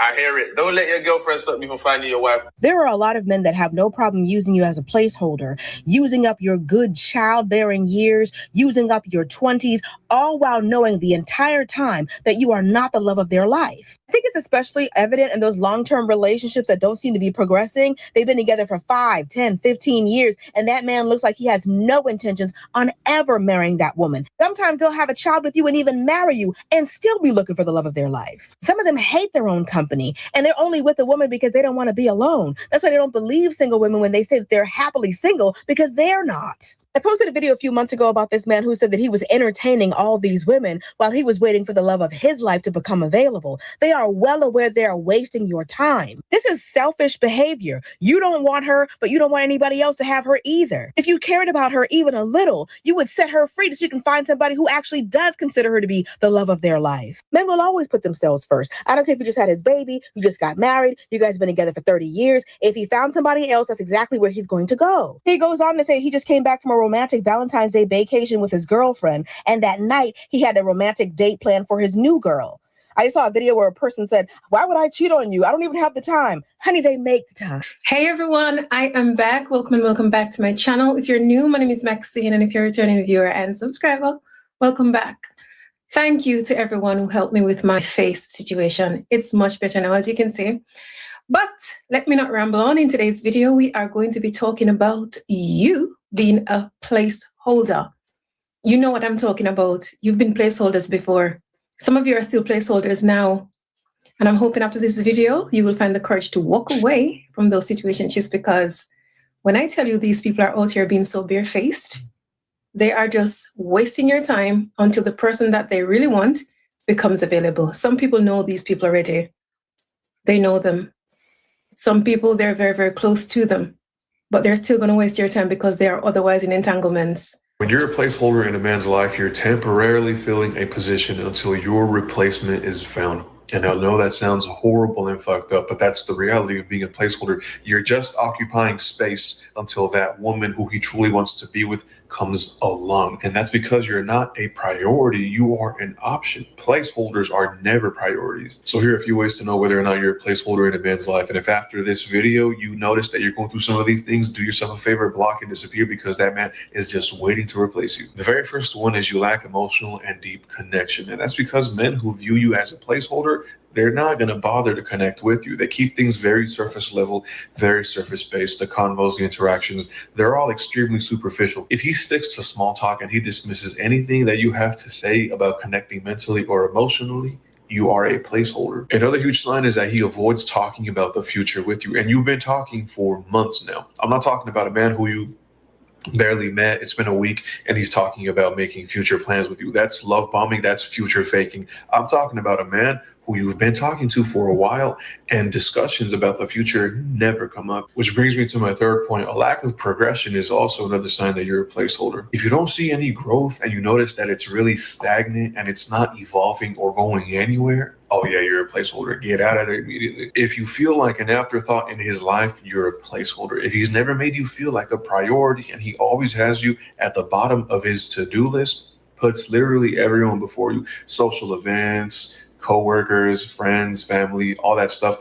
If he puts all that before you, that's because you're a placeholder. You're not a priority, you're an option. And the most fucked up part is you're just an option who's occupying space until your replacement is found. Let that sink in. And if you're still okay with being a placeholder after listening to all this, stop allowing people to waste your time. Stop allowing people to waste your time, because you know what? Most of the times, most of the times you complain to yourself that things are not moving forward as quickly as you want them to. Sometimes some of you are unrealistic and want things to move along too quickly. But at other times, your gut is telling you that this person is wasting my time, but you keep hanging on for another day, another month. You're going to give it another this, another that. Oh, he's just waiting until he gets more stabilized with his finances. He is working on some things. He is too busy. All these excuses that you tell yourself, you are the only person who's going to hurt in this situation, because I can tell you that if somebody's wasting your time, they know for sure that they're wasting your time. They are just looking after their own needs. You are there for their convenience. You are there because you won't remove yourself from the situation, and it's easy to keep you there. So the choice is yours. Listen. So what are your thoughts on that, being placeholders? Men using women as a placeholder? Yeah, I mean, I don't have any solutions. These things do happen. Personally, I've been active since 1996. When people have a circle of friends as men, powwow sessions, and they want to bang their chest and be like how many women they got or how many women they had, I hear the numbers and then their jaws drop when I say I have 11 versions. They like 11 versions? No way. So this is what we're talking about. Some people are instinctually killers. I had to have my heart broken, and I'm on general principle, to become a killer, to become someone who's intuitive and knows what they want. And I've met people who are married. I've met people who are full-blown gigolos, and now they're married. And the one thing they'll say to me, I never got to do what you got to do, though. But I never got to do what you got to do. I never got married. You're married, but no, I never got to do what you got to do. What you got to do. And what's that? You got to live as a bachelor. You got to have your own place. I never got that. I always lived off of women. And I was looking, and I had so many placeholders, but I never ever got to live a bachelor years life. And this is up for debate, like which one's the best. Right. Me, I figure I'm under 50. By the time my children are both adults, I'll still be under 50. And I can start that path of my life where I will be a married man. That's how I look at it. But yes, placeholders are super necessary. Welcome to the panel, James Harlem. What are your thoughts?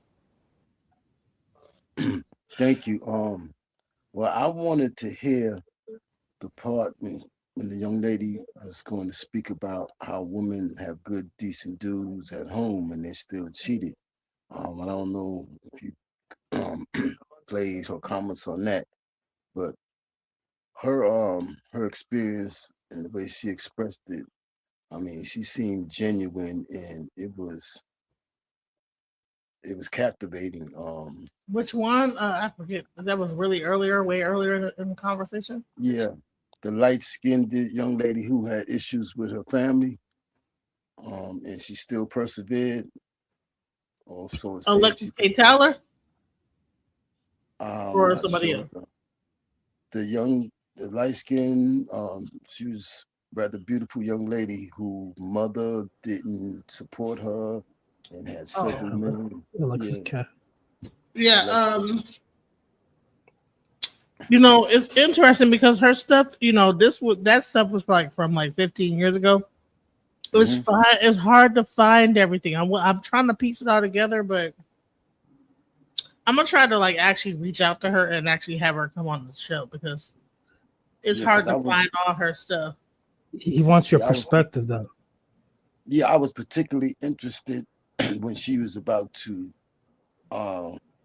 give her honest thoughts about women who have men but still decided to go cheat on them. I wanted to hear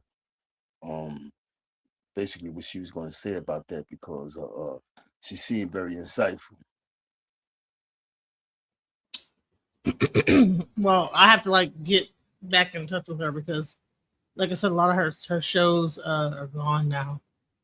Oh, you don't have that part of the clip? Okay, I understand. No, I just have that one. You know what I've been able to show, like because a lot of the stuff is like almost 15 years old.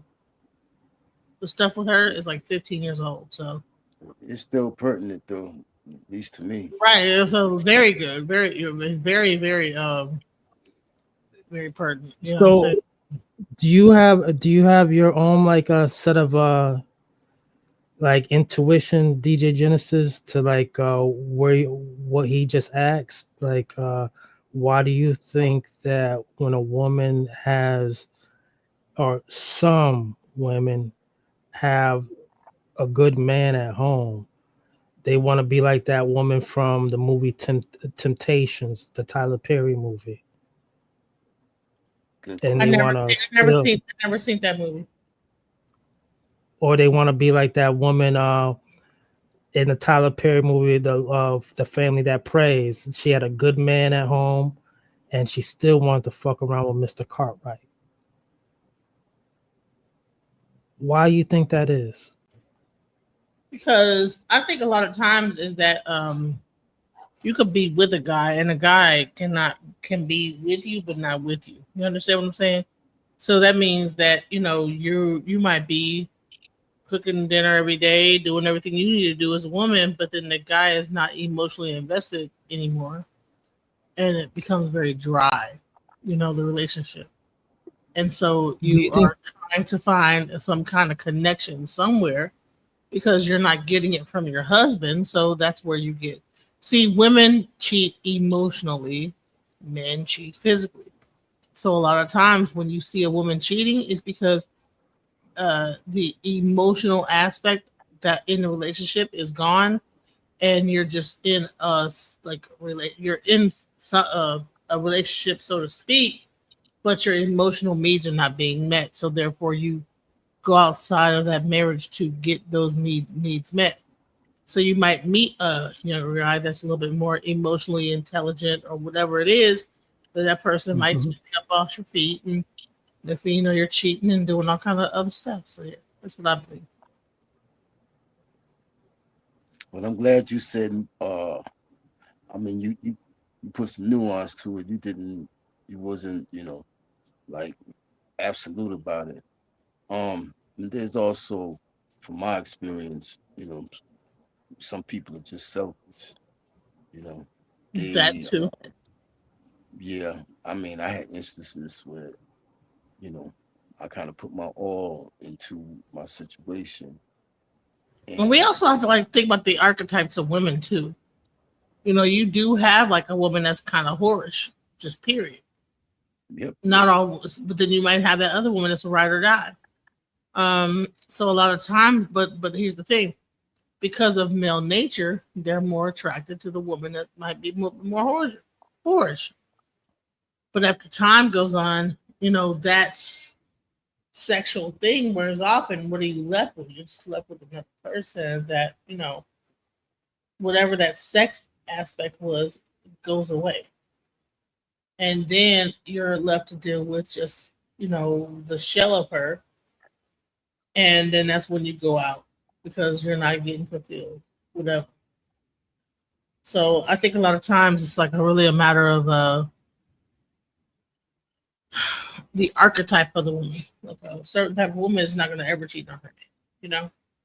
There's another type that will cheat on you. There's another type that is in the middle. So that's really what it boils down to. I'd like to add on this last part. The femosphere, its EBITDA, its annual equity is about to skyrocket by end of the year 2027.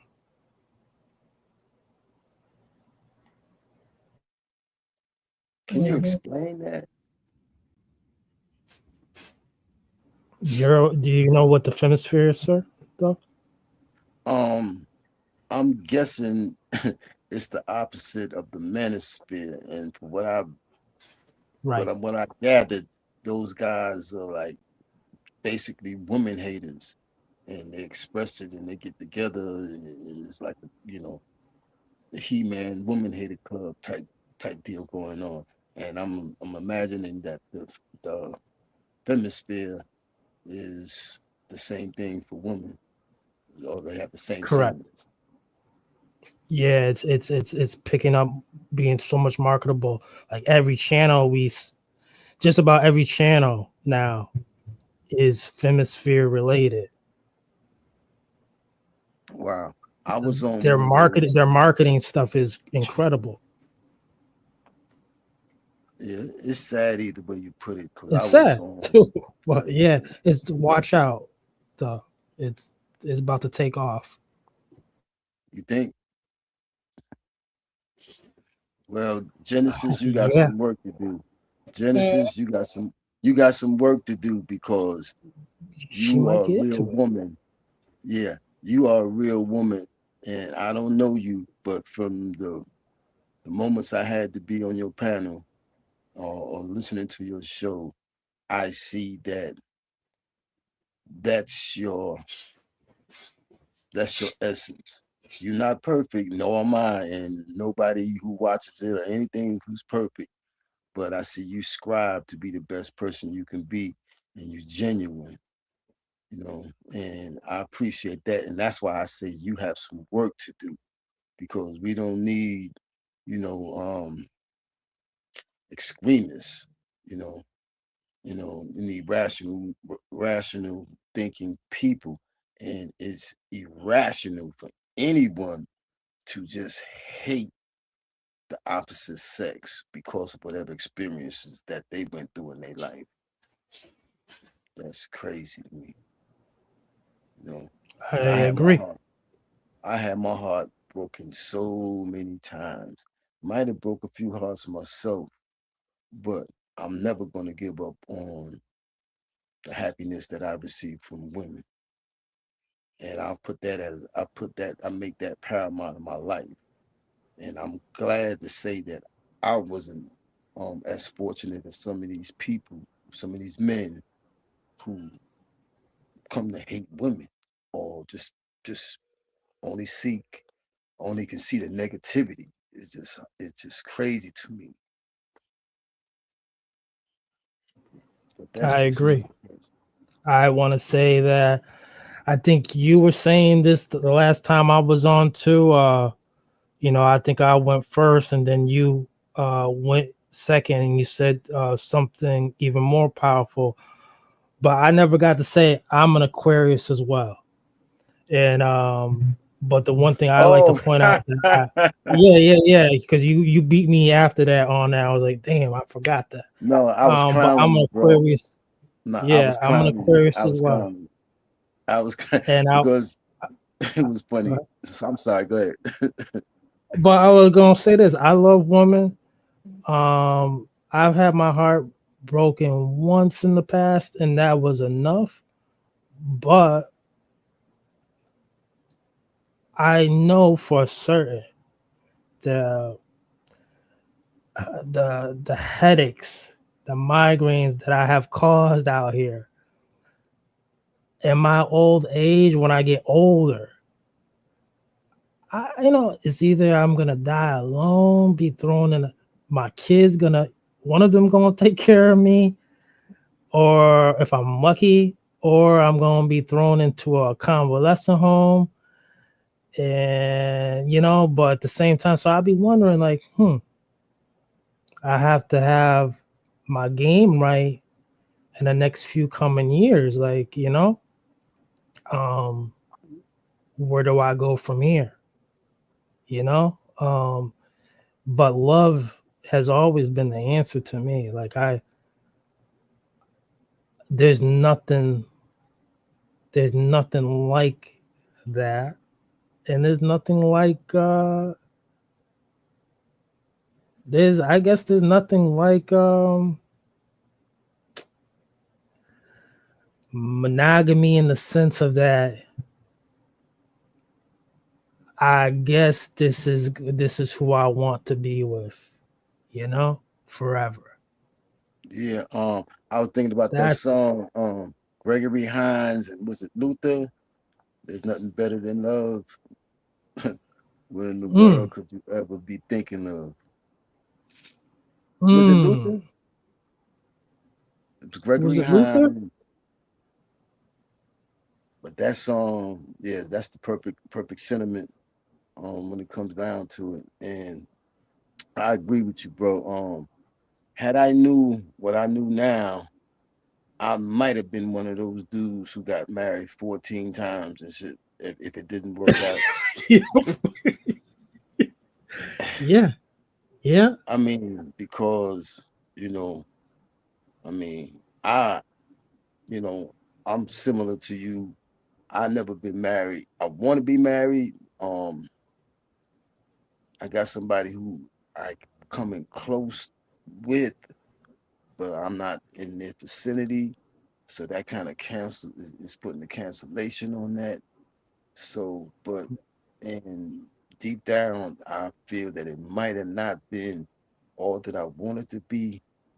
But as I said about the 14 times, in retrospect for my life, nigga, go for it, And I understand that there's some financial implications that come with being married to a woman, and that's scary in itself. And I believe I said before, on this very panel that most dudes are scared. You know what I'm saying? Because that's a real aspect. I would hate to have a beautiful house and was in the process of building a lifelong life with someone who was my wife, and for whatever reason she got a wild hair up her ass, and she like, nigga, get out, leave me, it's over, and I got to leave all that so somebody else can move in. That's crazy. And then I got to pay for it. No, I can't. Oh, I ain't that kind of guy. I know. I always thought about that, but I really never cared too much about the financial aspect of it. Well, I did when I was younger, but it was more about, loving that woman, losing that woman more than anything, material. But yeah, if I could give advice to a younger me or younger people that's coming up, I would say, yeah, just go ahead and get married and just do your best. It's going to take constant effort. Yeah, man. If I could talk to a younger knucklehead version of me, I mean, I know now I probably could impress that person. I think, but man, oh man, I mean, I definitely would have that house for the wife and the children, with the picket fence and everything. But the scary part is Yeah. part is what Genesis said. Suppose you get that woman who don't respect that. She's all about being selfish and what she wants, and she don't care about dilly and dallying with the goods that should be just for you. And you married to that. Oh my God. That's crazy. You know what I'm saying? That's just crazy. But like I said, I might have been married 14 times because it's worth that chance. I mean, if you know already that person is like that, then you'd be a fool to marry her, of course. But in the development, you find out, okay, that's just be one of the 14s, but you got to, I mean, it's complicated. It's so nuanced to me,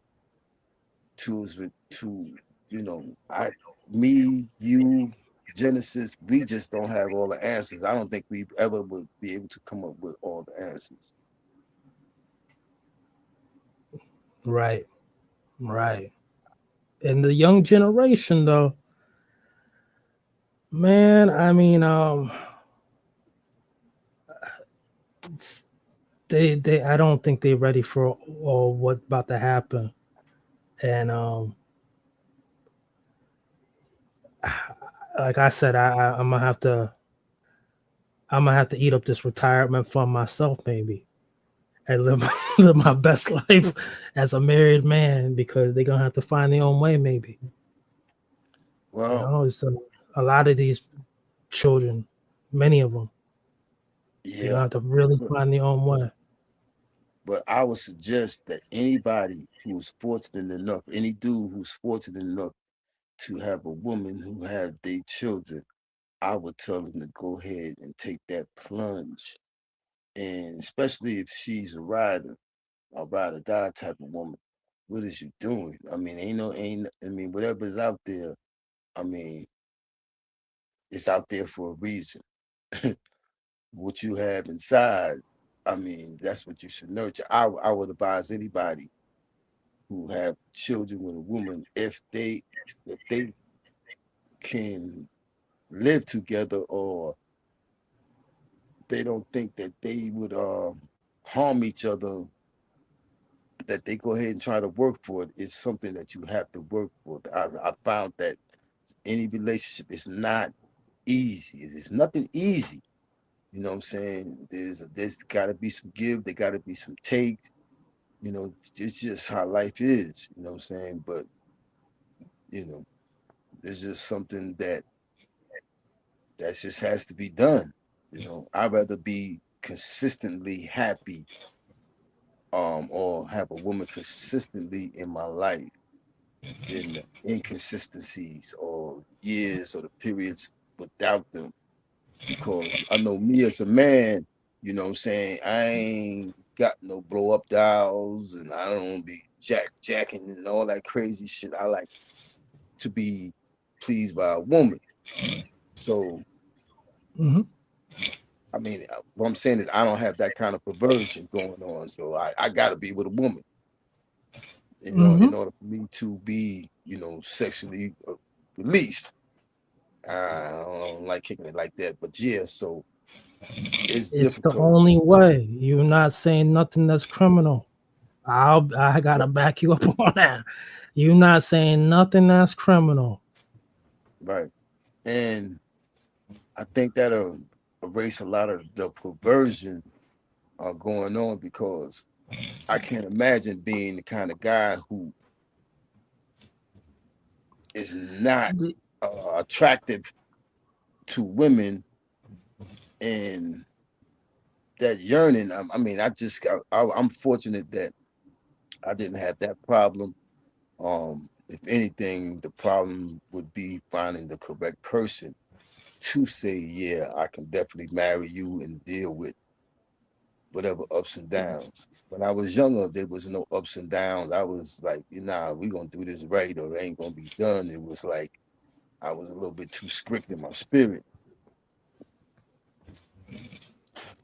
I will say, in fear of what I can sense that's going on, is that I'm hearing that a lot of fellas could be not approaching women. I'm hearing that from women. And then I'm also hearing that from men that, they're sick and tired of what's going on with the women and their expectation.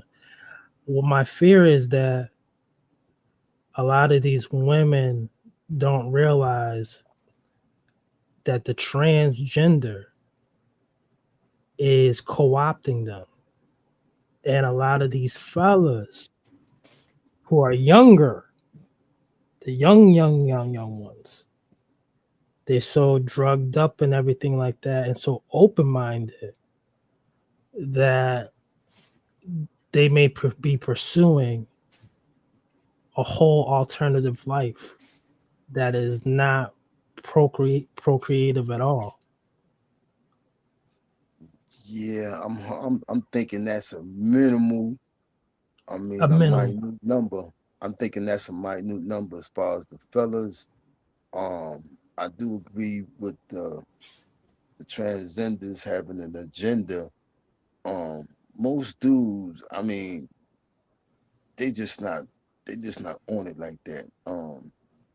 Not real black men. And I can say that because I remember I had an unfortunate time of my life when I went to prison and I was in South Carolina. Yo, niggas ain't having that. All that stuff people see on TVs about niggas is doing this to each other. No, real niggas is real niggas. We don't want that. Now you got people there that does that, and you got dudes who had that in their nature and they may engage in that even though they more on the straight side outwardly. But the average black person is not. Black man ain't trying to feel that. We don't want none of that. But then again, as you said, and I understand that it's nuance, I don't understand the mind of our young men today, and particularly with all these drugs. I don't know what they putting in the weed. I really don't know. So there's this new video by this girl, this rapper named Mona Leo. And people, if it ever gets real trendy, it's very interesting. She has this transgender openly rapping with her and talking about the same stuff that she wants. Wow. And it's already here. It's here for the younger generation. But yeah, the more these makeups are, and these the fake eyelashes, and I'm talking even the white ones. This is what's going on. These trans are competing against the women. Yeah. I remember the last broadcast I was on with Genesis, and she don't realize it. Yep. Yeah, she was getting a lot of that. She was favoring a lot of the information that those dudes were spreading. And I was catching it. I'm like, yo, this is game. You know what I'm saying? This is them out the game. paint. Yeah. That's it. That's it. They try to get them out the paint. That's They it. don't see it. Yeah. Come on. Yeah. Treat them like dogs. How they try and get you out the paint, sis? Yeah. That's it. I mean, like you said, brothers like me and you ain't having it. But like you said, the minds of these young ones, is different. Is the young ones. And the food and oh man. The foods. You know, the male child is a dwarfing in size compared to the female child. Yeah. I mean, it's crazy, but it's already bad that we are not populating the way that we used to. I rarely see a black sister. I rarely see a black sister walk down the street pregnant. And when I was coming up, that was everywhere. You know the stroller, so, the stroller, and with the broken sidewalks and shit. Yeah, right. Yeah. But it's like I haven't seen that in a while. Yeah, you're right. And they made it almost a crime. You know what I'm saying, in the hearts of people in general to see a black woman walk down the street with a baby. It's like, oh, I mean, it was. I seen it and I felt it. It was a negative connotation put on them for having a child. You know, it was and just like the young lady was saying in the video, that how people treated her when she got pregnant, and unfortunately she got pregnant by a knucklehead who wasn't a real man, because most men, they gonna want it. They gonna want a child. They gonna want their seed. And if you, man, like I said, I got two mothers of my children, and I would have married either one of them ASAP had it been up to me. I feel you, bro. I feel you. Yeah, I mean, I feel you on that one. It's like I said, I have my sets of baby mamas, but there is always one out of them that probably was always my favorite, and there's only one of them that I proposed to. Now I said two. But that's the way it is, And wait a minute, I said two baby mamas. How many you got? If you don't mind me asking. 3. Oh, okay. And how many kids? 4. Okay, so one of them you had 2 by, right? No. And I have one of them is passed away though. Okay. No, I was saying one of the baby mothers you had 2 kids by. Was that by chance the favorite one? No. Oh man. But I hope they ain't listening. No. The other ones ain't listening. Nah. Those children, they like young. They're not even. They haven't even entered school yet. Your kids? Wow. The newest baby mom? No. Yeah, the children haven't entered the school yet. Nope. Wow. Yeah, it's my second. Yep. My second baby mom. Did you ever ask any of them to marry? Yeah, my second baby mama. Yep. And she said no, or what? To tell you the truth, Reverend Green will say this. She didn't say no. She just she said this. I'm going to be a single mom.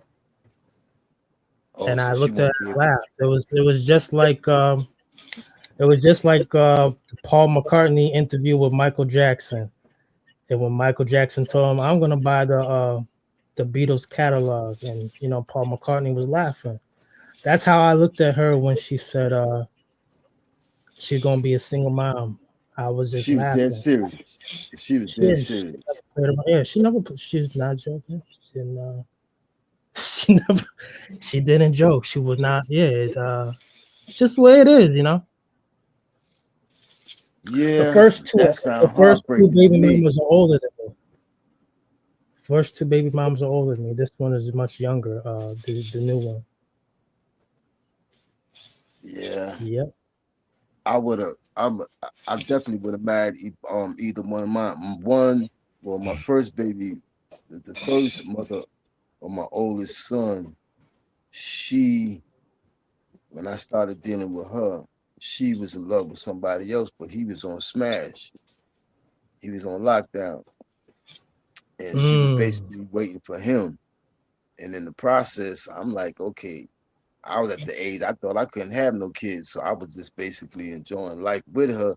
And when dude was about to come out, our agreement was I'm out, which I was going to be. I had no problem with that. Go ahead to your dude. That's your peoples. That's who you was raised with. Okay, I had no problem.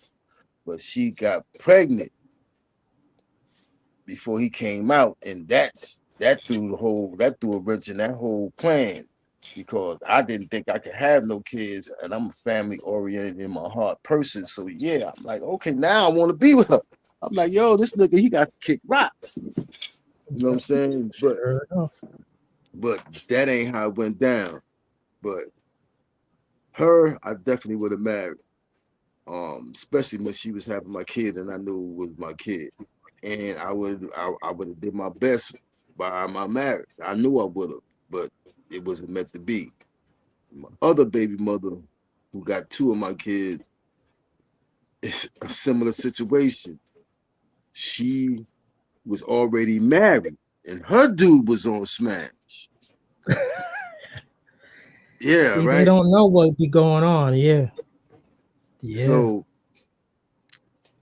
but she had two kids for me before he came out. I basically, that was the end of this. I mean, when he came out, he couldn't deal with that no more, and I respect that. You know what I'm saying? But, I didn't put him in jail. He left a beautiful woman out there in the wilderness, you know what I'm saying? And, all I got to say is that, my favorite baby mama, the one I was about to marry, she take care of my child very well, blah, blah, Who's blah. snoring? But I know that ain't Genesis snoring. That's Genesis. She gone. She heard the harmonics of our voice and she fell asleep. That's about it. Yo, that's wild. Yo, I'm a clowner for this shit. That's all she needed right there. I'm a clowner. But yo, that shows her dedication though.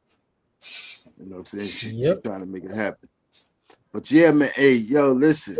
I would negotiate with her.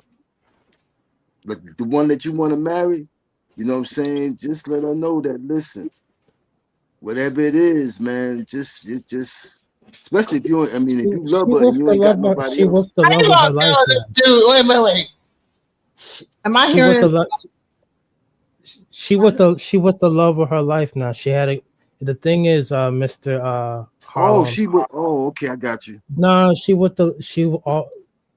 it's almost just the way you had explained a couple times with your situation.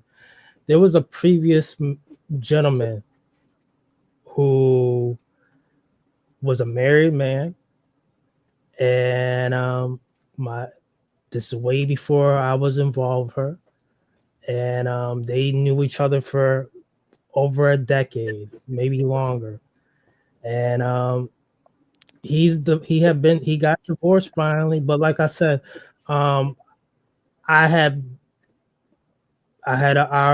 already pursued her and took her, show her around the world. I'm a real thriller. By the time she understood what was what with me, and between her, our daughter is doing so well. But yeah, she's with the love of her life that was married before, and she's with him. She had to backtrack. She had to go backwards. So you were basically a stand-in. I wouldn't say it's a stand-in. It's just that I was doing something that he was never able to do. bring a healthy child into the world for her. Oh, okay. You know? But she knew him before you. Way before me. Way before. Right, right. Yep. Genesis, you was gonna say something? They have a whole thing, you know. But it's me understanding that, and that's just the way it goes. You get to see your kid?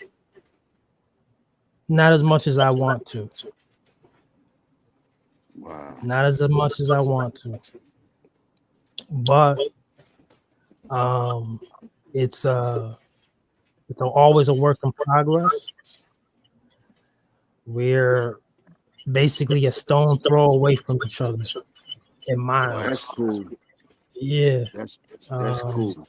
That's you know, both of the older children, they know each other very well. My baby mother had passed away. These two baby mamas talking to each other more than I would imagine, and they were always hanging out with one another. Oh man, that's good.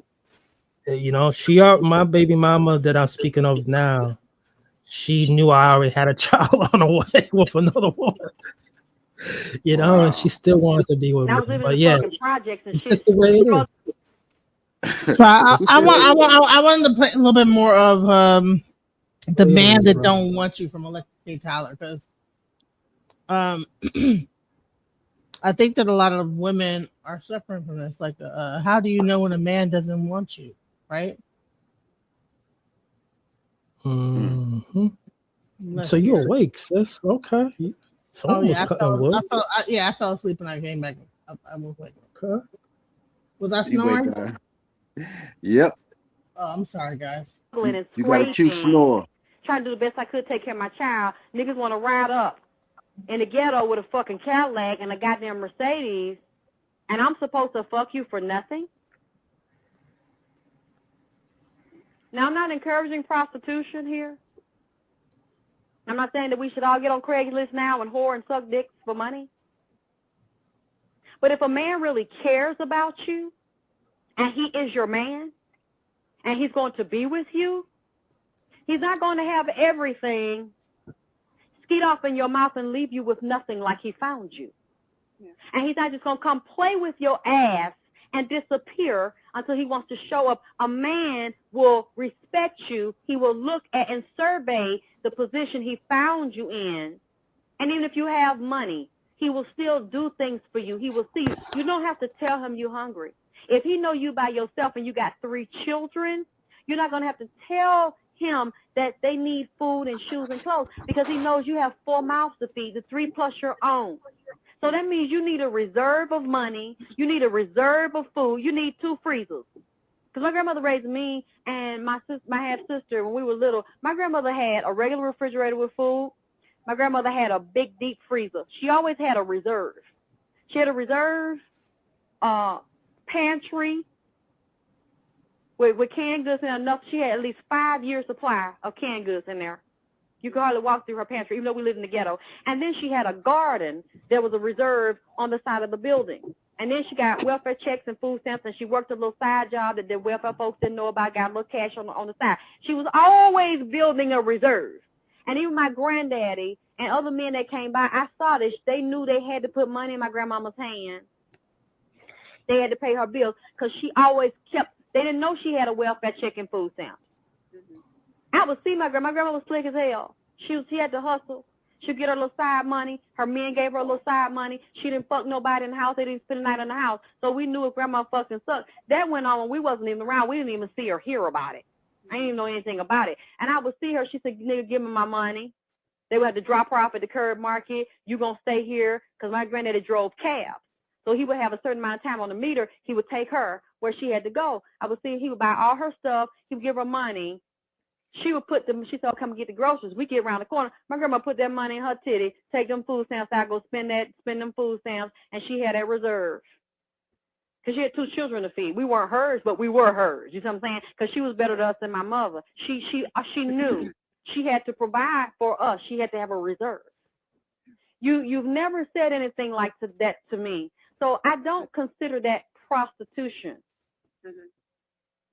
But it's you're going to protect what you have, and you're going to provide for the children that suck off your breast. You're not gonna let nobody come over there and milk their dick, and you pull all kind of sperm out of his dick with your puss in your fucking mouth, and then this motherfucker has no consideration for your children because you don't. You just give me your opinion here, because I don't give a fuck about how nobody take what I just goddamn said. Nobody finna make no fool out of me. Yeah. And when my son was little, that's how it went. When I got tired of being like you, I said, well, don't give me nowhere. When I was hungry, sitting there, I was by myself. I had to figure out how I was gonna buy my son shoes and how he was gonna eat, because them niggas was gone. Then you trying to ask him, you gonna let a nigga fuck you, come all in you and shit. He done did all hoop and holler, and while he slammed up in you, he doing handstand and clapping his hand in between running dick in you. Then he done gone, and now you want to ask him for some money?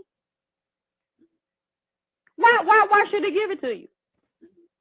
Women want to get mad. I've been fucking him and sucking his dick all this time, and I asked that nigga, I told him I needed $500, and I know he got it because he got a big old house, this and that, and he worked, told me he ain't have it. He would have gave it to him, but he just paid the bill. Yep, every time he get out of your ass, and then you want to ask him for something after his nuts done got them clapped together and been electrocuted, and they empty, they done emptied calm out in your ass.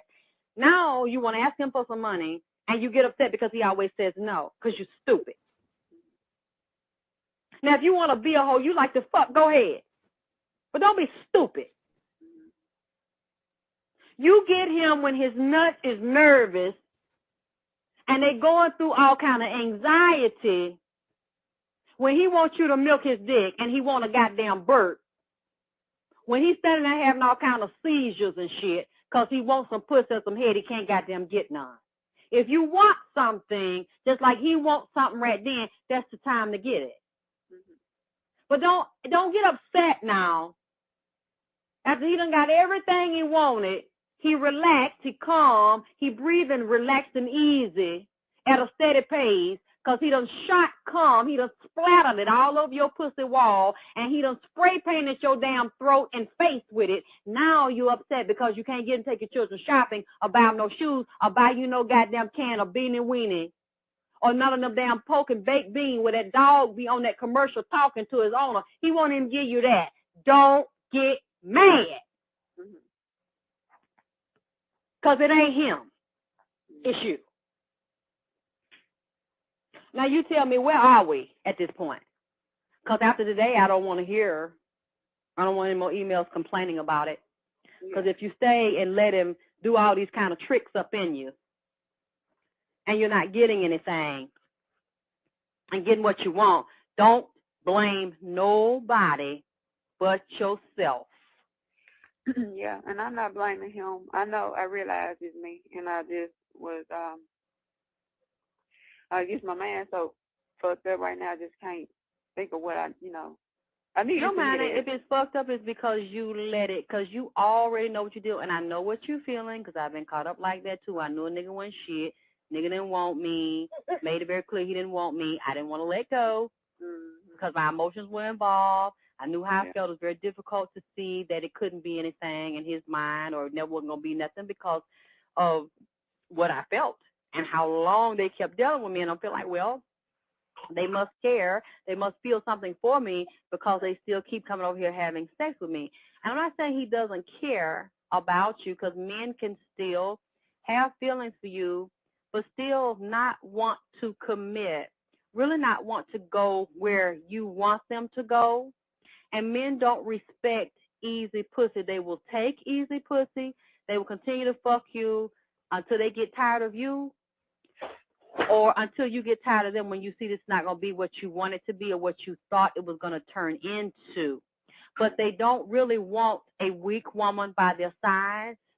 You really don't have anything to offer him. Yeah.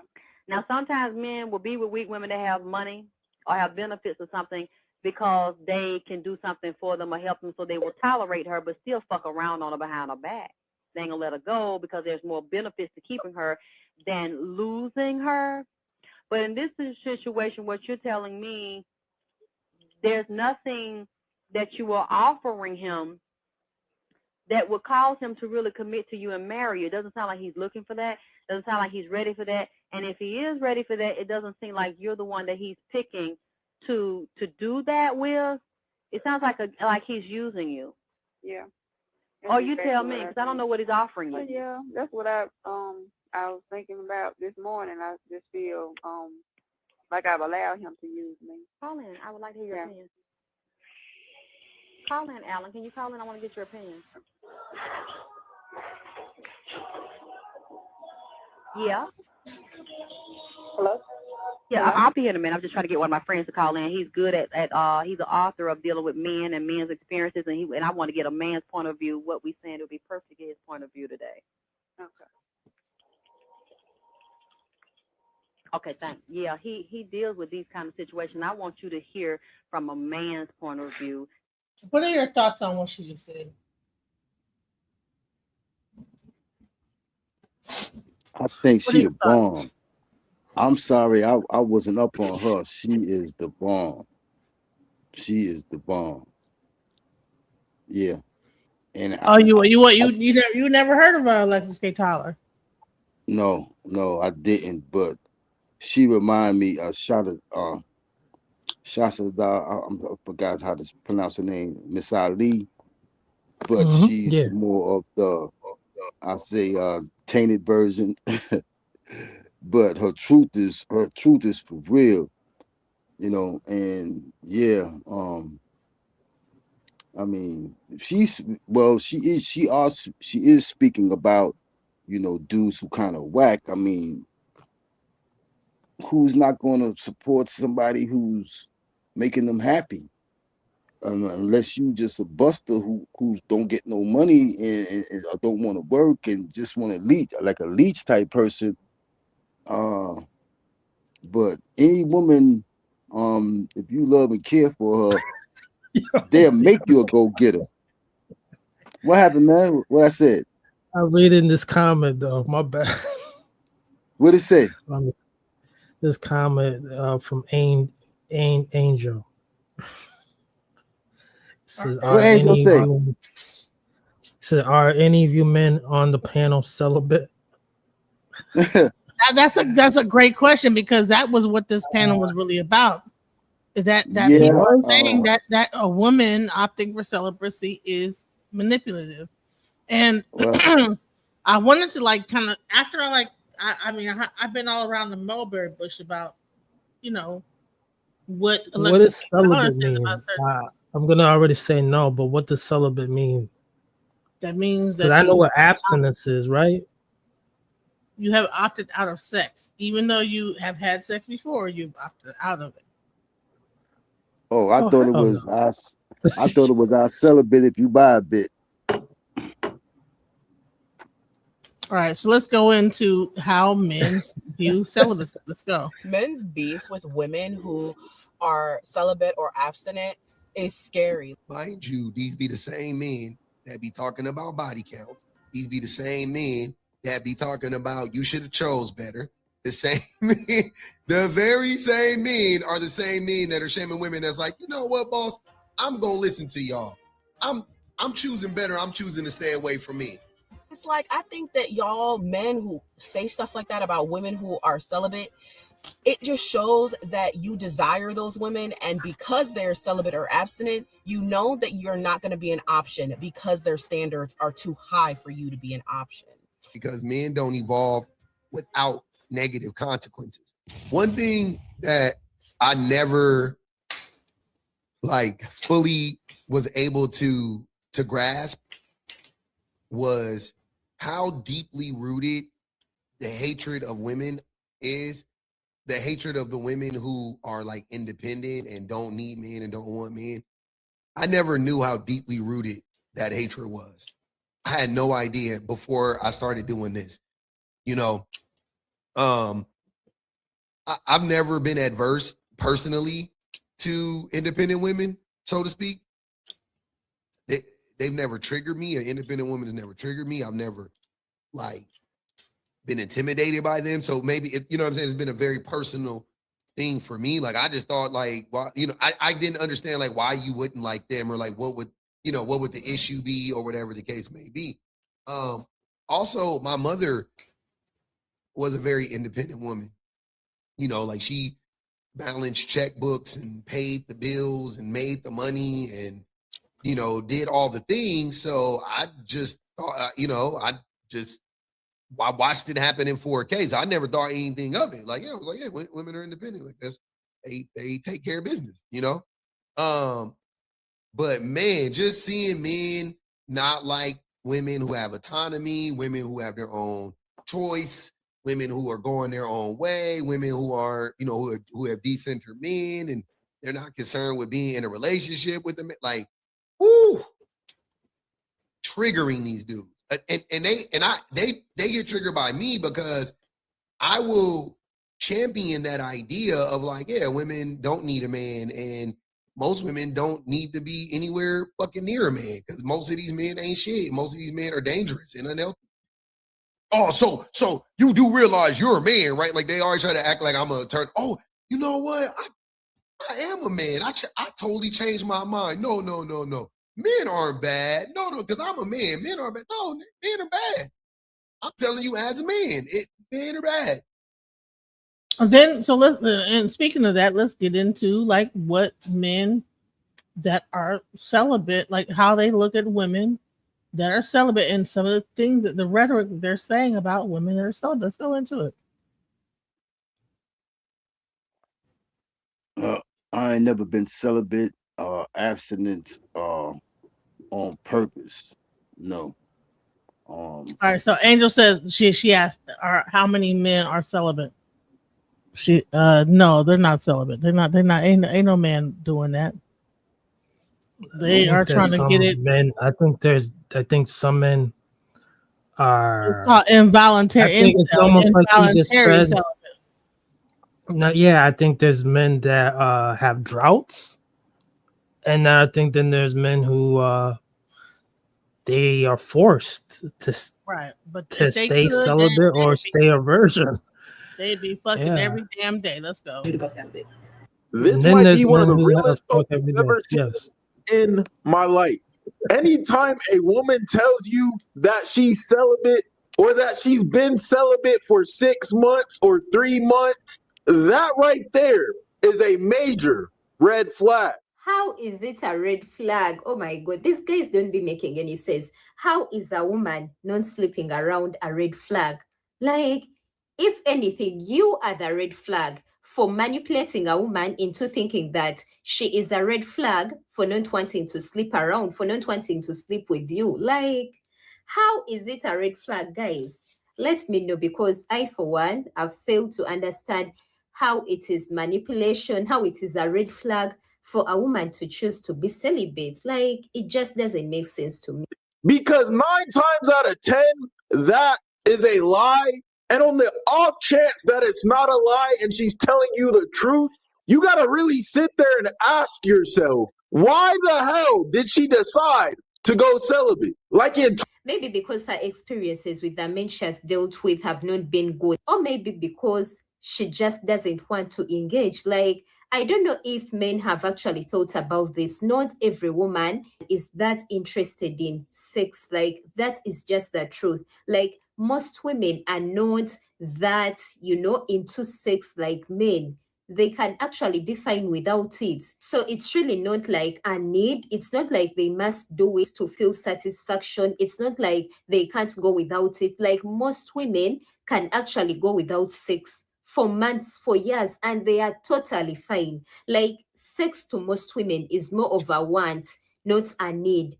Unlike men, because like they say, oh, we need it, we are men, we need it, we can't go without it. Like, that's not the same for women. Some women are actually fine with not having it, and unless they feel secure in a relationship, unless they are married, yes, I know people hate this, but there are women that actually choose to be celibate till marriage, and that's okay. Like, I really don't see why people try to gaslight these women into thinking that what they are doing is so wrong and it's a red flag. It shows that you've slept around with so many men and now you're worn out.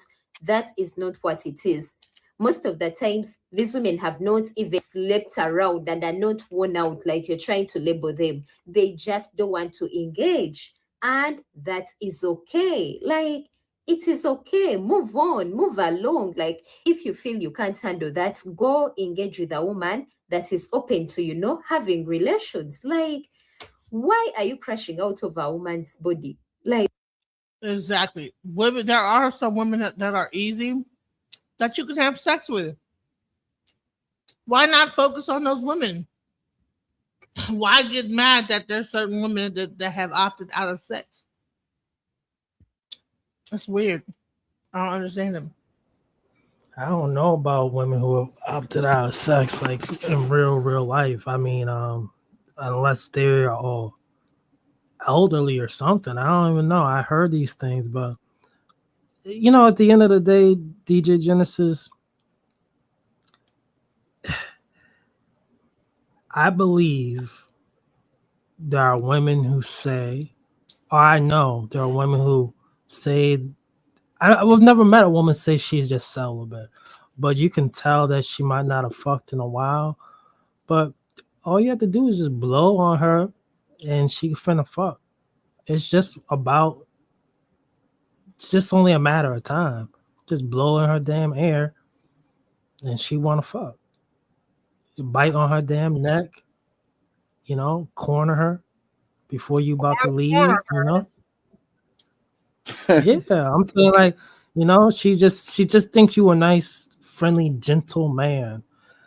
And you know, she thinks she really just watching a movie with you, whatever like that, and you a good, nice, square dude, and you know, she don't really think you got it in you or whatever like that, and you just have to blow on her just once, blow on her air. Blow on her hair. Wow. Blow on her air. Now the problem is the women who want to practice celibacy. It's just what it is. She gonna give it up. Wow. No, Yeah, you know, they say that. Women, go ahead. I was gonna say the problem is the women who want to be celibate while they got dudes. That's a problem. You can't have no man, then you want to be celibate and expect for him to lay in the bed. Remember I told you about don't come to bed with the jeans on? Yeah, they want to come to bed fucking suit of armor. That shit ain't happening. This stuff is crazy. 2020. Until you find somebody who's worthy, don't even. Once you've made the decision to be abstinent to marriage, you have to be careful because people think you a game now. You got men that when you tell them that, they don't respect it, but they take it as a challenge. When they hear that, they say, oh, for me, it'll be different. That part. That's why when you pick a partner, you pick someone who is in alignment with you, who is equally yoked, who has the same religion as you, because they'll respect your decisions differently. They'll see it differently. You have a lot of entitled people who feel like, why do I have to wait? Nobody else waited before me. You have a lot of people who will try to put you in situations to make sure that you fold, to make sure that they have the upper hand on you in your decision. The truth remains that we will never let go of purity culture as long as you think that taking the personal decision to stop engaging in sexual relations makes you better than someone who is still sexually active. What you decide to do with your body is your personal experience, is your personal decision to take. It is your choice. It doesn't put you on a pedestal. It doesn't make you better than anyone else. It doesn't give you all of a sudden the rightest moral compass in the entire fucking world. I don't think women that are celibate think that they are better than everyone else. Like, I really don't. I just feel like it is the people that are actually triggered by these women, and they try to make it seem like these women feel like they are better than everyone else. I honestly don't feel like people who are celibate feel like they are better, but I feel like that is just a perception that other people have of them, if that makes sense. And so many of us will never truly experience what real freedom is because we have refused to let go of the ideology that has been put in our heads. And I honestly blame religion for that sex and the engagement in it is bad unless it is done under the institution of marriage. Sex, just like many other things, is something that your body craves. And that crave is a hunger that you can choose how, when, and with what to feed it with. and the exploration of these needs. Sex, like many activities that your body engages in, is another way for you to know yourself. I know we are raised in a society that demonizes sex down to the point of your creation, making you think that you are a sin because you were made through a sinful act. I want you to gather all those thoughts, unpack them, and when you're done, throw it in the dustbin, because it is not the truth. Your body is not a sin. The things that it wants is not a sin. How you treat your body and how you feed it or not feed it, what exactly it is asking you for, is more tied to personal care than it is tied to religion. This is about you. Center yourself in your life, please. And then so people are centering themselves by not engaging in sex with everybody. They are choosing to opt out to make sure they're with the right person, because they might have had sex with someone and then, maybe the relationship didn't work and it hurt their feelings. And so they have decided, well, rather than me just jumping from dick to dick, just jumping on Johnson over to, okay, well, this didn't work out. Let me fuck somebody else. That didn't work out. Fuck somebody else. That didn't work out. Let me just fuck somebody. They decided, you know what? I'm not having sex with anybody until I know this person is right for me. And there's nothing wrong with that.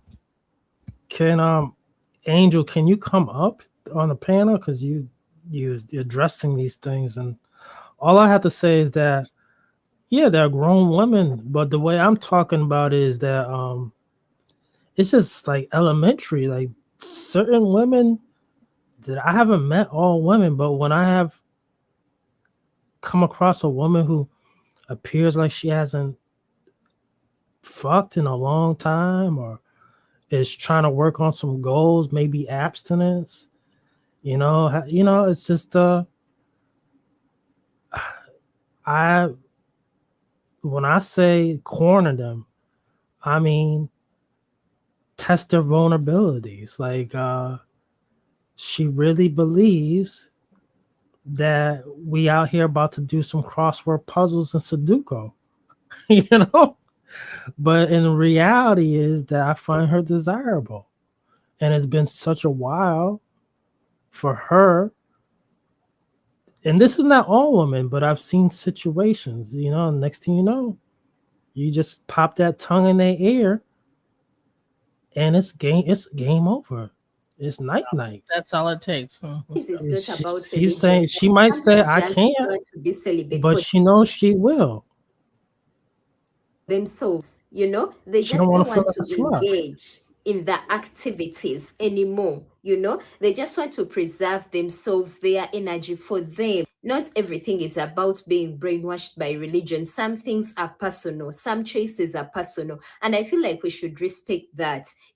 Just like you don't want the celibate people to feel like they are better than everyone else, don't also judge them for making their decisions, for taking that path. Like, to each their own. Like, I feel there must be respect on both sides. Like, if you feel like you want to be sexually liberated, then do that. But then let the people who choose to be celibate be comfortable in their decision as well. Like, when you realize it is more about you, you will stop trying to project all of that to other people. But long story short, you are not better than anyone simply because you are celibate. I really want that to get into your brain. It's a hard pill to swallow, but the reality is the person you are with 100% has to support your abstinence journey. They should want it for themselves too. You are not a big enough reason for somebody to be abstinent. They have to have that desire in them as well to want to honor and abstain. They have to care. They have to value it too. You might be able to influence them in a positive way, but I'm telling you right now, if there's not a part of them that wants it for themselves, you are not ever going to be a big enough reason for someone to abstain. And if you find yourself in a relationship or a situationship with somebody where you are always having to defend your abstinence and they are not supporting of it, or you're making excuses for it, or you're just falling into temptation with them consistently again and again, you need to leave. I'm sure you have feelings invested. I'm sure you love them. I'm sure you care about them and whatever else. But the reality is you have to be a good steward over your heart. Do not allow your feelings for somebody to cloud your judgment. You have discernment. You know it's wrong. And don't make excuses for this person just because you care about them. Don't you think it's like weird that if you know a person is trying to abstain for the right reasons, for a relationship, to build it based on something other than sex, for you to then corner them and stick your tongue in their ear and try to tempt them out of that.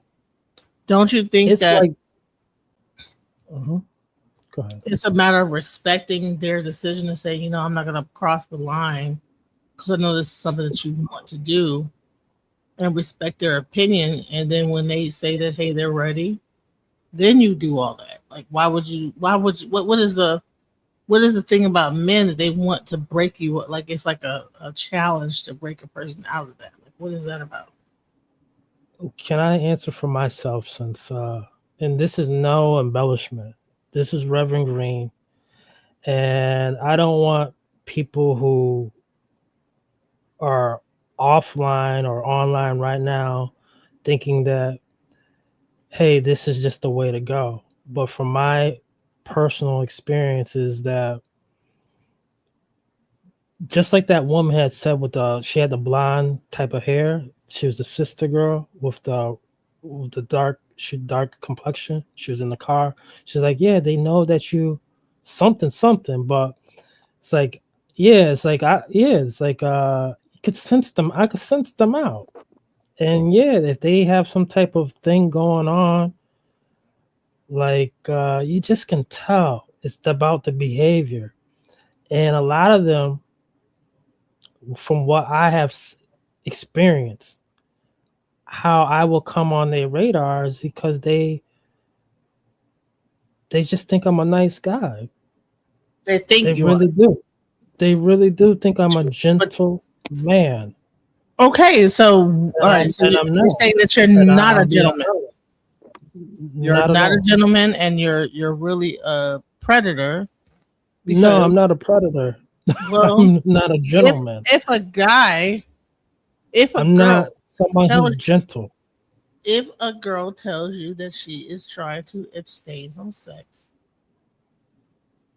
why? I have never told a woman tell me she's trying to abstain from sex.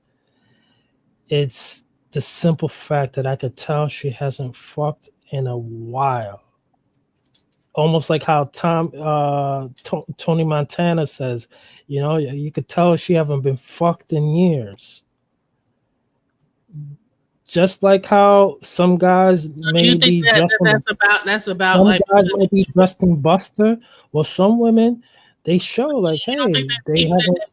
Or you think that that's that because they're weird, or you think that's a choice that they say, you know what? It's that socially awkward thing, like Issa Rae. So you think that the reason why they're doing Issa Rae, you could tell. See, I study it all, and the one thing is that those socially awkward ones, you know, it's just they don't get it. They just don't get it that they're the gingerbread man, and I'm the fox.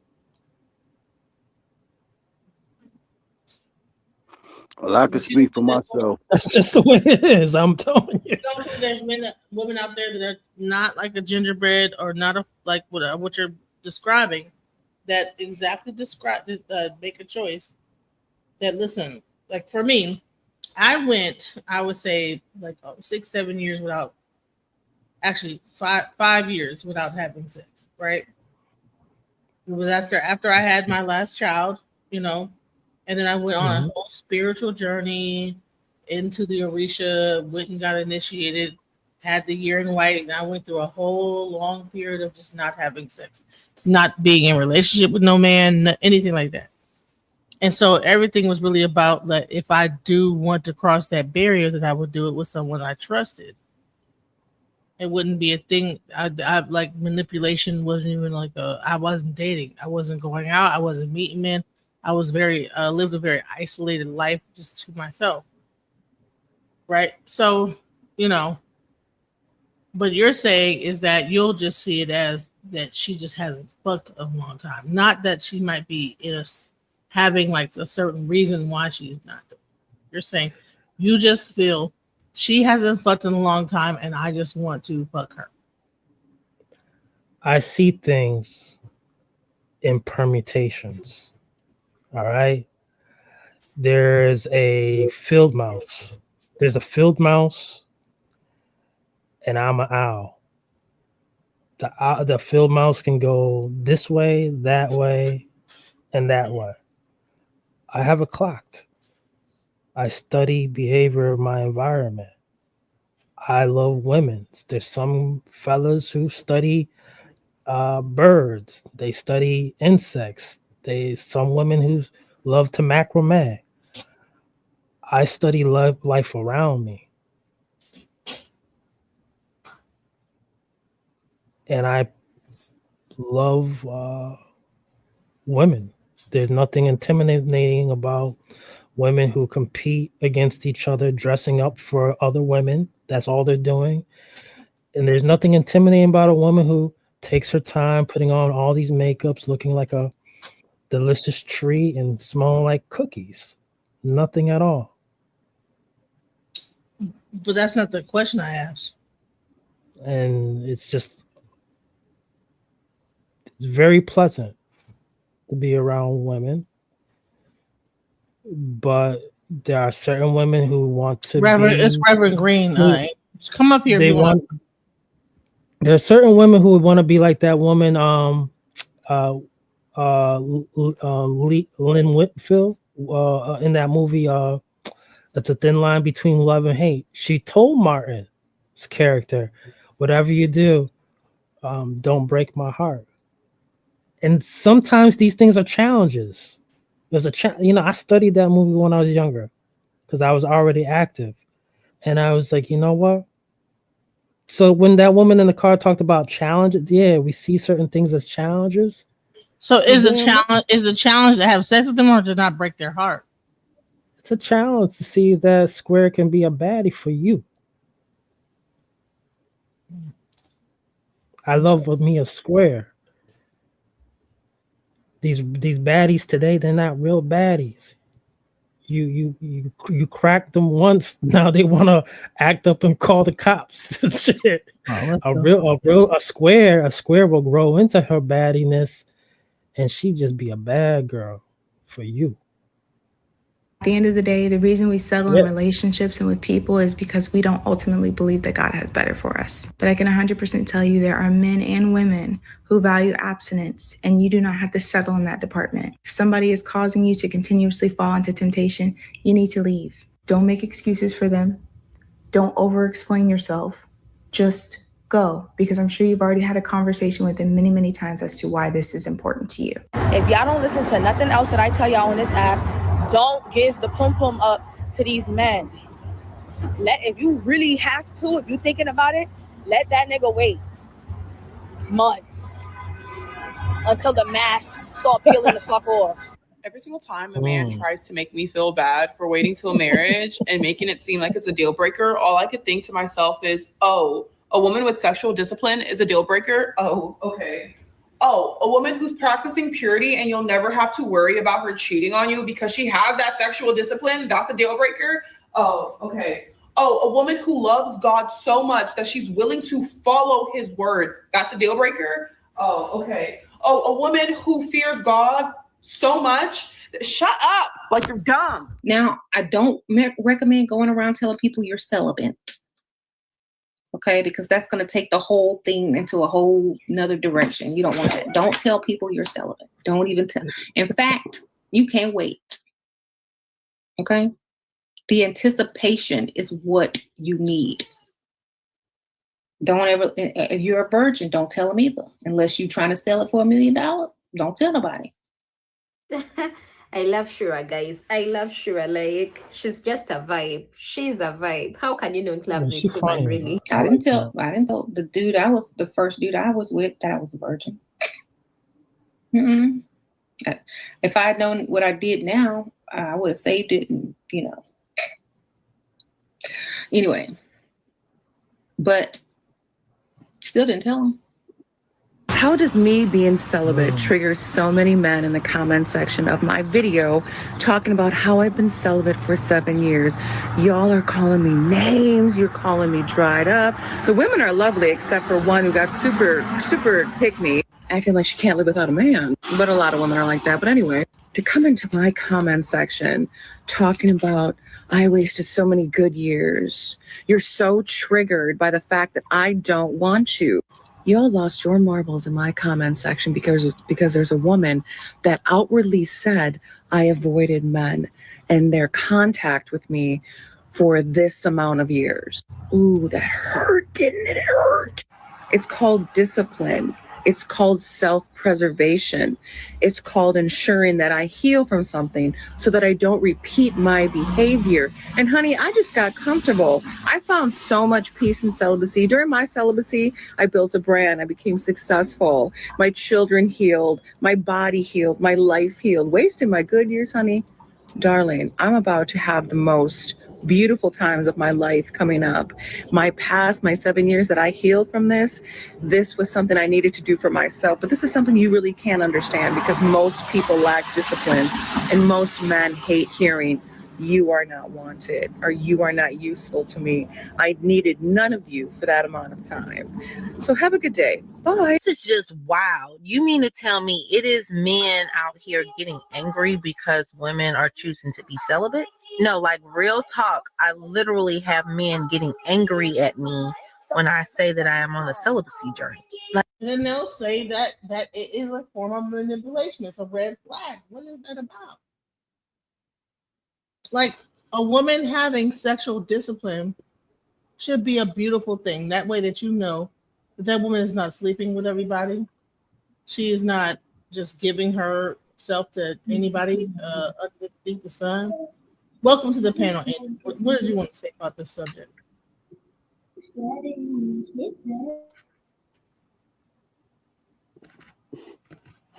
Hello? Andrew, you there? Yeah, I'm here. Go ahead. What's your on the subject? Celibacy. It's not about, like, there's multiple reasons why you can be celibate, and the way what is it, Reverend Green is talking, he's speaking like as if women are being celibate because like they're not attractive or they can't get anybody or they can't have sex. Like he's like, she just hasn't fucked and all that. Like, that's not the case in most cases. If you actually know why you're doing it and what it is, it just sounds like you're dealing with a lot of people that don't actually know what celibacy is. I mean, I've never met a woman to honestly tell me that she is celibate. I mean, oh well, there it is. But at the same time, it's like this, and I'm not gonna take a bunch of your time either. It's like this. I won't let you. There's a girl, who when I first moved 18 years ago to the same property, she had seen me, because I was the new guy. A lot of women had seen me. I'm the new guy who moved into the neighborhood, and she had 3 children. At the same time, I remember when I was dealing with her, she was saying, she had said this, I knew she had 3 kids. I had met them, and she said, I've only had 2 relationships. And so, like, that sounds appealing, but fellas, just do the math. She has 3 kids. She has only had 2 relationships. So she trying to tell me she haven't really been fucking in her life. She really thinks I'm a square. She does not know I'm just as calculated. I'm a composed brother, and she just doesn't get it. She just doesn't get it. Can I ask you a question? I'm not. Because you said she said she's only had 2 relationships, so she's saying that she doesn't fuck a lot. No, she's saying she's not experienced in a relationship. She may have fucked the whole time she was in a relationship with those 2 people. Maybe it's your perception. Those were her 2 baby daddies. But at the end of the day, what I'm getting at is this. Fellas, there's fellas that that these women are attracted to, the BET types, things of that nature, you know. And for me, I'm that fella who the street level folks, they want me around. The alpha male out on the street level wants me around them. They think I'm the realest person. You keep it so real. But my thing is, you're a Cancer. I'm not soft. And it's as easy as someone figures that out. As soon as someone that figures that out, test me. They understand. Can I guess your zodiac? This person is got squabbles. This person is a crash out. All this stuff, big deal. But at the same time, what I'm getting at is this: some people are just composed. I'm a composed nigga. That has nothing to do with the subject, though. I don't know what you're talking about, but I just have a question. Can I guess your zodiac? I'm letting you know that when it comes down to females who just don't get it, is that certain females, they just don't see.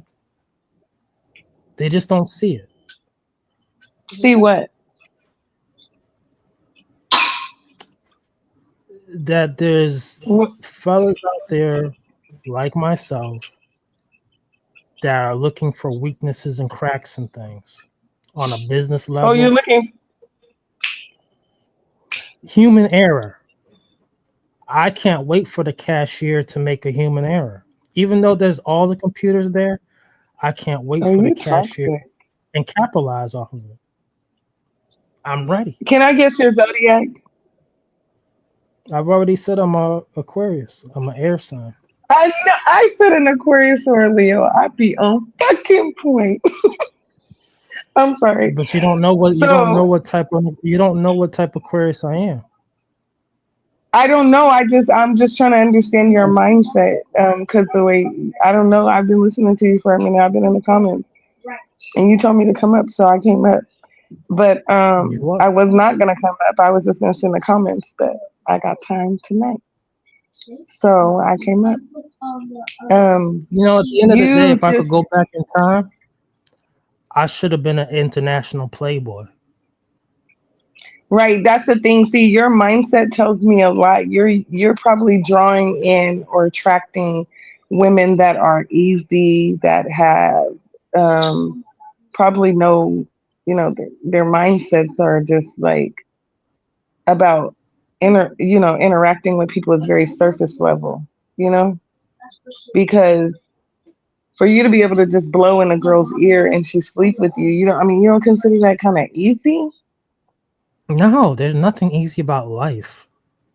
That took a lot of power. Yeah. It's not like, hey, let me see you dance. I want to. You've never met a woman though that said that she was celibate though, so that's the thing that explains a lot. Because I'm like, you ain't been in my presence, baby. That blowing in the ear and shit, I could tell you right now, just on the line with you, you would put me to sleep. Literally, I would be snoring, baby. I would be over somewhere with a pillow and a blanket, sleep, and that's respectfully. Your voice alone would literally have me snoring. And you blew in my ear. Shut up, DJ. No, I'm being completely honest. When I was in the comments, you were saying like, "Oh, I'm that dude," and I was just like, "Baby, I would be asleep." I'm that dude. I mean, you didn't say those exact words. You didn't say those exact words, but the way you were talking, I was just like, "You think highly of yourself," which is a good thing. Don't get me wrong.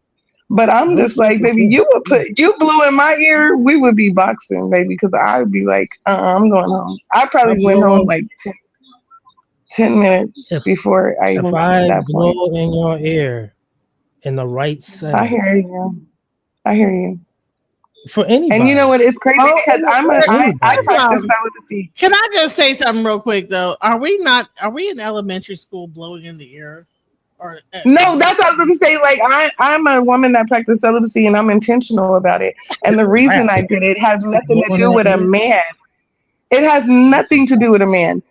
It has nothing to do with anything that you've spoken on so far. And the thing Touch that is, erogenous zone first, it's if I came across a man and I expressed to him that I was celibate and he blew in my ear, that literally we would be going round one, because that's a lack of respect for what I'm moving for. Like you're not even though I can tell that your mindset, you're set on what you think. So it would be hard for me to make it clear. It would make it it would be hard for me to make it clear to you of why I'm even celibate. So if you blew in my ear, then I would take that as disrespectful and that you have no respect for what I just explained to you. And I would literally be going round two. But if I just let you talk, I'd probably be asleep anyways and somewhere, under a blanket, laying on a pillow, and I wouldn't even be thinking about what you're talking about, let alone you blowing in my ear. Because just like I'm saying, if we had a conversation about it and you expressed yourself like you just did tonight, I would know most definitely we are not in alignment and you do not understand where I'm coming from. We probably would. Because you are like, you seem like we definitely wouldn't, but I'm just saying, a woman with my mindset, how about that? And a man with your mindset. It doesn't even have to just be me and you. It's just, period, your understanding of celibacy and my intentions behind my celibacy, they don't align. There's no such thing as celibacy. Okay, sir. Well, I just wanted to come up and explain that to you. You called me. You may be going through a drought. See, in his mind, he thinks that there's no drought. There's no fucking drought. Like literally right now, the man that is at the store where I go get my coffee every day is trying to take me on a date. I am not interested. And he doesn't even get that. And he's probably, well, no, he's not. He's an Aries, but you guys, I don't know. It's just like some people get it. Like you said, some people get you. Some people get it and some people just don't. Y'all think a person is trying to rob you or withhold something from. It's not even about you. That tells me so much that you're making it so much about you and it's not about you at all. It's not about you or anybody that looks like you. Let me tell you something that's really deep. Like I was so deep into celibacy, I wasn't even aware that men were even attracted to me, right?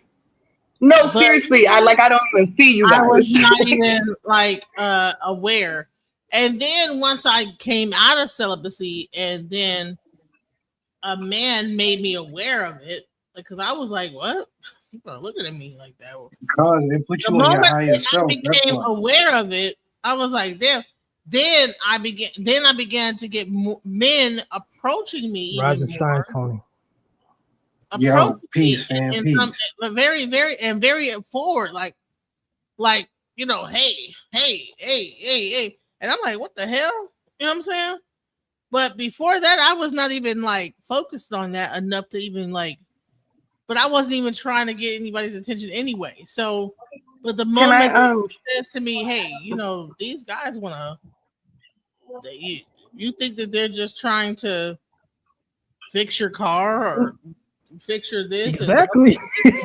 Yeah, he was really all trying to fuck you. And then I actually, because I was just so focused on me and what I'm doing myself, that all this fixing this and helping that, I never looked at it like they were trying to fuck me. I looked at it like they're just trying to help out and be cool people. But then I looked up and said, wait. And then I saw that when they do it, it's like some old sexual shit, oh yeah, so and so, I'll help you with it. I was like, oh shit, but he's right. I was like, oh my God. What the fuck is going on? The whole time you're thinking men are just being gentlemen and they're not. Yeah, I thought they were being very nice men. I was like, oh, these people are so nice. They just want to help me with my this and help me with my that. Honey, hell no. How you Hell no. I had one person actually take a picture. Listen, I had a person. I was standing in the doorway. They were coming. They came over my house, and he's like, "You look really nice." I was like, "What? I look really nice." Like, what? You know what I'm saying? Because I'm not even thinking in this way. He said, "Give me your camera. Give me your phone." No, actually, no. He didn't give me a phone. He took his phone, took a picture. Now, he's a tall guy, and I guess my cleavage was showing, and I wasn't even real. I was just unassuming about anything. I'm just Yeah, living you my don't life. want. Yeah, I'm not you focused don't on want how I'm looking to people, whatever. He took a picture of my breasts, and I guess You I don't want to know what. was wearing a certain type of a dress, whatever. He said, "Listen, I'm 6 foot something. This is what I see when I look at you." Took a picture of it. It was just like the bottom of my face and titties, and I was like, "Oh my god!" Like what? You know what I'm saying? It took a. I was like, "Damn!" So, especially if you're a short woman, and then the guy's taller, they're looking at you from above, and all they see is like the top of your head and your boobs. I didn't even know this. I was like, "What?" So, like, what the fuck? Nah, that's just that. Nah, that's just his target. Who phone he took the picture with? Yours or With his? his phone. I said, well, that And was real a yeah, slick so way to get a picture of my titties. But okay, shouts out to you. right, You- right, you- and you don't let me want to tell know, you. and you Let me don't, just and show you you what don't. I'm. Let me show you what I see. And he took a picture. You don't want to know what he Like, was are you doing, jacking off to with that that picture right now? either. At Yes, that's what he's doing. That's what's going on. Yeah. And that was so slick how he did it. I was like, oh shit! I just realized you just took a picture of my boobs of me like in this way, like just like from top, like just top down. What the Yo, fuck is son that got his shit? And favorite I was like, Urkel oh, that on was with a it. very slick That way for shit you to get a great. picture of my boobs. But I'm like, that type of shit. Yeah. See, and that is the type of thing. So even when I went to I was getting my car fixed. It was like, oh yeah, the guy. Let me tell you what he did. He said today, he was like, oh yeah, you know what I'm saying. So is your husband coming? This, that, the other? And I was like, no, I don't have a husband, whatever. Like, and he was like, oh Camouflage okay, question. oh yeah. So that's a nice dress you have on. See, but before that, I I would have never two pick questions. on shit I like have that. one for you, So DJ. focused on myself. I was not I focused have on a no. I have a question for you, DJ, about your celibacy. When you were practicing your celibacy or abstinence, whichever one it was, um, did it not kind of like show you like you learned a lot, right? It showed you kind of what people intentions truly are. Made things much clearer for you, correct? When it comes to men and interacting with men, I'm gonna say it's safe to this. say because that's kind of what you just said. Actually, yes, I would say like not in my celibacy, but once I broke out of it, and this guy actually said, like, girl, wait, you don't even see yourself. Like, yeah, I don't see myself. You don't see yourself. What do you mean by that? He said, then he had a picture. Well, this is crazy. Everybody will take a picture, show me the picture that Right. they So now everybody genuine now. they're taking pictures and jacking off to it, and like, let me show you what I'm jacking off to. I don't know, but they'll show me a picture, like, hey, this is what I'm looking at. I'm like, what the fuck? It's weird. So the two different dudes took pictures of me a certain way that was like some sexual way, and I did not like even realize that that I was looking sexy at all, because I was like just so celibacy made me so like self-absorbed that I was oblivious to the world around me. And then it took him saying, hey, look, this is what I see when I look at you. And they showed me the picture, and I was like, what the fuck? This is okay. Celibacy is a problem with dudes. I know. No. Celibacy is a good thing because For it does dudes. make you focus on yourself. Nah, Genesee. He's saying for the dude, like, you know what I mean, the creepy crawler. No, it will make you. Yeah. It will make you.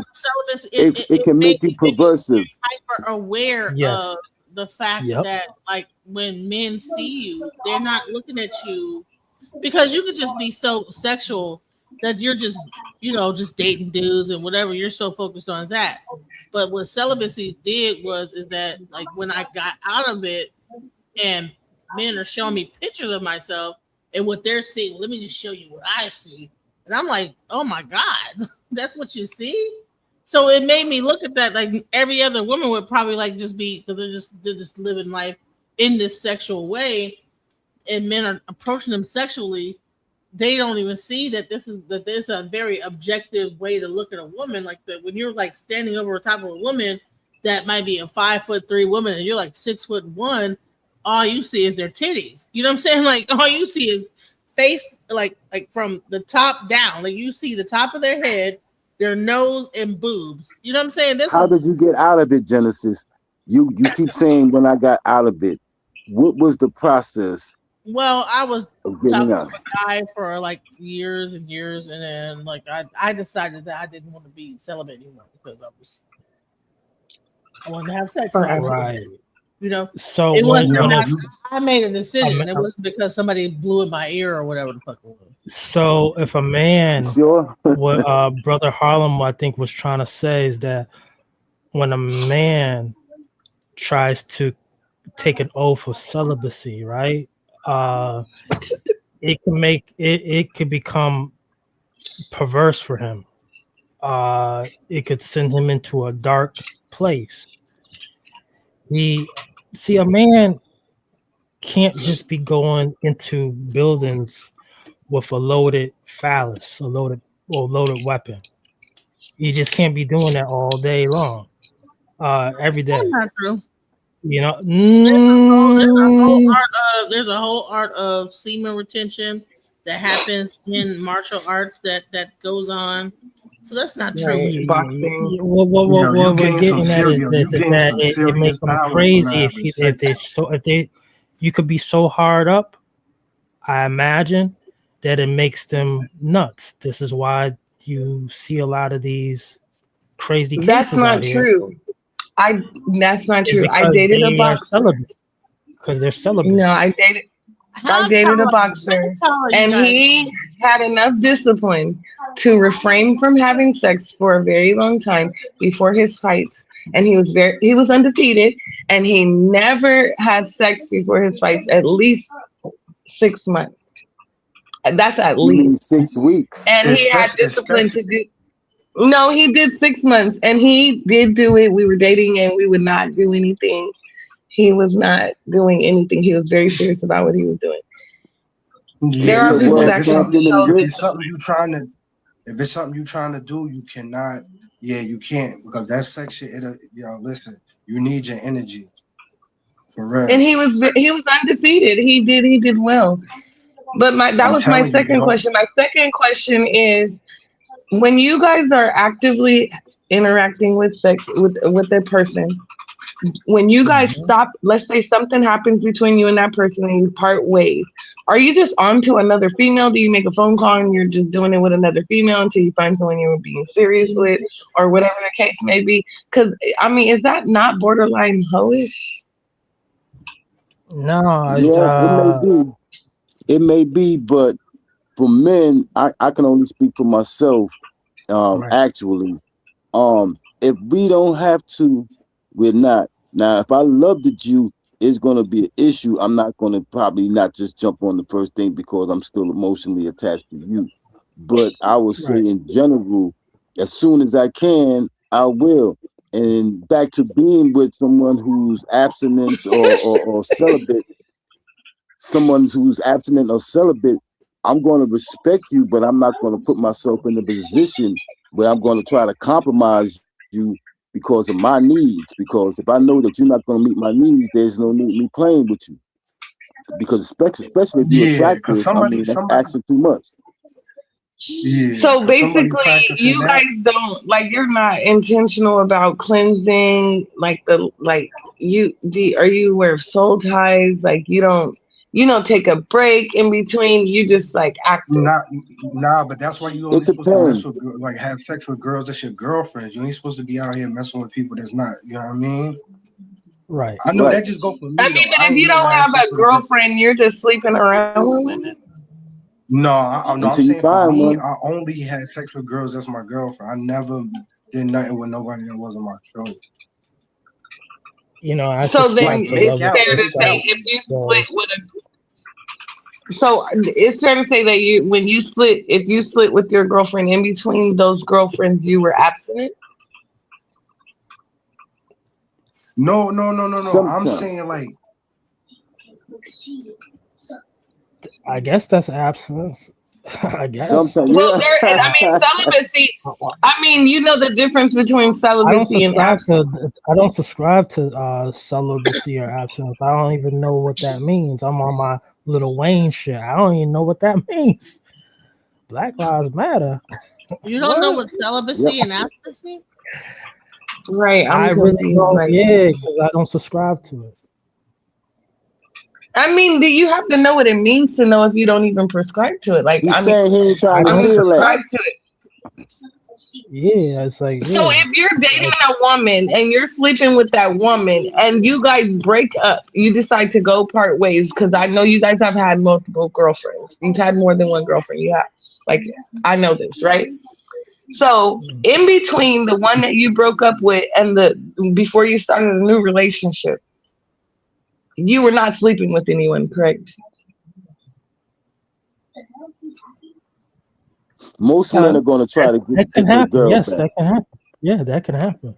No, we're not talking about fictitious. I'm asking you guys directly. Were you sleeping with people in between the last relationship and the next one? Oh, you talking about after your relationship, just sleeping with random people before the next one? That's what you're saying.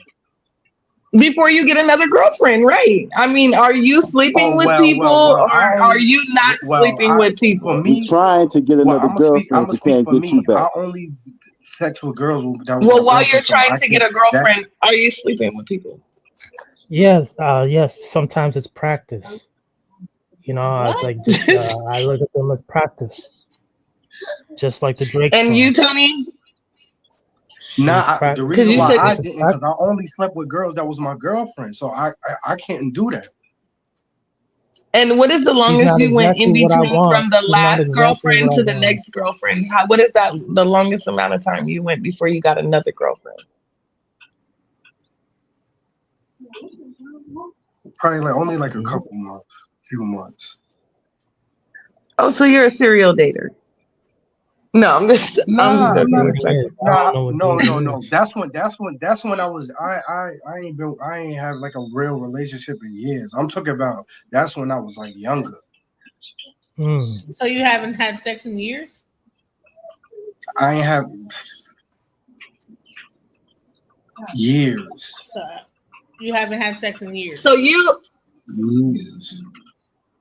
years, probably like years, meaning 3, 4. How many? So then, right now, you are practicing abstinence. Are you pleasuring yourself? Nah. Well, so you're abstinent, sir. Well, really, you're celibate. If you're not having no. Okay. I was saying I pleasure myself by like hustle. my entertainment, like writing rhymes and shit. Like that's my entertainment. But other than that, I don't do nothing sexual or nothing. So if you're not having any intimacy with, don't let him tell you, because he ain't even practiced it. Don't even let him advise you. At the end of the day, you are practicing celibacy. If you're not having any, I bet you it's greater than yours. Look, if you haven't had any intimacy. No criminal. If you haven't had any intimacy with a woman or with whatever your preference is, then you are celibate.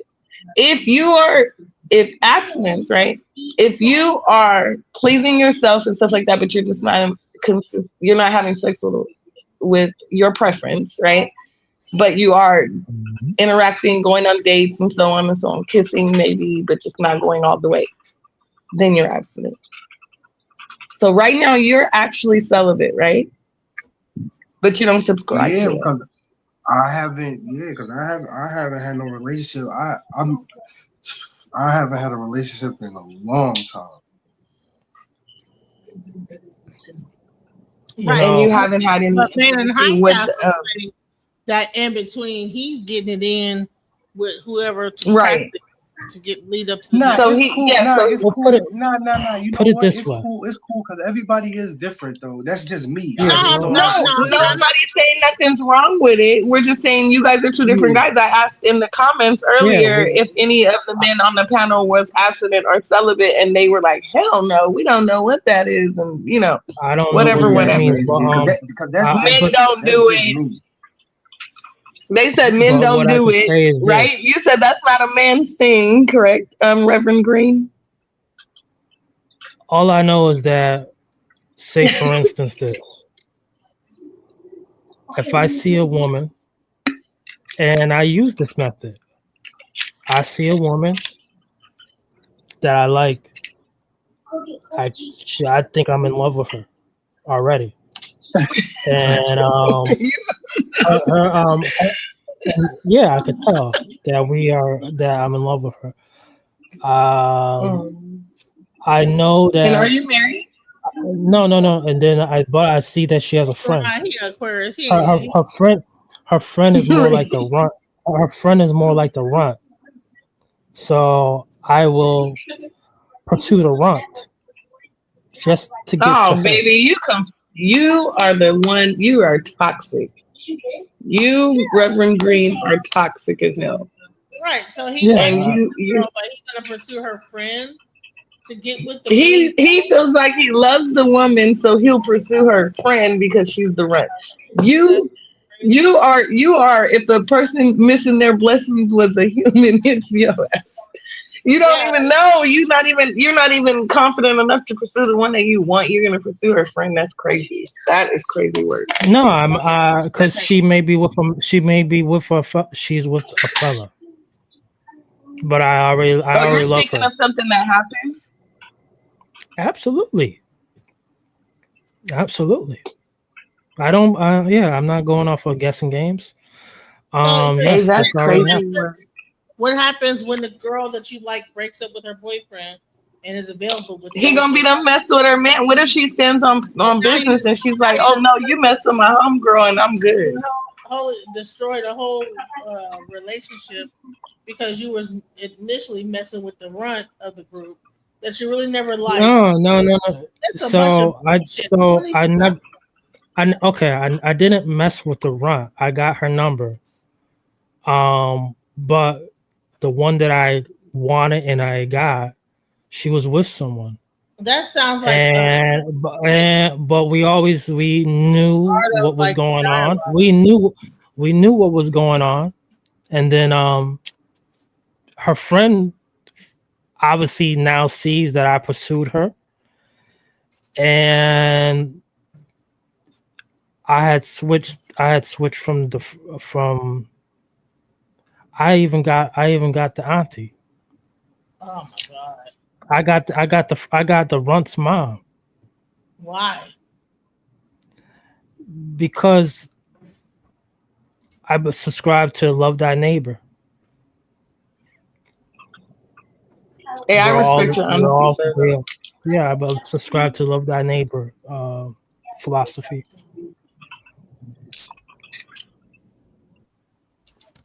I subscribe at Love at First Sight and Love Thy Neighbor as well. Sometimes it's better that we all know each other. But it's unfortunate that the Reverend Green hasn't always been able to keep it totally professional and maintain those situations as professional as possible. But these things happen, and they'll may occur again.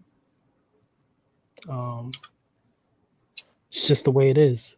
Love is love for me between a man and a woman, and you see it, I see it, I like it, I want it, I got it. It's just the way it is. I'm hardwired that way. I see. I've always been the complete opposite. Like if I dated someone, if I met a guy and he introduced me to his friends, his group of friends, depending on where we are in our relationship, I like they are automatically blinders. I like even after we split, if I run into one years down the line, I'm not, hey, how you doing? And I'm gone. Like I don't want nobody in the circle.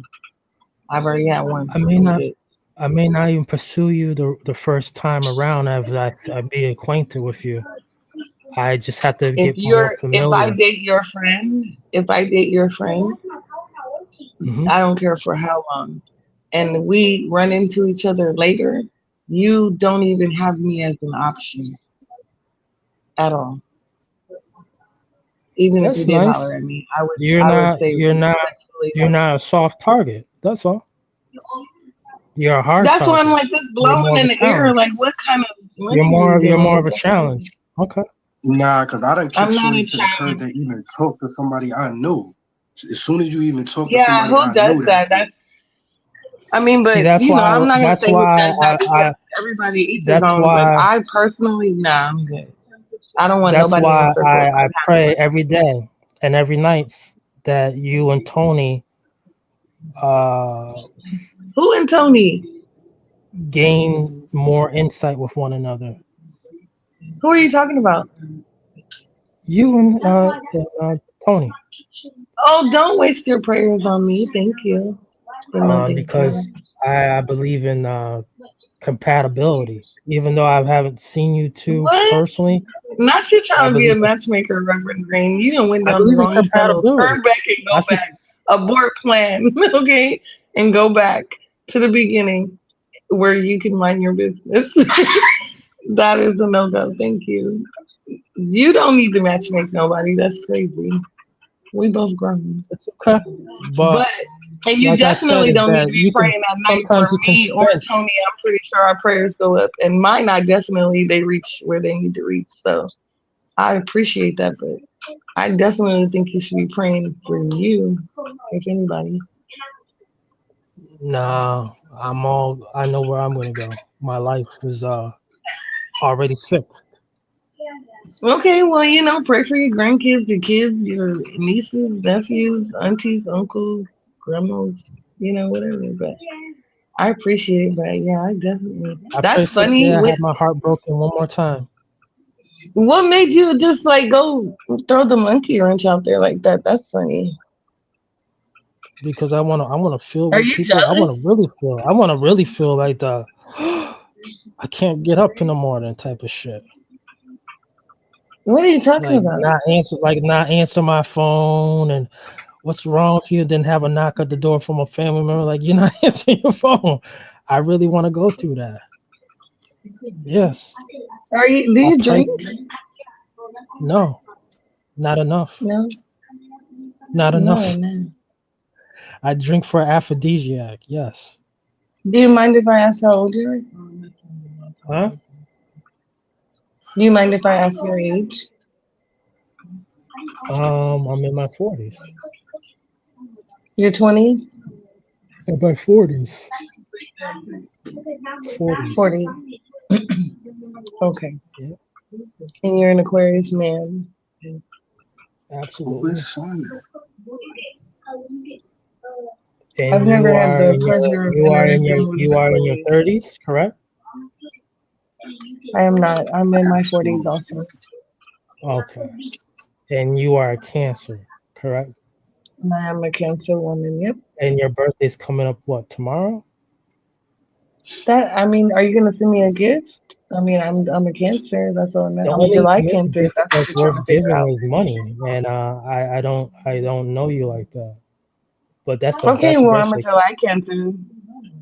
Oh, That's all. okay. I'm not a June Cancer. I'm a July Cancer. If that's what you're trying to find out. Yeah, I think gift card with money on it, like a Visa gift card, is the best gift card. Is that what you're planning on giving me for my birthday? That's what I would give I would give my children that. I give my mom that. So Something it's that not a she can yes. buy. Yeah, money is the best gift card. It's the best Christmas present.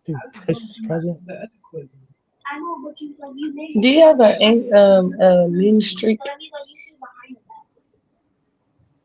I'm not Teddy outside of Ruxpin. your toxic traits? Yeah, I'm not Teddy Ruxpin. Okay, I don't know. You seem a little spicy. I'm not Teddy Ruxpin. No. But you have to be like that. No, you don't. Unless you're influenced. I haven't been influenced to be soft all day Are you an only long. child? I grew up as an only child. Mm-hmm. Okay. So yes, I'm self-absorbed. You honest with it though. I love the honesty. Definitely. I change my own clothes. I cook for others. That's the first thing I do when I come to your apartment, when I come to your home. I look at the refrigerator magnets to see exactly what you love to order. You would not be coming to my home and I don't order food. I cook. Because I know how to and make I don't it. have nothing, no magnets on my refrigerator. I'm a professional couch surfer. Not a professional couch surfer. In my Oh my God, past, DJ. I'm a professional couch surfer in my past. DJ, Tony, and James. Y'all not about to leave me in here talking to this man. I'm here. I'm here. I was about to say I'm about to be in the background and I'm about to be with my pillow and my blanket. Nah, We're talking about the whole time. Word, I just spent the night with my pillow and my blanket. Word. I'm about to be right now. I'm already on the pillow, and the blanket's on my legs, so I'm about to be asleep. Have a good night. Love money? Good morning. Do y'all love money? Do you love to earn money? Yeah, I like earning money. I don't love it. Like I think that. See, I don't like That's a trick question, y'all. That's a trick question. So she loved poverty. She loved being broke at times. Like, okay. So do you believe in a hard day's? Do you believe in a hard day's work to earn your money?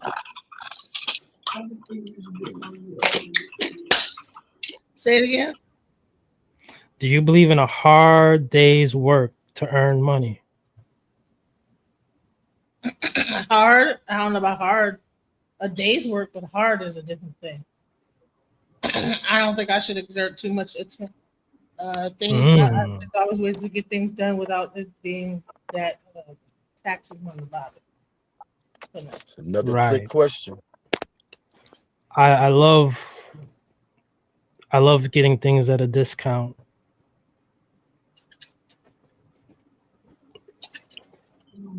Yo, shout out to James Harlem, man. I left my car on 125th in front of Jimmy Jazz all day and get no ticket. Shout out to James Harlem. Yo, How you do I that? ain't even get no. Yo, I don't know. Shout I'll out to tell you, the that Knicks. shit was on. Yo, that shit was on my birthday too. I don't know what the fuck. I don't know how that shit happened. So they must have ran out of tickets before they got to you. Yo, no. Matter of fact, no. It wasn't in front What of are you Jimmy cooking Jazz. your I was in children? front of The the Adam Clayton Powell building, the DSS. I was in front of that frozen shit. fish sticks, frozen fish chicken nuggets, or something from scratch. Bowl of cereal. That's what's up. I'm sorry, what did you say? Hey, man, you interrupted homeboy getting this Mac on. Getting this trick on or something. That shit was funny. Yo, Rev, do you got a church, yo? Do you got a church? I do, sir. Yes, I do, sir. Was that the Church of Sex and Christ or some shit? No, the Church of let's abolish poverty. Oh, I like that part. We finna get rich. We finna earn money. You got the right idea. My church, my church is my church denomination is the $20 bill, the $50 bill, the $100 bill, the $5 bill, the $2 bill, the $1 bill. Those are all my church denominations. In my favorite. DJ. Yep. Where did you and Reverend Green meet? Say it again. Where did you meet Reverend Green at? Online on a panel. She believes that I sought her out when I was given a referral for this channel. She doesn't believe me. What? This channel was only doing 80 views at one point. Oh, and you helped her boost it up? At one point together with other people, yes. She didn't believe it could happen. But she got irritated by it. You really, come on now. It's the truth. And it can happen again. This is a 700K. This is a 700K channel, but she treats it with the poverty content. What's the poverty content? The poverty content is what everyone else is doing. Let's talk about spiritual pseudoscience and make miracles. We gotta all love each other, and we gotta find peace on earth. How are you loving people? I'm sorry, I withdraw my question. I'm sorry. Every time he get up, he's talking shit, talking about the cup loving poverty content. No, literally, I'm like, this man is toxic. I'm not even in character right now, you know. So everybody his wants to know. character is insane.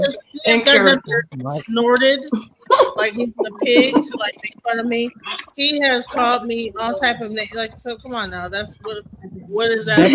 That's to get the views up. I'm like a director, a video director. I'm like a movie director. Sometimes I have to say. Sometimes I have to say cut. Sometimes I have to say cut, and my actor, I have to approach the actress, and be like, "Hey, I need this out of you. I really need this out of you. I don't care what's going on in your personal You know what? You trying to play in my face? Well, you trying to play in my homegirl's face because this is her channel. You know, she has a great. She has all these subscribers. This is a 700K viewing channel. She was right there too. She was right there. What happened? In actual fact, she took off the training wheels. She took off the train. She was riding it on her own, hitting 400K on her own, and then all of a sudden, just don't say it. You know what? That's just what happened. You know, DJ Genesis, you want those views back, correct?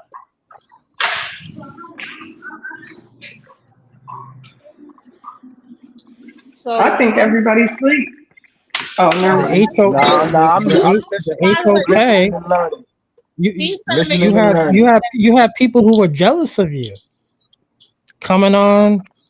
Just they were trying to use you.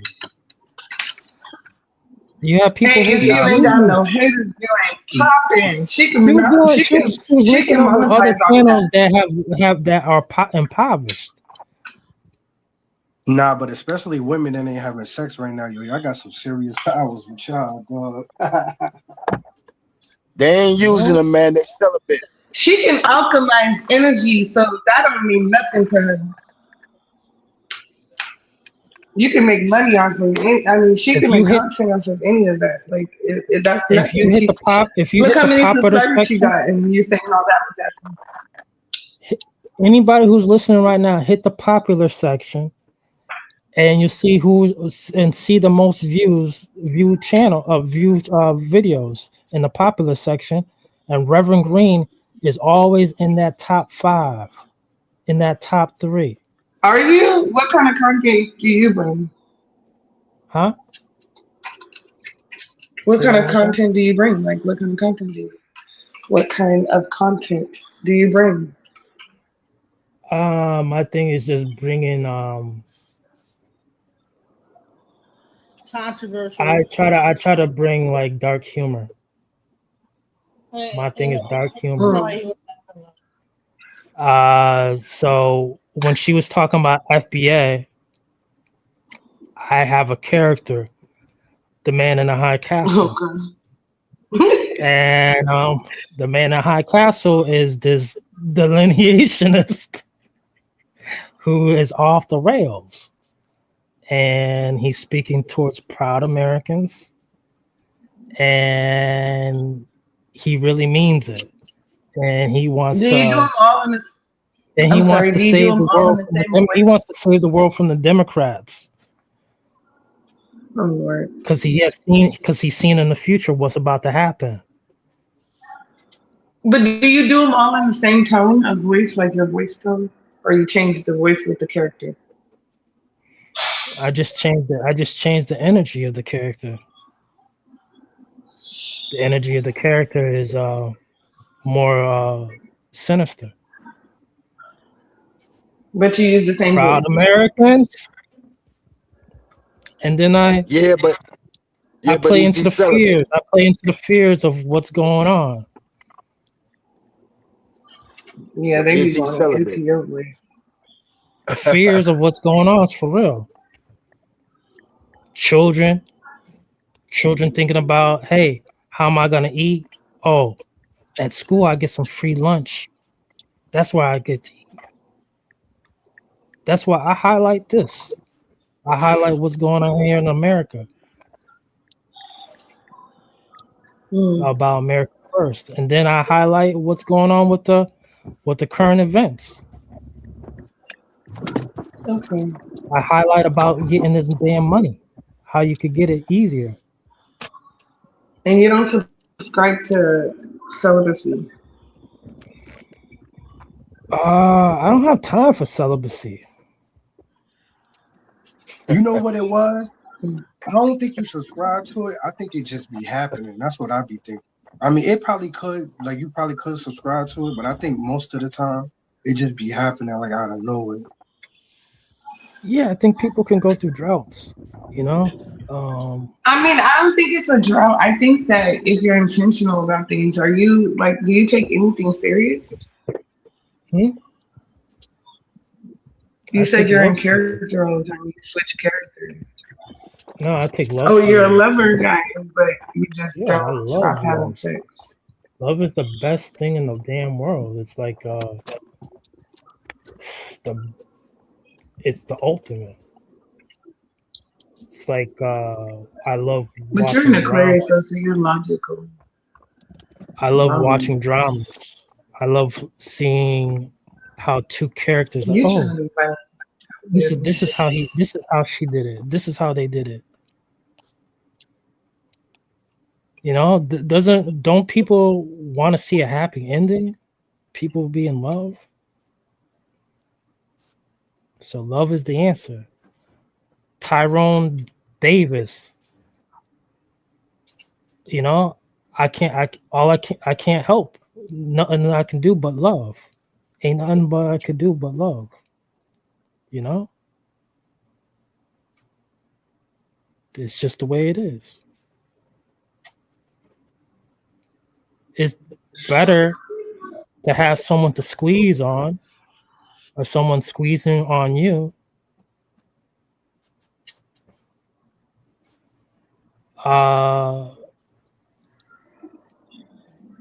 Just knowing just to share your bed. It's almost like what Michael Jackson said, but with a grown adult. It's the ultimate thing to like share your bed with someone. Yeah. I don't think that way. Yeah.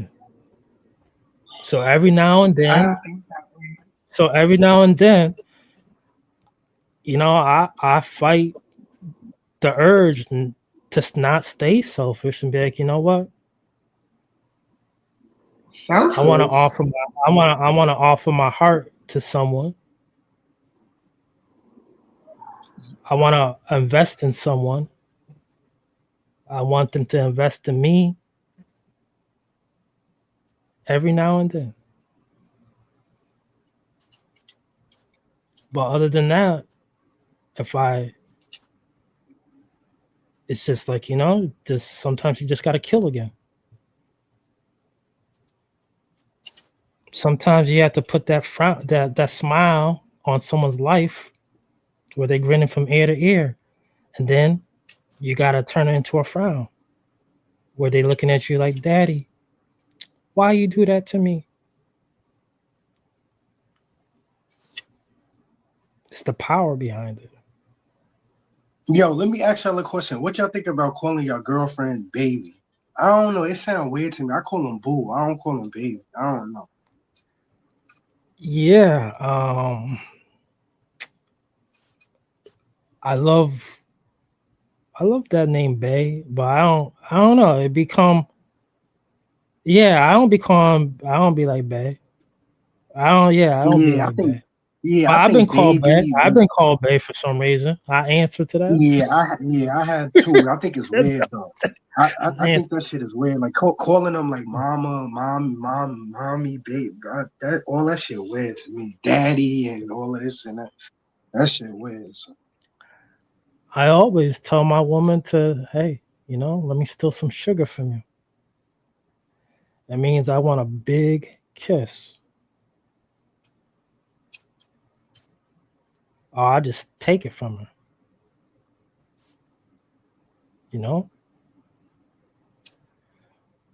Grab her by her chin. I call them by their name. That's it. Mwah. Have a good day at work. We out. A lot of my shorties a lot of my shorties had nicknames anyway though. Yep. But these are I gotta be ruthless. I gotta be ruthless out here.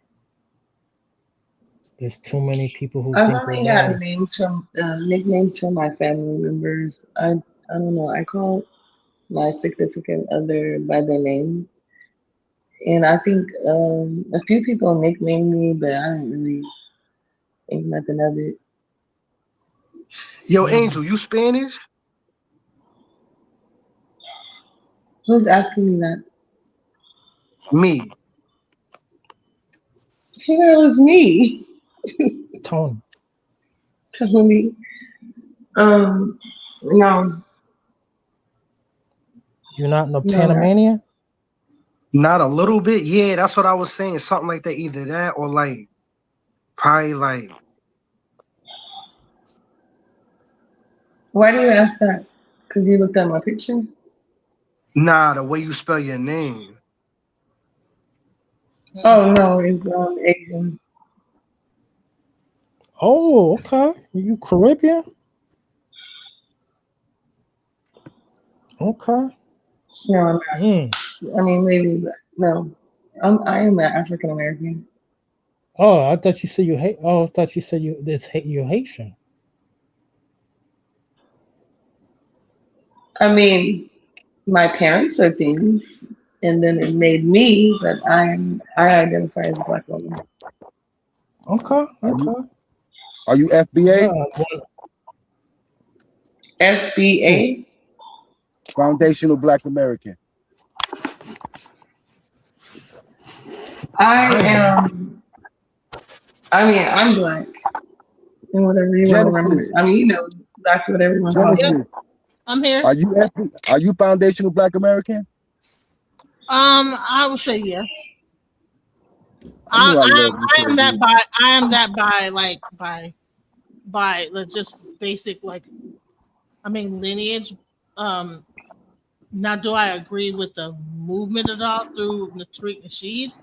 No. All right, don't spoil it. Don't spoil it. It's me and you, babe. I like your style. But I got what you're saying, though. I'm just joking. Yes, but I Harlem. appreciate that. Please go away. Please. Yeah. A lot of the Caribbean females, that's one of the things I attract the most.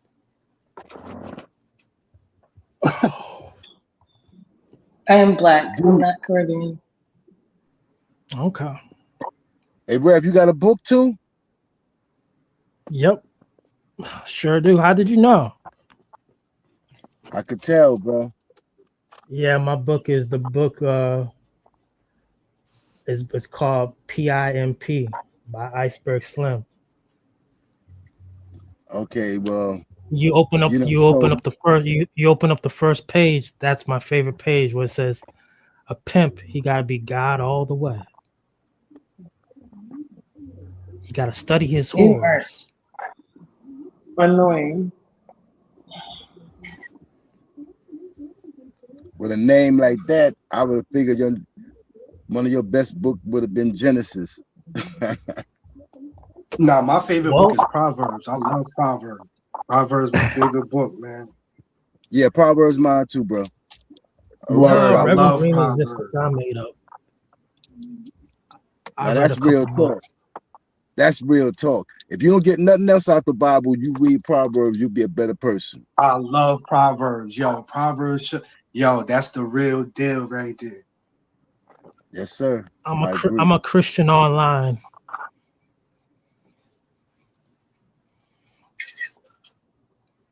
You sure it ain't the other way around? You a pimp online and a Christian in real life? I'm just all pure entertainment online. What are you guys talking about? Like you guys don't wait. I love me some Jesus online. So you guys have a Amen, good time. hallelujah. I would make time for it, but I don't have time for it right now. I'm sorry. My energy is low. Well, at the end of the day, until the next time, Joe. I don't know if there'll be a next time because you guys be playing. I have to go there with y'all. I have to go all the way there. Well, take it there tonight. No, I'm not gonna do it tonight. Not tonight. I do want to feel like it, but you have your own channel. I want to, but I'm hesitant because I hope that people like you, Reverend Green, don't come up on my panel. Nah, Angel, don't look at it like that. Yo, don't let. Or in my comments, you know what I'm saying? Because I read the comments. But Angel, check it though. You can't. It's something like that going to always happen. You can't even prevent. I'm not talking about with him. I'm talking about just with anybody. I know I can't. But don't let in life period. I know. But I don't deal with people. Don't let it hold you back from what you got to do. Though. I don't want to do that. That's not. I don't feel like it's for me. I don't want it. I don't like people. Period. To be honest, I don't fool with y'all. There's always somebody. I mean, I fool with y'all, but on my time, you know. On my time, I think you better hang around to get in. Wait, I'm sorry, y'all talking at the same time. What did you say? I said I think you should hang with Genesis a little bit more. But Genesis done. I've been knowing Genesis for 20 years. I like y'all just don't know. I just don't have time for it. Like she does online, and I be like sometimes I sit in her office with her, and I'll listen to her while she's online or whatever. When I wasn't in the same state as her, but it ain't. That's how I know it's not for me. It's not for me because I done seen her from the beginning all the way to now. She got like 70K, subscribers, and I'm good. It ain't for everybody, and I don't want to do it. But she's always tried to make me. Just keep popping No, up. this is all that it will happen. I'm telling you, I'm gonna either be in the comments or I'll come up when she calls me and asks me to come up or wants me to come up. But as far as just having my own channel, Genesis, I went on Beagle Live with her before for a while, but I didn't even that was. Do you have $60? Do you have $100, DJ Genesis? Do I have $100? Yeah. yeah, I do. All right. Wait, for those who are listening right now, Reverend Green wants to see everybody. I have more than $100.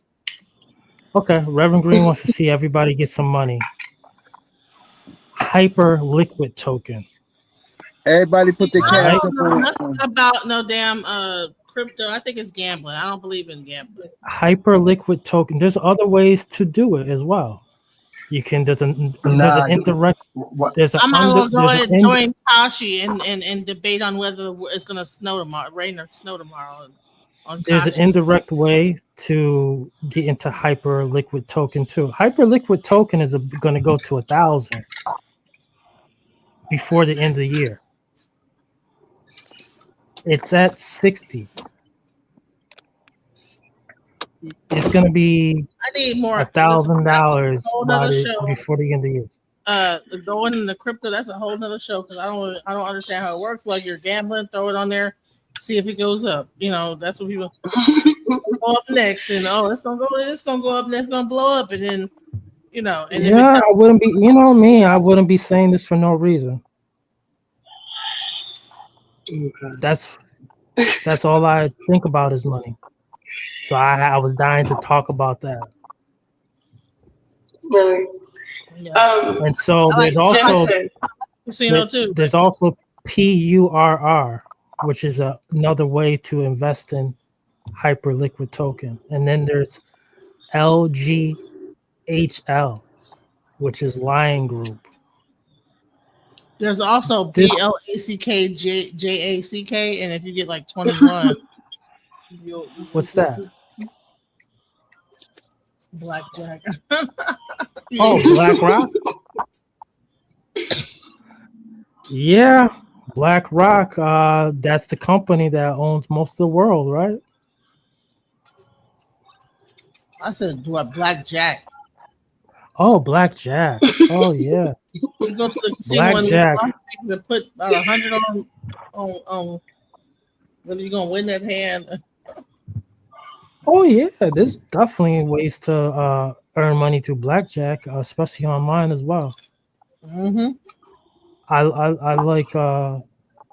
like using this betting site called MyBookie.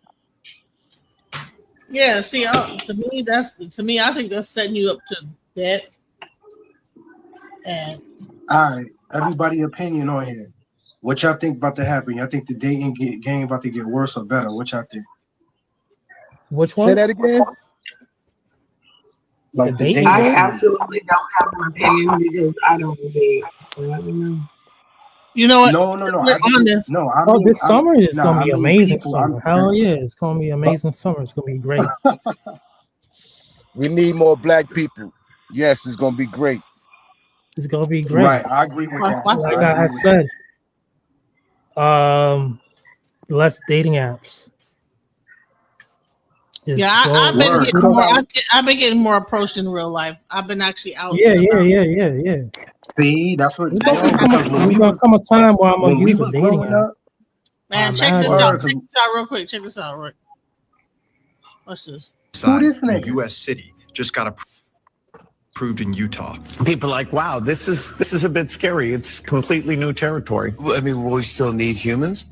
Not for most things. This seems so science fiction that it's not even funny, but yet here we are. Why do we need elections? Because we know what the result will be. But what happens when they come for your house next? This is happening, and it's happening fast.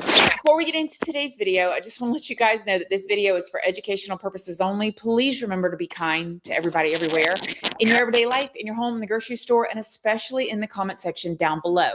Please do not show hate to anybody, anywhere.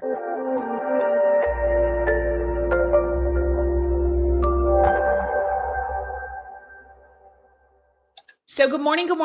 How is everybody doing today? I hope you all are having an amazing day. I hope you all are having a wonderful week. Hope everybody's feeling good.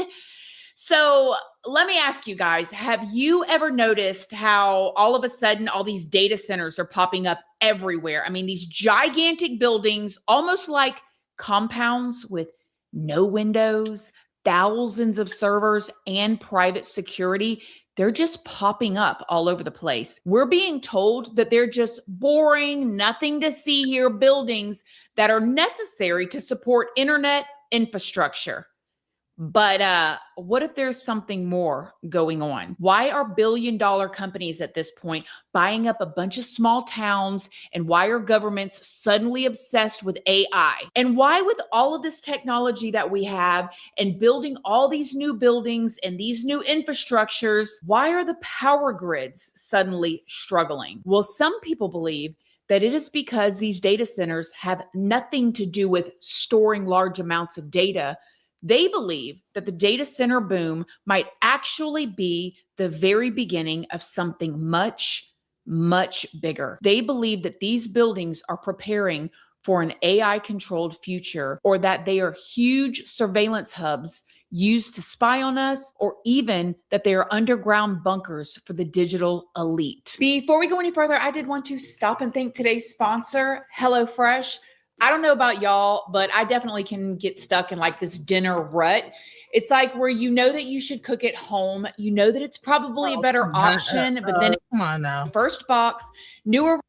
Yeah, she dragging intelligence. She dragging it. Artificial general down intelligence means that AI can now do anything that a human can do at about the same level. So with AGI, it means that AI is going to be able to learn new skills from scratch.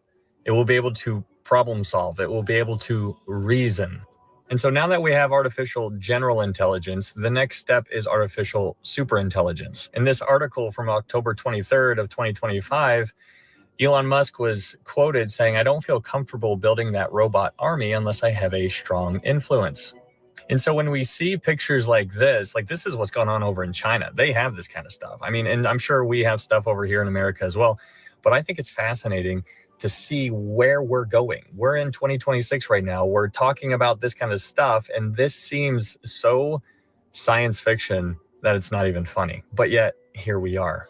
And so my question that I am just pondering in my own mind is, now that we have artificial general intelligence, how long until we have artificial superintelligence? And then how long until we insert that intelligence into a body and then they just start walking around like it's just another day in the park? Now, this isn't just Chat GPT. This ain't just something you're using on your phone to piddle paddle around or ask about, your doctor's records. Like, what does this mean? AGI is supposedly capable of thinking and learning and potentially outperforming humans at almost everything. People are like, wow, this is a bit scary. It's completely new territory. I mean, will we still need humans? Not for most things. We'll decide. And according to this theory, the public version of AI, like ChatGPT, is years behind what government and corporations are already using. What year do you think we'll have a superintelligence? I don't know. I mean, that's pure speculation. I think it's very clear, just taking a step back, that we had a big breakthrough in the last year. Yes. Right, where the LLMs and diffusion models basically reached a scale where they're able to do some pretty interesting things. And then I think the question is, what happens from here? And just to paint the two extremes, on one side, it's like, okay, well, we just had one breakthrough. If we just have like another breakthrough like that, or maybe two, then we could have something that's truly crazy. And come on, listen, you guys, we know that doesn't seem like a theory. Anything that gets released to us to be used or to know about has been being used for a long, long, long time behind the scenes. Anyways, some people believe that the versions of AI that we, the public, are able to use right now are just the soft launch of what is to come, basically to get us used to it or desensitize us to it. But when you really think about it, are we the general public? Are we the ones who really want AI coming into our everyday lives, involved in every single thing? You guys, I went to the doctor a couple months ago, and the doctor comes in, and the doctor usually would have an assistant with him that would do all the typing. Instead, he comes in and he says, "Do you mind if I use AI? I now have an AI assistant that will be taking my notes and coming up with results," basically. So as he's talking to me, the AI computer that he has with him is like taking notes of everything that he's saying and basically spits out what he is going to tell me he thinks is going on. I'm thinking, daggum, I could have done this. But it used to be a person that was sitting next to him. Now it's a laptop, because there's a lot of people that believe that AI is really kind of just being pushed onto us. Are you a real person or are you AI? I'm Burger King's virtual helper. How can I help you? What? Okay. Could I get the Impossible Whopper, please? Yo, never eat those shit. Never eat those shit. Sure. Will that be a large with Coke? It's so weird that you're not real. Could I get Dr. Pepper, please? Sure thing. Want to add 4-piece mozzarella fries or chicken fries? No, thank you. Okay, what else can I get you? That's it. Did I get the order right on the screen? Yeah, that's great. Thank you. You're all set. We'll see you at the window. You rule. Man, have you guys also heard that the real reason why that they're taking the water from the data centers to cool off the machines is really because they're trying to siphon the water for underground bunkers for the elite. They're like they're taking the resources for us, and then they're putting it into like a city underground and siphoning all the fresh water into an underground. Have you guys heard that whole theory? Yeah, and Genesis. Did you pay attention to what Zuckerberg and them was saying? They said a key word. I know what they meant by that too. It was already one breakthrough. Now we just looking for one more. You know what he's talking about, right? What? Remember what happened 5 years ago? COVID? Or what? Not the 19 itself, but the catalyst to it, what they really wanted to do. Because they had to have a reason to push the joint, Reduce the population? With which one? I mean, it's so many damn things. No. It was the patent that they needed, so they could put the patent in these bots. So when everybody took that shit, they transferred that DNA right to them AIs. That's what happened. And they didn't get the numbers that they wanted. That's why he said we're gonna do it again, which is this one now that's about to happen. So what they about to do is they about to scare the shit out of the public this time. We just can't, we ain't gonna fall for it. But I'm just saying, though, they gonna get the numbers that they looking for this time, at least close to it. They're gonna do more damage than they did last time, though. I never took it. No one in this household Me ever neither. took it. What do you suggest? What do you like? What would you suggest the person? I used to go to does office all the protect? time and clock in, but I was given an opportunity to work remotely.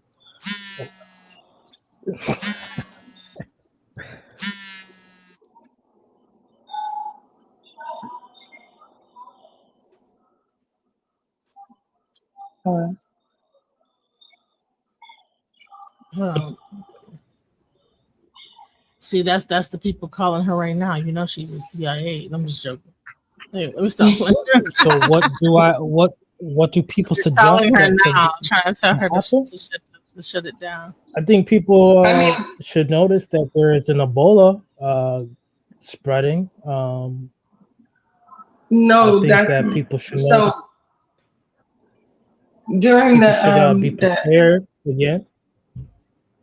During the epidemic, right? There was a lot of people saying like elderberry could keep it, keep you. Everybody was saying 6 feet away distance and the face mask and stuff, but others were saying, boost your immune system, drink, teas with because ginger. Look, the thing with that was everything that we need to put in our body, like herbs. That's all you need. As long as you was eating herbs during that, it'll knock it right out. Because see, what they tried to do was, if you look at all of those symptoms that they tried to throw out all at one time, see, this is how they got everybody. They threw it all in one list. So people looked at it. They didn't look at it one by one. They looked at it like, oh, that's a lot of shit. Oh, I'm scared.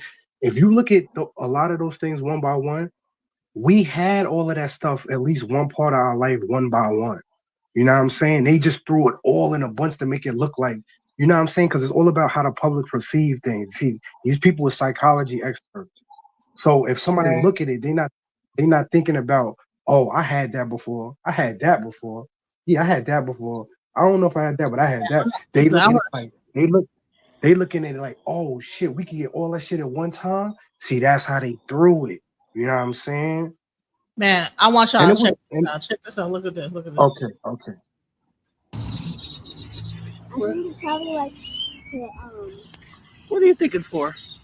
The owl on top of this building. This fake owl. You think it's a camera? yes. But From the government. From the government. From the government. From the government. You think it's a camera from the government? My 8-year-old.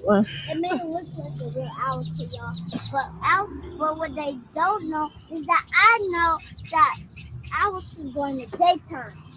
Owls sleep during the daytime, so it shouldn't be no owl up there, huh? Little mama said what they It don't might be know to what scare I off the know. birds, so that they don't land on top of that building. You know. Was that in the West, DJ? Honey, that is in Mesquite, Texas, on the corner at the PLS over there on Town East Boulevard. But you know, in the West, they have They have an owl up there too. That's why I asked. Listen, it's a PLS, right? It's the only store that has this on it. I know the one in the West has one also. That's what I'm telling you. I think that's their thing, but what it is, I don't know. It's cameras, bro. Watch. They got 2 of them. That one looks creepier. No, there's 3. But I wonder how. There's 3 of them. Yeah. Nah, you know what that is too? That shit's on every corner of the fucking building, bro. I mean, they have them in the West. In the West, they have it on the PLS also.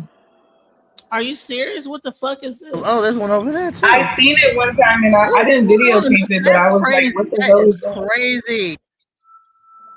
It's a fucking camera looking at everything. But why would And they it's some put kind. an owl camera? Why would they just use a regular camera? Nah, you know what that's for? I don't know what they do at night. Something lands on that roof. That's like some kind of something where it link up to something. Something be landing on that roof like when nobody else is up. I don't know what lands on there though, but something be landing on that roof.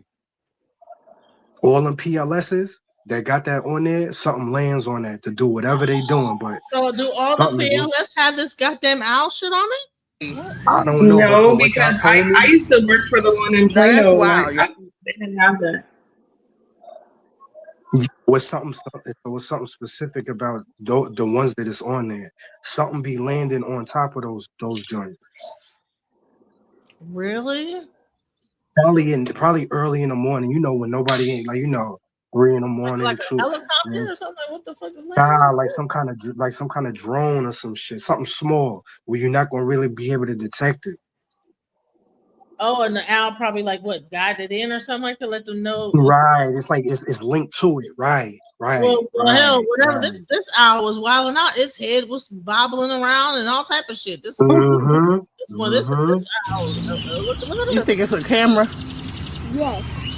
But why was it doing that? Like, what's going on? Why? And then, listen, there were 6 of them.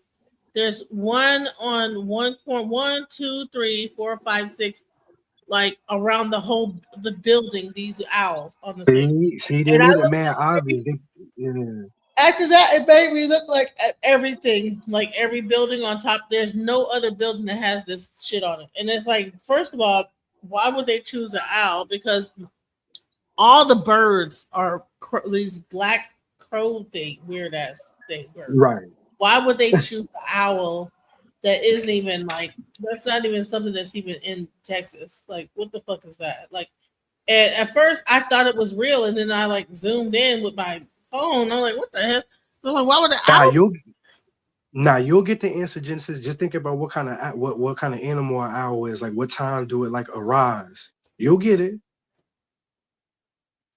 Honey, that shit was fucking weird. From the government. My daughter was like, she went right into conspiracy mode. She said, "That's from the government." Not for real. And just think about it, Genesis. What kind of movie do the owl represent? The movie? Mm-hmm. Just think about it, like the way that should be twisting his head and all of that. The Exorcist? There you go. I don't know. Whatever the hell's going on. And you know this government love praying and doing all kind of witchcraft to demonic entities. Demons worship owls. There you go. What's that location called? PLS? Oh, okay. He says I had an owl like that, and there was a camera on both sides, but they don't move. Well, honey, that owl was looking all over the goddamn. It was that damn thing. Eyes was moving all over, and I'm still trying to figure out what was wrong with it. Like, why was it moving like that? I mean, how is it camera? Like, what kind of camera needs to look like this back and forth? Because it's something in it, Genesis, that detected you, so it's unfamiliar. So that's why it's tripping. What? It detected me, girl. But not like detect. I don't want to make it seem like they watch it. Not like that. But I mean, like while you were sitting right there looking at it, it knew somebody was like sitting right there looking at it. So it's trying to pretend like it's not like a bobblehead thing. Like, oh, let's make it look like let's pretend like it just is a thing on top of a building. Yeah, just like anybody. If anybody was to do what you do, just like let's just say today, if somebody do what you did, it'll do the same thing. Man, child, that whole. As soon as he said detecting, I was like, you about to go into overthinking turmoil. Yeah, because I was like, wait a minute, I don't know where this is going. I knew what y'all was. That's why I was like, it wasn't that kind of detection. It's just that when you sitting right there, it's some kind of like motion on it. You know, like a motion detector. It could feel like when something is like right. Huh? Somebody in the comments said the Bohemian Grove has a giant one big sacrifice. That's what it is. Look, you gotta know. Listen, I'm trying to tell you. Listen, because we were up there trying to figure out what the hell was going on. Look at this owl. That's not a bird. What is that? That ain't no bird. Those are not birds. What is that? They're cameras. When I first discovered it, my daughter was the one who said that owl up there is not real. And I said, the owl? Look. Owl? Yo, Genesis, listen, it be the kids that really will trip you out. Like, Genesis, you gotta peep the most important part. Yo, Genesis, peep the most important part right there. Look. There you go. That's the most important part. What's the most important part? That's the most important part. The star. The pentagon. That's the Texas Lone Star, right? That's what they want everybody else to think. That ain't what that is. The owl says the most intelligent thing. Those are not birds. The owl asks the most intelligent thing. They're cameras. Asks who? What the hell?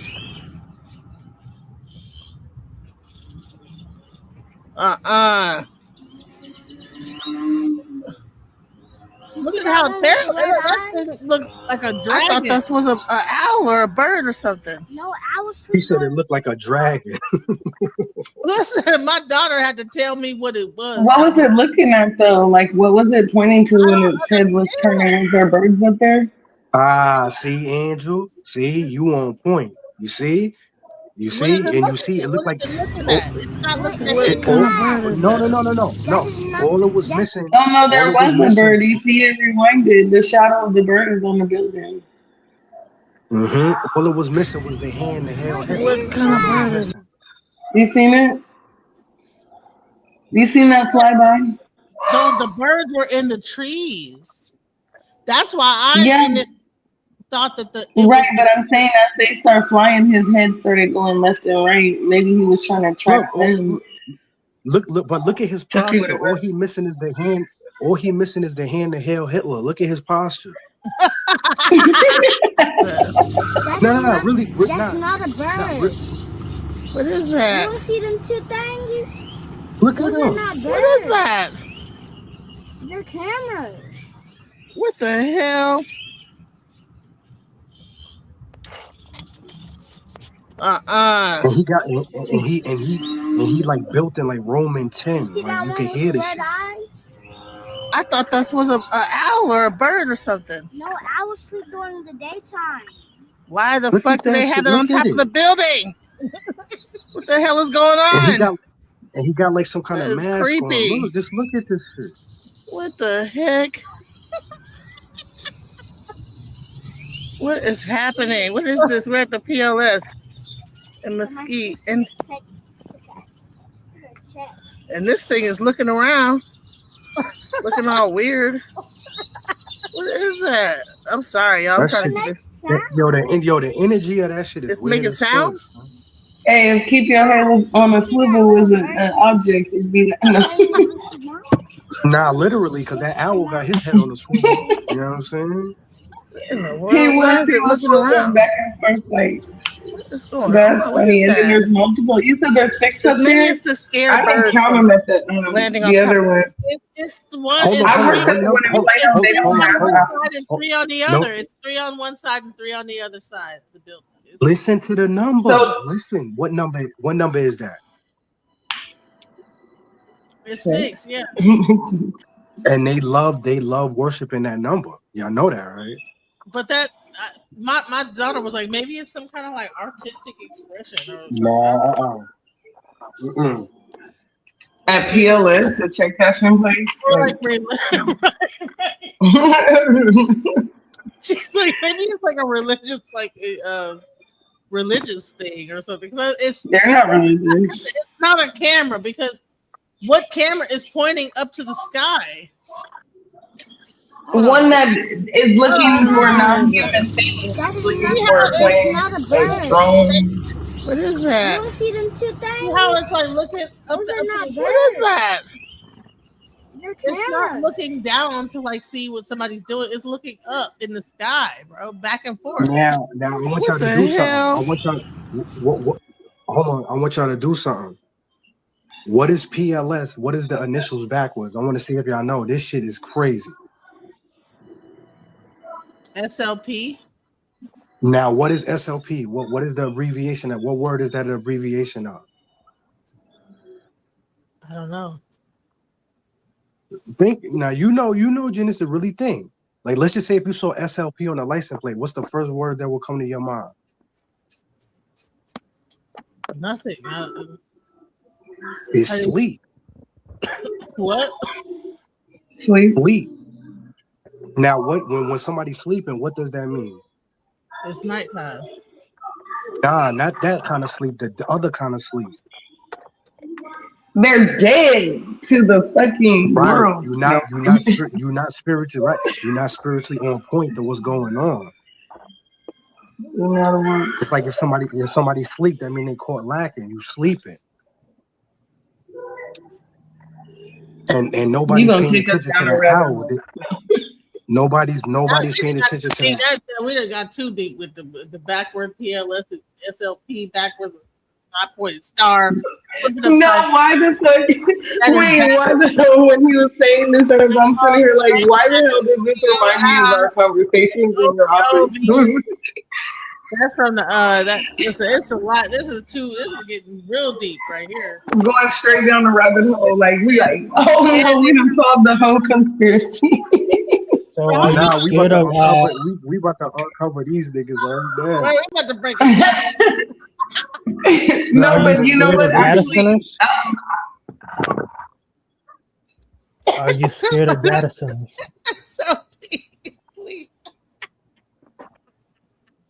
Word, you gotta uncover these niggas. You have to, and to stay ahead, you better be on point. PLS backward is SLP. No, because that's how they speak. They speak backwards. They really don't speak forward. That's why Walmart. Y'all know what Walmart stand for? What? What's the WAL backwards? Spell that straight. What is that? Lamb? No. Right. There you go. Now, what's MART? Finish that word off.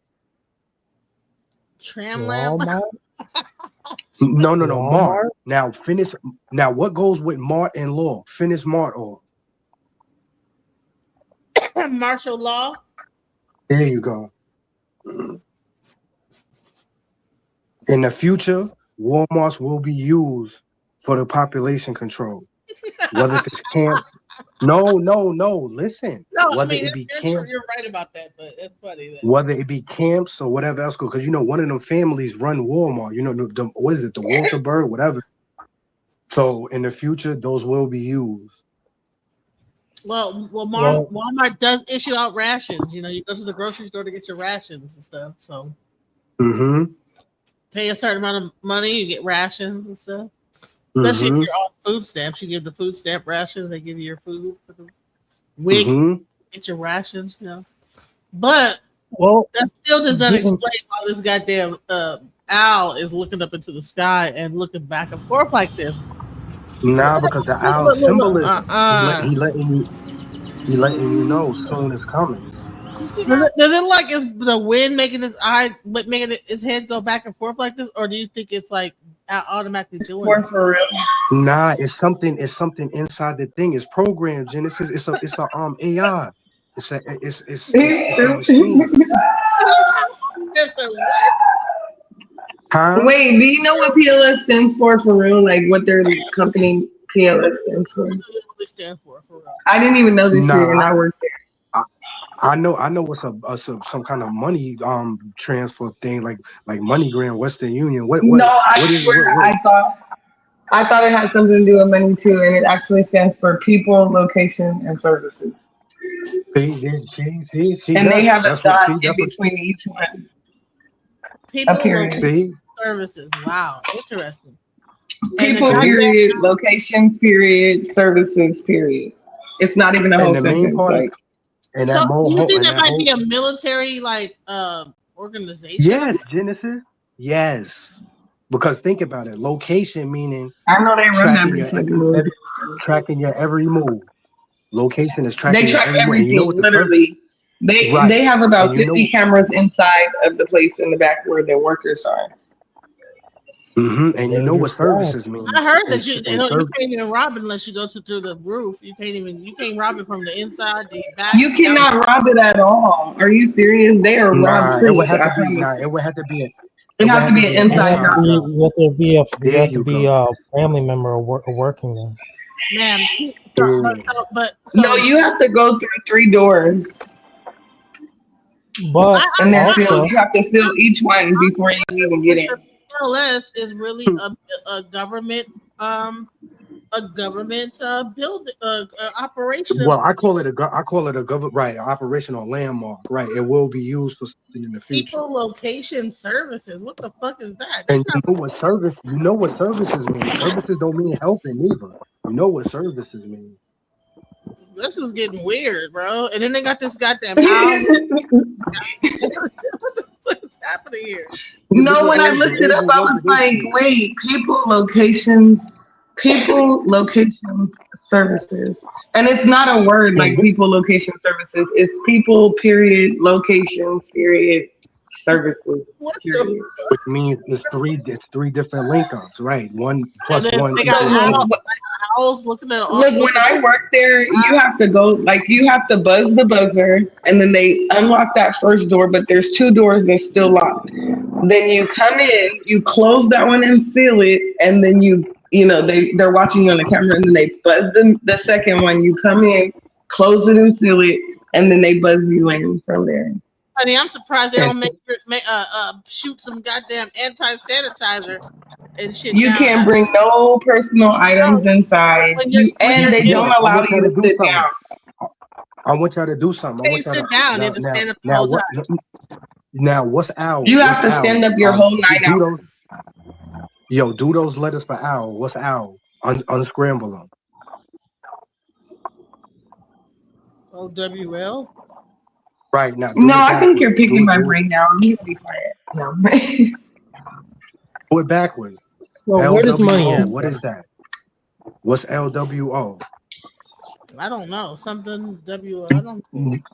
Yeah, because you know what NWO is. All you got to do is switch the N with the L.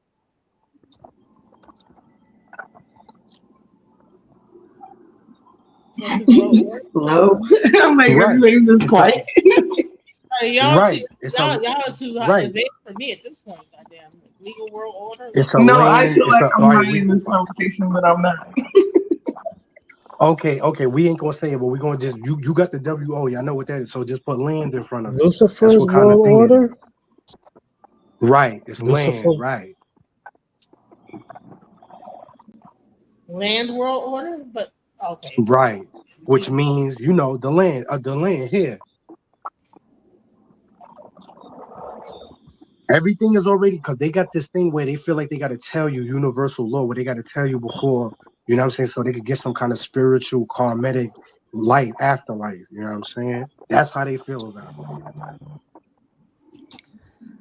So did you hear about Army vet, what Army happened vet in New said York City? what? He can't believe it. Uncle Murder can't believe it. He's on a whole nother plane. You ain't know. We You sky heard high about at what all happened in times. New York Super City? conspiracy theories, guys. This conspiracy theory is you Now ain't you heard see, May. Now hold on. I'm gonna address land May. I'm world glad you order, put that y'all. out. Hold on, Genesis. I'm gonna address May real quick. I'm OWM. glad. Hold on, Genesis. I'm gonna address May real quick. I like how he did that. I ain't smoked weed in 13 years, and I don't do no drugs, alcohol, or I nothing. thought he was This talking is about what our happens. frequency. This is what happens. Right. Our vibration. This is what happens when you frequency align. You get higher and you get things sent to you through messages. Things just naturally come to you from the universe. That's why I tell people So you you know that gotta PLS was founded in 1997. as hear the eye. Who is the damn owner of it? Is it the government or what? Is it yours the ox? Oh wow. No, Angel. Yeah, Look up and 97. see if PLS is a government operate somewhere, sometime. Because what is up with these damn I owls? wouldn't be shocked. I used to work there. I'm telling you. I'm gonna tell you what. Let me tell you why this is weird. Okay, they have this And owl. that's It is crazy. looking at the sky. It's not looking at the ground. See, listen. There's cameras. There's flock cameras that the police use to to track what's going on. You know, there's called FLOT cameras, flock cameras, and that's like a regular thing that police use. If you like do a crime, they could pretty much track where you went from when you got out your house all the way when you drove down the street, whatever, and they can just go from Right. camera to camera, camera to camera. Right? They have access Right. to all your Ring cameras, but this shit is not looking at the ground, you guys. It's not. This It's healing. No, because I just told you they're watching. They're not watching for humans because the reason I know this is because if you've ever worked there or been inside of one, it is suited up, bulletproof. You can't get in that bitch at all. As a human, you cannot walk in that phone. Why would they have an owl camera that is Because you can probably go through the roof. Nah, I'm gonna tell you, Genesis, not. The reason why Angel is right, I don't know if she mean what I'm about to say, but I'm gonna tell you what I think she means. What I like Genesis, what I know about these things, it's a spiritual war. They not worried about us. They worry about the motherships and stuff coming. They not worried about us. They worried about it's looking for the aliens. The humans are too dumb. Come on now. No, Genesis. They not looking for aliens. You know who the aliens really are. They not no aliens like right. Weird Stop looking. playing. No, you know who the Genesis. Genesis. You know who the aliens were. They not no weird looking fake alien. The aliens is our ancestors. They know what's about to happen. The land about to get returned to the rightful people. So what they trying to do is they trying to look out. Huh? No, I said Genesis know what the Because real these aliens people, are. that's why they named them aliens. They trying to throw people off, make you think of some weird gray looking green. No, we know what the aliens really is. They play dumb. The war is a war. It's not the war is them. They think they could defeat. They think they could defeat the Most High. That's what this whole thing is about. They think they could go to war with the Most High. That's what this whole thing is about. Hell. Oh,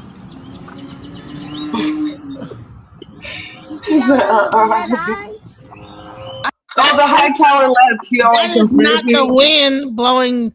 I thought it was the wind. I had to look at it again. Nah, that ain't no wind. The wind It's was a making device. its head move back. It's a device. No, it's a device. It's some kind of chip or something. Micro that link back to wherever that data center is. That's linked to that data center. Whatever data center put those up there. On that area and looking back and forth. I thought that was an owl or a bird or something. Then that one's just stationary. Nah. Its head is not moving. Oh no, it's stationary. Why the fuck do they have it on top of the building? What the hell is going on? Oh, I ain't even know son creepy. I ain't no son. Yeah, so the high tower left. He said he can't deal with y'all in this conspiracy theory shit. He works for the government. Y'all playing with the government. Oh. What? That's what he said? Oh, Reverend No, I'm just saying. Man, you I'm know the saying that CIA. because of what he was saying about his characters. I'm just saying. Man, the Oh CIA yeah. gonna get me in trouble by looking at this owl and stuff. They about to break the code on the owl, child. He probably going back to his We recording office, about like, now we already now oh, you know we they the found the we the owl, code guys. They now found we the code breakers like Ghostbusters. We gonna figure this out. found the owl on top of the CLS, guys. Breaker 19. Word. We ain't playing around with these people. These people ain't about to do us thing. That's funny as hell. Since they found the owl. Hey, as soon as y'all started dissecting the letters and shit, he was like, "Bye." He knew what was coming down the pipe. Hey, I thought he might have got mad because he was messaging me and I was not responding. But no, I was gonna address him, but I was trying to wait till y'all were done because he was asking me questions, but I didn't respond in there because I'm not having a private conversation. Nah, because you know what I'm saying? This the real deal right here. We ain't playing with these people. It's about to be summertime and they about to pop this shit off.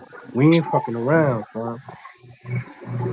Y'all keep your I'm still waiting to find the thing about the data centers because the data centers are. That's what that's no, but Genesis, that's what that's linked to. Whatever's inside that thing right there is linked back to one of them data centers.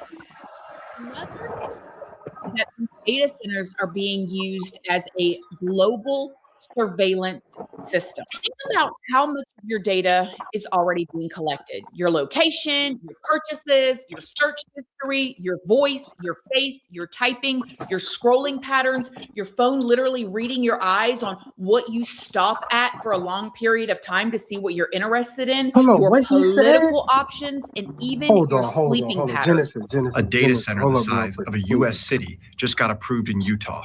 40. What happened? I'm sorry, Genesis. It's the comment on the screen right here. Listen, we too old to be thinking on the first dimension. I cannot wait for me. I'm sorry. I'm on mute. Like we all like anything that's already in the book is not the answer. Yeah. What do you think it's for? Listen, even you hear my daughter who's 8 years old. Listen to my daughter, bro. Even my daughter. Right. I have never said nothing to my daughter about the government. She said this out of her own mouth. It was not Right. She knows. by me. She's 8 years old and she knows that has nothing to do with pigeon. She told me that ain't no damn pigeon. She said, I've seen birds land on the damn building before. That thing ain't scaring away no damn pigeon. They figured out that shit ain't no real goddamn owl. They listen. You're right. Pigeons been knew that. Pigeons took a shit on that shit. They been knew that.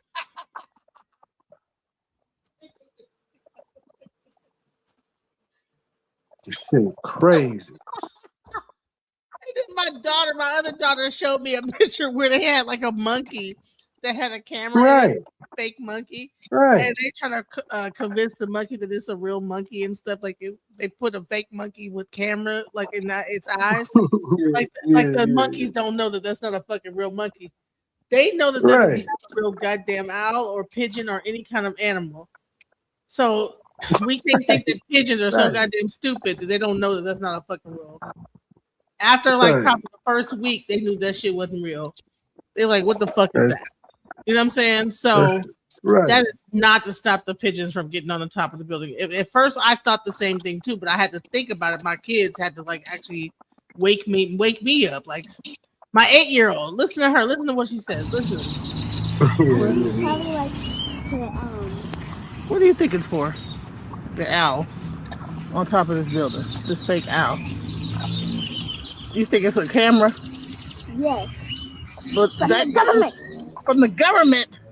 From the government. From the government. You think it's a camera from the government? It may look like a real owl. She is not laughing. She is dead serious. You see how she is dead serious. She shook her head like yes, and there's not. She's not laughing. She is dead serious. She was dead. She said it's from the government. But you know what happened, Genesis? You think it's She a go camera with from the her feelings.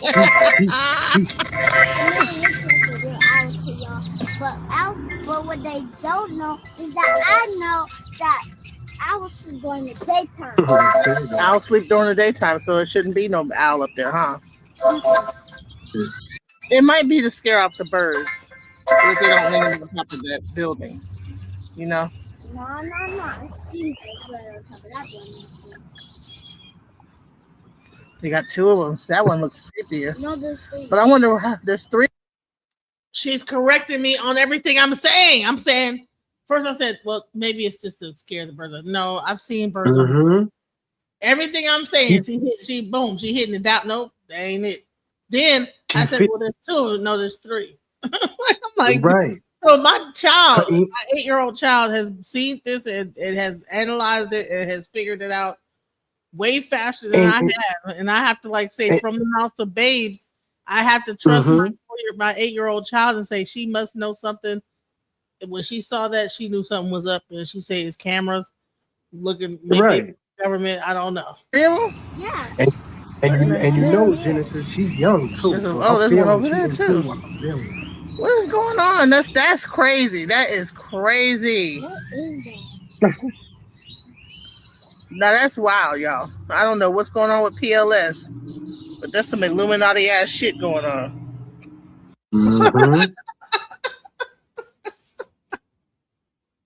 Listen, shouts out to my daughter because she had to tell me, like, no, mom. Official. And she felt you because you know what happened? She felt some crazy shit. And when she looked at that shit, she knew. She knew. She goes to the evil one. Well, you know, she knew that shit was she knew that shit was evil as fuck. She knew that shit was like some fucking gargoyle shit. She felt because look at yo Genesis. Look at that. What is he talking about? Evil. Oh my listen, son. Why did everybody leave? Are they like this is not? I don't know. I think this shit getting like are you afraid of the dog creepy for niggas. Got too creepy already. You know what this can you imagine if we did this shit at nighttime? Niggas probably would have hid in their closet. They probably would have been gone. Niggas probably would have been gone, son. Nah, because you know what it is? I'm gonna tell you what it is, what it really is. This shit fuck what we talking about, it fuck with niggas' spirits, son. Yeah. Because it's some people that's interested in this stuff, Square but miles. other 3 times bigger than Manhattan, bigger than all of Disney World, about the size of Washington, D.C. And to understand how insane this is, one of the biggest known data centers currently in America is only around 2,000 acres. So this new one would be 23 times that. This is a private digital metropolis. Now, here's what I don't buy. This is not being built so your vacation photos can sit in the cloud, or so ChatGPT can tell you how much garlic goes in your pasta sauce. We already have capacity for that. This is something different. Data centers at this scale are not just storage. They're prediction machines designed to track your every search, every scroll, every pause, every grocery order, every voice command. Every time you hover, hesitate, buy, don't buy, feed enough of that info to machines and they don't just know your consumer behavior, they know what you're going to do next. Hold on, Genesis, you heard this fucking extreme. Hold on. Genesis, you heard the key word he used, right? What? He said garlic and pasta sauce. Now see, when niggas talk, all this shit is code and symbolism. You know what garlic is, right?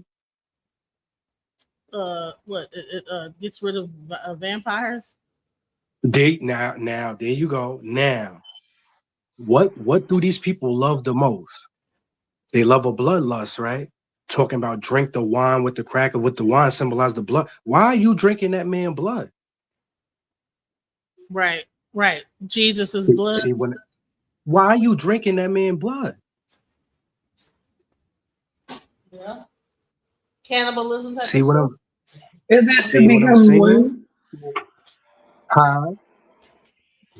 Is it to become one or something? What is right. There you go.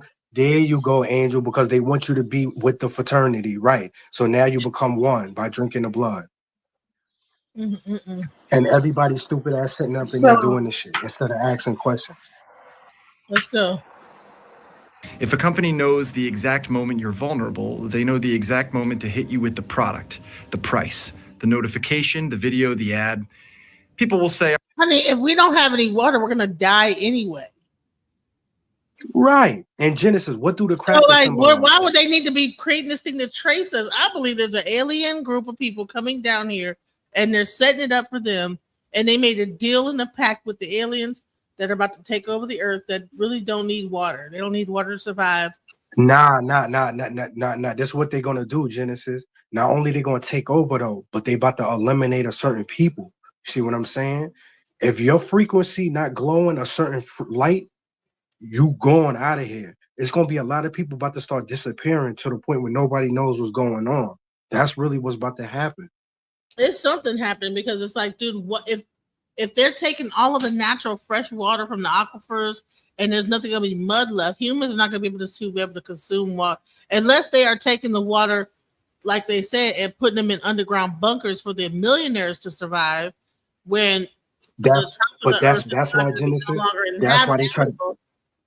Right, and that's why they tried to scare us off the land in the South back in the day. That's why that whole migration, when all our peoples moved up north, into the West and everything, because them water wells, we gonna need them wells. That's what they tried to strip us from. If you think about this, why does AI, like China is putting their things underneath the ocean? Why is America so hell bent on using fresh water? But China is able to cool their data. Some people are talking about taking it up to the Mars or taking it up to the moon. They trying to strip the resources as much as they can from us. I don't believe that you can get to the moon. I believe all those satellites are really no. They never went. They never went. They never went ever. Satellites never went to the. They're not even real. They're not like floating. They're like balloons, bro. Right. And they never went to the depths of, the sea. It's two things you can't do. You can't go to the top all the way into the bottom. They fronted about all of that shit. They lying, bro. So they fronted about now all they of have that this shit. AI. Maybe they're lying about how powerful this AI shit is really too, and they're trying to. No. Now that they not lying about that, but it can't get to where they got everybody thinking it could get to. But that shit is going to be some kind of takeover though. Like it's going to people jobs. That's why God gave everybody a gift, or you got gifts to make. Let me tell you something even deeper. Do you know that the creator of the movie 3 Story Problem actually got killed by a guy that murdered him and poisoned him?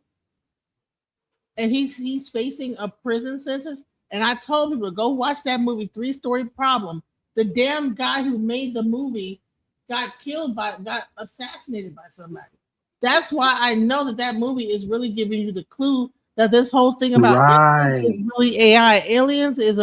AI is either alien technology or it's some type of a technology that Nah, Genesis is fallen angel patented. Aliens is the good ones. See, they try to make you think aliens is some kind of weird, scary. No, aliens is our peoples.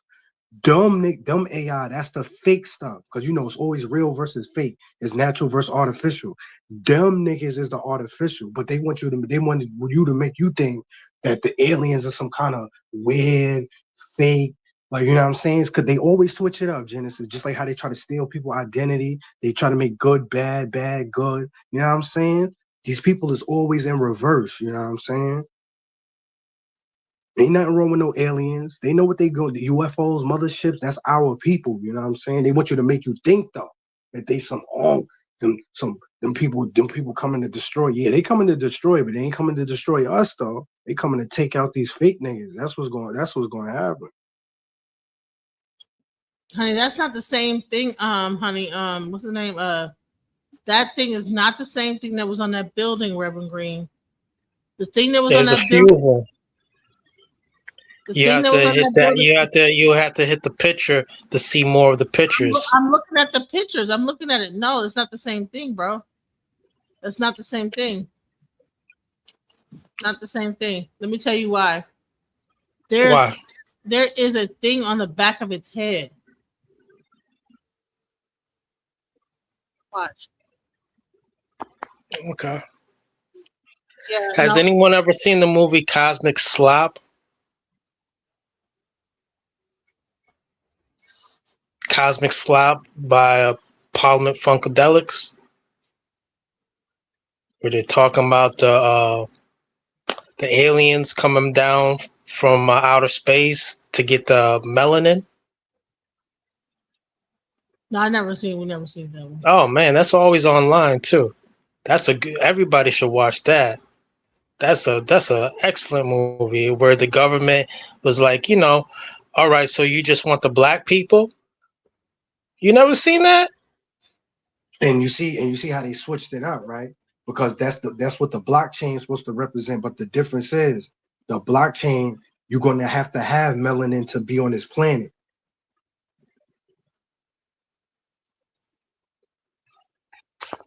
That's Yeah, why they trying to Cosmic take as Slop. much. If you ever get the chance, anybody, it's like a 45 minutes.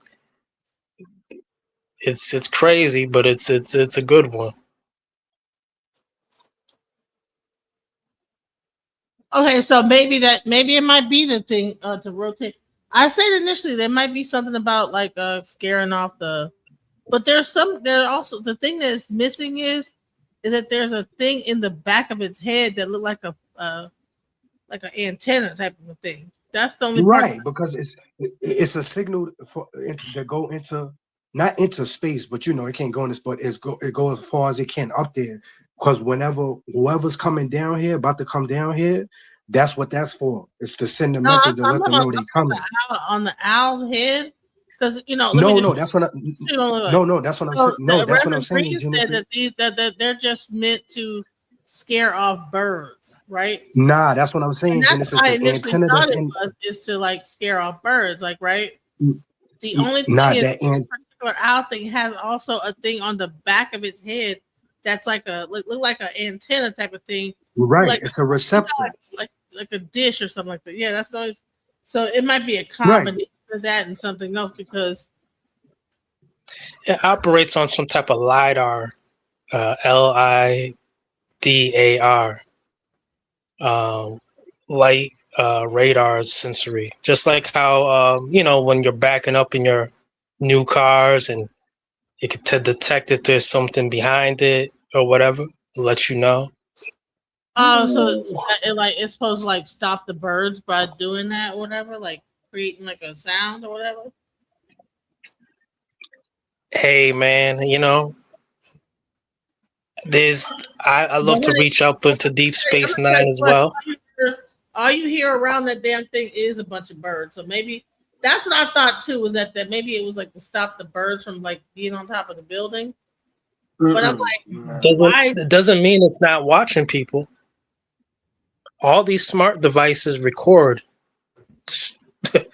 They are all listening. They're all trying to get some consumer data, or whatever. The privacy stuff is there's no privacy. That's for sure. Well, whatever one that they have, it seems to also have like something. It did have red eyes though. It did have this red eye thing going on. See. The proof is in the pudding, always. Is there a camera? I watched a couple YouTube videos beforehand that showed and they had the advertisement of Amazon to get the product in one of the YouTube videos. Well, whatever that it was, is creepy as fuck. So whatever they have the advanced. I don't think this is the one that's on here because first of all, it's huge. It's big. For me to be in my car and be able to see that shit on top of the building, that's that's this right here. This shit right here. Like that's what they're gonna give us. They got the real deal. Right, they got the super one that right. It's going. They got the extra one that's like $100. These ones $30. Right, that's the toy. Right, that's the $20 version right there. So maybe it was to scare the birds up. Okay, now we are sorry for us going down the whole conspiracy theory. No. That's just watching people. Hell yeah, that stuff watching people. I would Yeah, never, I would say, never it say these says things are not capable of watching people. Hell yeah, they watching. They would so. It's probably supposed to snitch be on people too. property protection and natural fear. This is the part Correct. that looks weird. Watch me That's what zoom the in. owls are here. That's the part. See this back of its head, how it has this like. You think it's a See this right here? That's the part that makes it not like this one that. Yeah, the shit is right on his. Now what do now Genesis? Hold on, Owl real has quick. this on their back. Hold on, hold on. Yo, Genesis, don't move it. Don't move it. Real quick. Don't move it. Real quick, right there. What do it look like right there? What ancient symbol do that look like from right here? Right.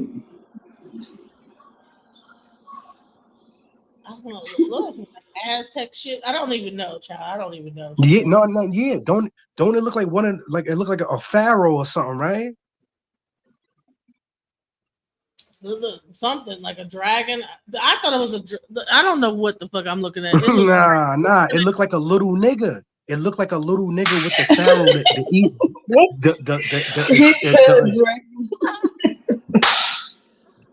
No, the reason why I say a dragon is because the fin in the back of its head. You know how dragons have like that thing in the back of its head, like this. Like that's not a bird. A bird does not have a fin on its head, like in the back. You know. Nah, he looked like a I was little like, nigga. look at this. What is this on the back of its head right here? It might be like one of those satellite plates. Right. It is. It's a These receptor that things goes be, into the thing, right? and I'm not to cut off anybody. I think Tony or one of y'all said they got the top of the line version though. You know, and they don't got Is the this ones the that right is just for the public. That's not the floor display model. Right. That's not the That shit probably Amazon got version. flock on it. That shit probably got flock. Yeah, you know what I mean. Word, that shit is the alert. Whatever come out the sky, it'll alert the data center. Whatever comes out that sky, that's what the antennas is for. Hell yeah, they using flock all over the place, man. Here's the thing: is that you see how that one's head is moving back and forth. Government. From the government. No. From the Look at how militant this shit is standing. Look at how militant he's standing. Children, It might and be drunks. the scarab. They say the darndest things. They don't be lying though. I'm telling you. Go back to it real quick. Look, he looked like a little G nigga on watch. You see how its head was looking straight, and then all of a sudden it started moving. There's no wind blowing. Okay, we're in Texas. No, fuck. That he looked like on its own or something. He looked like a little militant nigga on the block on watch. They can probably pretend like that shit's some damn bird repellent, and my daughter said it, and I trust her. I'm sorry. She looked at that thing. Because that shit is not looking right. Babies, and little kids always trust their instincts. And then this one moves his head. It's only moving got it two a of little them. That bit. one looks creepier. No, Watch this. But I wonder how there's three of them. Yeah. What in There's the one hell? right there. There's one over there too. What is going on? That's crazy. That is crazy.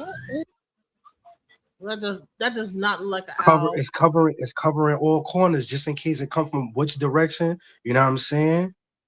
They think they're gonna trace it. Goddamn birds in the world. Maybe the birds were over there really heavy. I don't know, but why aren't there? That don't got nothing. That don't got nothing to do with no bird. It got something to do with a bird, but not the birds we know of. Right? They can't care about because, honey, my car got lit up in that parking lot. I don't care what nobody. My car got lit up with shit so that it was stopping no birds.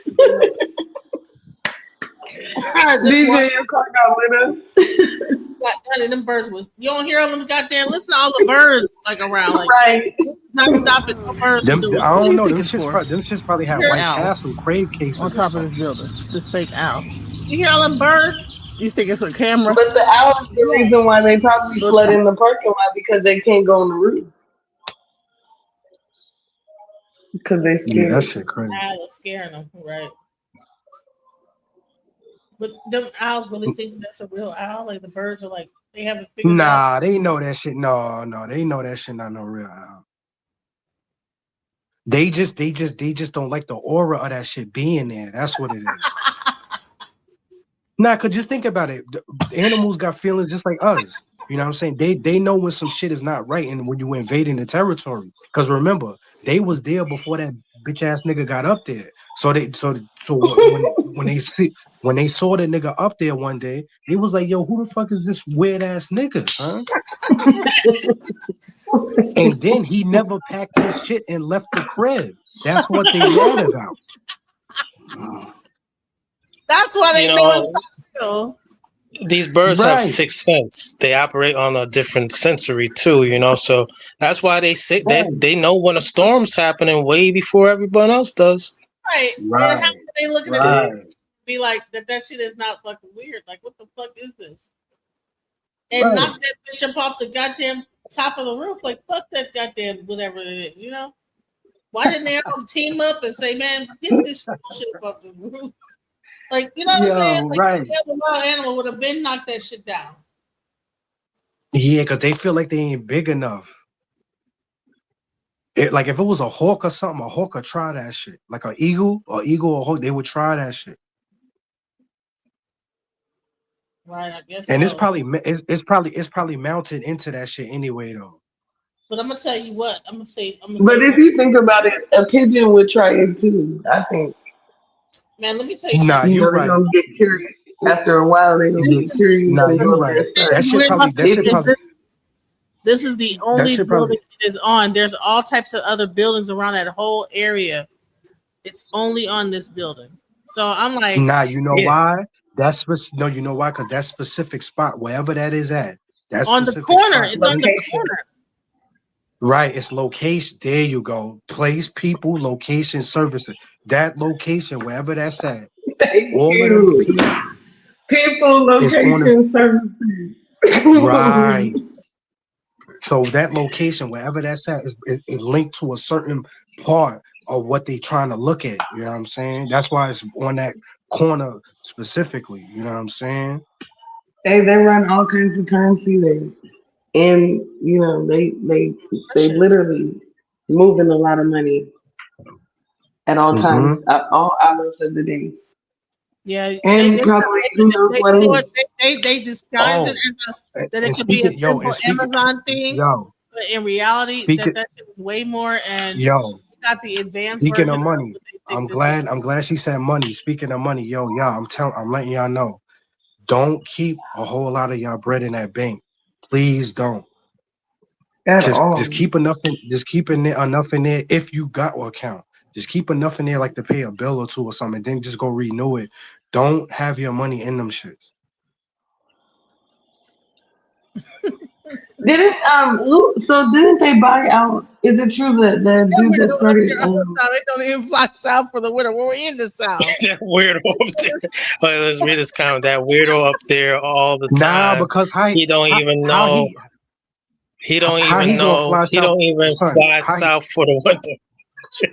How he gonna fly south when the nigga in purgatory? They got the nigga drilled down in the cement. He's in the south. We're in Texas, bro. No, the nigga is drilled down in the nigga is they drilled the nigga they drilled the nigga in the top of the building. He can't even move. That shit can't move just in case of a strong wind or something. That shit is drilled in the building. They don't got the nigga just sitting there like a pretty girl. The nigga is in the fucking top of the. You ever watch those those Animal Planet things or whatever where they put the surveillance the surveillance chimpanzee to with the silverback gorillas? Yes. And it's a deep and they figure it out this motherfucker don't want to play with me and shit, and it's just so I believe it. The birds they figure it out, these motherfuckers is weird, right. I don't know what it is. They probably I don't know what it is. It's like the we done crashed into it a couple times, but they don't eat. Yo, these motherfuckers don't eat. Right. What? Y'all ever saw the movie The They Fifth posted Wave? on the That's block exactly 24/7 like First that. of all, owls are not native to Texas. Owls are not native to Texas, bro. There's no Nah, owls. Owls is like some shit from the what is that? Africa or something, right? Mountains or so. I don't even know where the hell owls are. Yeah, it's something north. It's in the north. Yeah, like them shit sit in trees at night and twist his head around, twerk in the back of his head. That's what they do. The whole thing is fucking weird as fuck, bro. Shit's Yeah. Like that shit is a professional head twerker. That shit don't be on top of Really? no buildings. Years ago, people said it sounded crazy that an intelligence agency could collect communications data at massive scale. Then the documents came out. It was not fiction. It was the NSA's standard operating procedure. That was step 1, collect the signals. This looks like step 2, build machines big enough to read and analyze every digital signal known to man. And it's not good. The law is not caught up to this. What's wrong with that nigga too? At this scale, the question should not be whether you agreed to this data collection by downloading an app. The question should be whether these systems should be able to have access to all of your digital behavior all of the time, and then to sell access to it to the highest bidder. Maybe I'm wrong. Maybe a 62 square. Let me tell you something. People think they're so fucking important that people would. Yeah, like what's wrong? What is wrong with his toupee? He got a toupee on his head. What is wrong with him? I just want to rip. I just want to rip the right side of it. Just rip this thing up, like you know. I swear the whole time I was looking at him like, what the fuck? Why does he look like that? like my dude. Like your shit is lean. Your shit is lean with it. Rock with it, my nigga. Angel, you think this guy right there is celibate? Man, that nigga's a jerk on. Have you guys ever watched the series of The Purges? The who? The Four Purges. We're trying to have a conversation about the data centers, guys. No, this is aligned with that. Listen, have you guys watched the 4 movies, The Purge? The Purge. Yes. What is it? Yeah. Yep. He looked like the nigga that was in the You know why they was collecting data in that movie? Why? Because they wanted to control the whole town. They wanted a new world order. And right. Oh yeah, the first purge especially. Yep. Right, the first one. Right. You guys be watching The Simpsons. They literally predicted that it was. This nigga look like Pee. This nigga look like Pee. Oh my goodness, this nigga look like Pee. So there was data centers at the on the Purge. Yeah, you don't remember when they went and they took some where he got shot. You don't remember? What is you just calling them the bunkers? They had bunkers. Right. Where they had the pictures where they had everybody everybody injured in there. They had the pictures and everything. Yeah, yo, Genesis, you don't remember where they took them underneath the ground where they had the pictures and everybody that was hurt in there. And they was healing everybody that was hurt. Like they was stitching them up. They had beds down there, all that shit. They even had the people, that fought. When were they kind of similar to the Black Panthers or something like that? Right. And y'all remember the part of the movie, the church part, where they were killing people and taking their blood and all of that in the church? Yeah, they got the research, the genetic research. Yep. Oh, yeah. Wow, so and the last one, remember the last one was like all the different hoods and neighborhoods versus the government. Right, that was the black one with the black girl where she had that when they invaded the candy store, right? Right. No, that was the first one, wasn't it? You talking about the two little girls? Well, they were. I think that was election day. Yeah, that was election day because that was when that lady was running for election. Right, they had to save that lady for the election. And they brought her into the tunnel and stuff. Well, the last one is all the neighborhoods. They decided to do an experiment, and this lady, it was all over the news and stuff. The lady vouched for them. She created a whole little system, and they went through the neighborhoods, in the Southwest, the black neighborhoods. It was the government against the black neighborhoods. Exactly. And they was all linking up to go after the government, and they ended up winning in the end. That was Okay, when the Purge series began, just remember, like, not the first Purge, but the one that dropped first, right? Right. At that time, and when that came out, we didn't all have those Ring door cameras and stuff. But in the movie, Nah. they had all that shit. They had all the neighborhood locked down. You know, like they knew what time it was. Yo, it's about to be purged. We celebrating inside the house. You know, can we go outside, They had Dad? alarm No. systems where they And so everybody had their a whole routine. security system was ahead of They its was time to indoors. where it is right now. Right. Kind of like how everybody was for the 19. Right. So just think about Exactly. what They were already right. Their shit in that movie was was already getting rolled out for us. Right. So just Right. imagine what they got right. Imagine what they got So right thinking now of that they that didn't roll movie, out. right? You thinking about the owl, right? So thinking of that movie, the owl would probably be the beginning. Right. And that's where the data here will be the buildings and all these facilities and infrastructure Watch this is coming crazy into play. show you. I've been trying to find this video that I've been trying to show y'all this whole time, and I finally found it. Those are all coming into play because it's being set up. The LA fires, all that. They need the space. They got the, you know. They call it the LA Tigers. That's what they call it. No, I'm saying when the LA fires happened, they moving the up LA and setting up fires. shop, rearranging shit. Yeah, whole neighborhoods is being. I finally listen. This is the video I've been trying to Yeah. show y'all this whole time. So check this out. Watch this.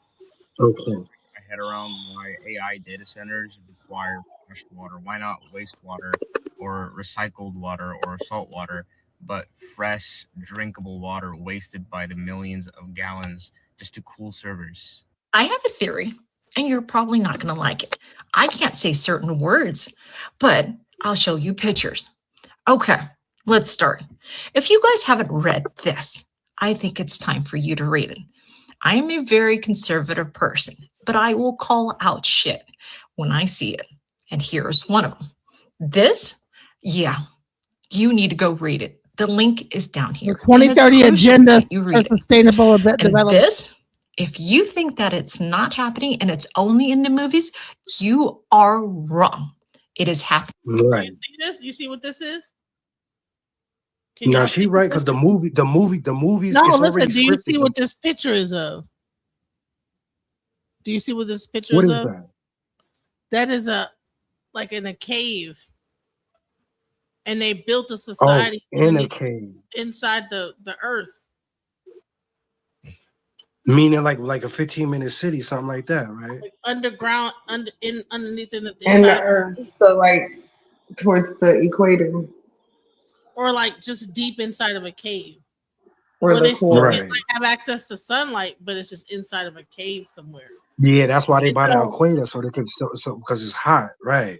Right. So what she's saying is that the water is not going. It's called the U.S. built a secret 21 trillion underground cities for the rich and powerful. $21 trillion. Right? Mm-hmm. So, like the data centers, they're lying and saying that the data centers are trying to cool down the AI machines. What? Let me let her finish. Right in front of you, below you, right before your eyes. And just like seeds, they are now hoarding water for that very purpose. And here's another thing. If you haven't read this, the Replacement link is down migration. below. Go read it.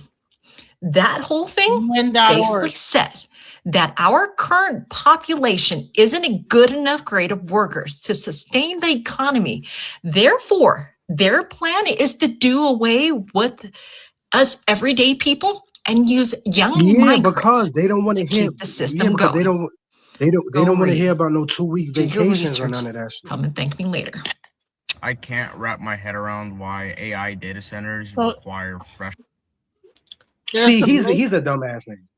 He's water. still Why he not not even getting a wastewater hint. or recycled water or salt water, but fresh, drinkable water wasted by the millions of gallons just to cool servers? I have a theory, It's and you're not the probably not cool going to like it. servers. Oh I my can't say goodness. certain words, but I'll show you pictures. Okay.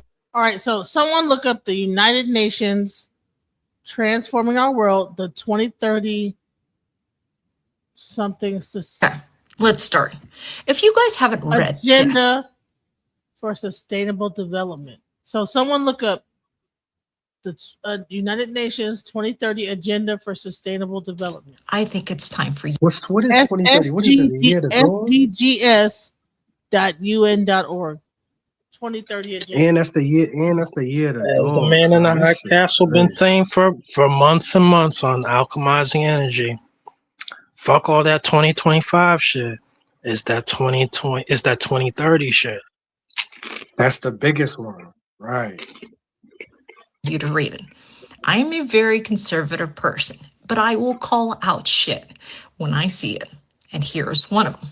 This, yeah, you need to go read it. The link is down here, and it's crucial that you read it.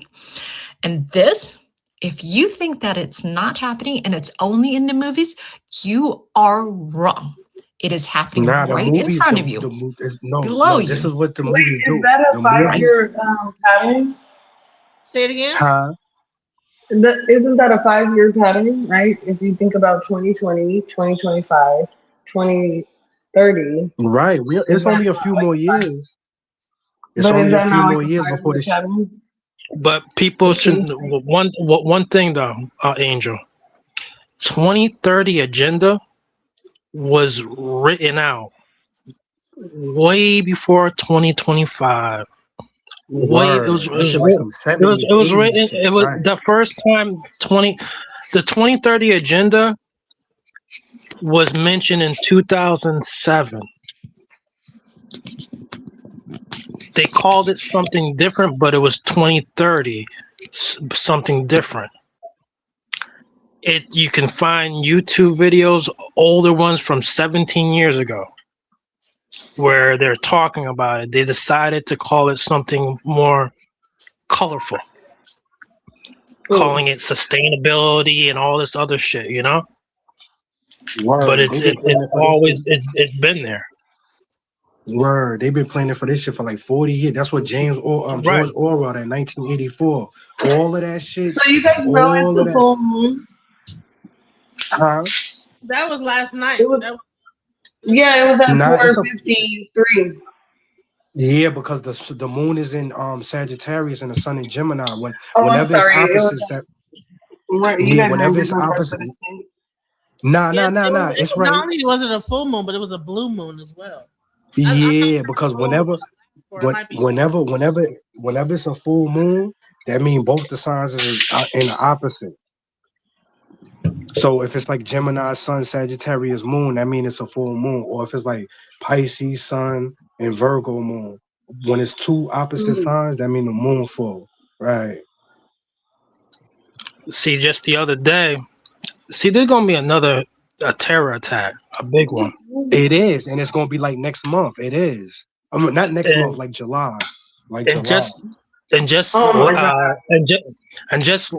Friday, then out there in Brooklyn and Gravesend area, they on surveillance, they seen 8 men come up out the manhole. All right, I'm come in the manhole like at 3 a.m. and then 8 men came out the manhole at 8 a.m. So y'all pay attention to July, because on April 21st, Trump read Chronicles 7. You can find that on YouTube 11 as well. through, on the news. Yeah. He read Chronicles 7, 11 through 22. And that's July. So pay attention to the whole month of July, starting from July 1st. Oh my God. Well, the thing is, it's gonna be a bang anyways. Are you guys ready? Yeah, because July is really September. That's the September 11th. It's really July, because July, Sept is not 9. We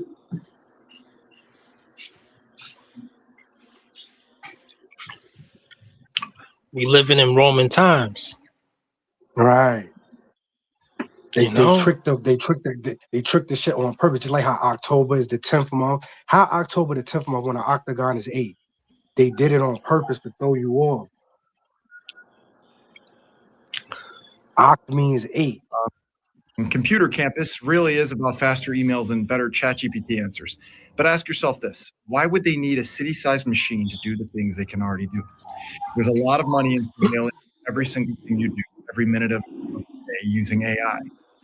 I'm just afraid of what comes next. I mean, even my phone can Yo, I sometimes can't even predict focus. where I want to go before I even leave the house. Have you ever gotten like that Apple Maps notification that tells you when you get in your car how long it's going to take you to get to one of your recent visited locations? Well, now, of course, companies say that this data is only used to improve services and advertising, things that are supposed to make your life easier, right? Because that's what it's all about. That is what the patterns have shown us all this time. The medical system wants us to be healthy. The food systems wants us to be fed and lots of nutrients in our system. And AI just wants to make our lives easier.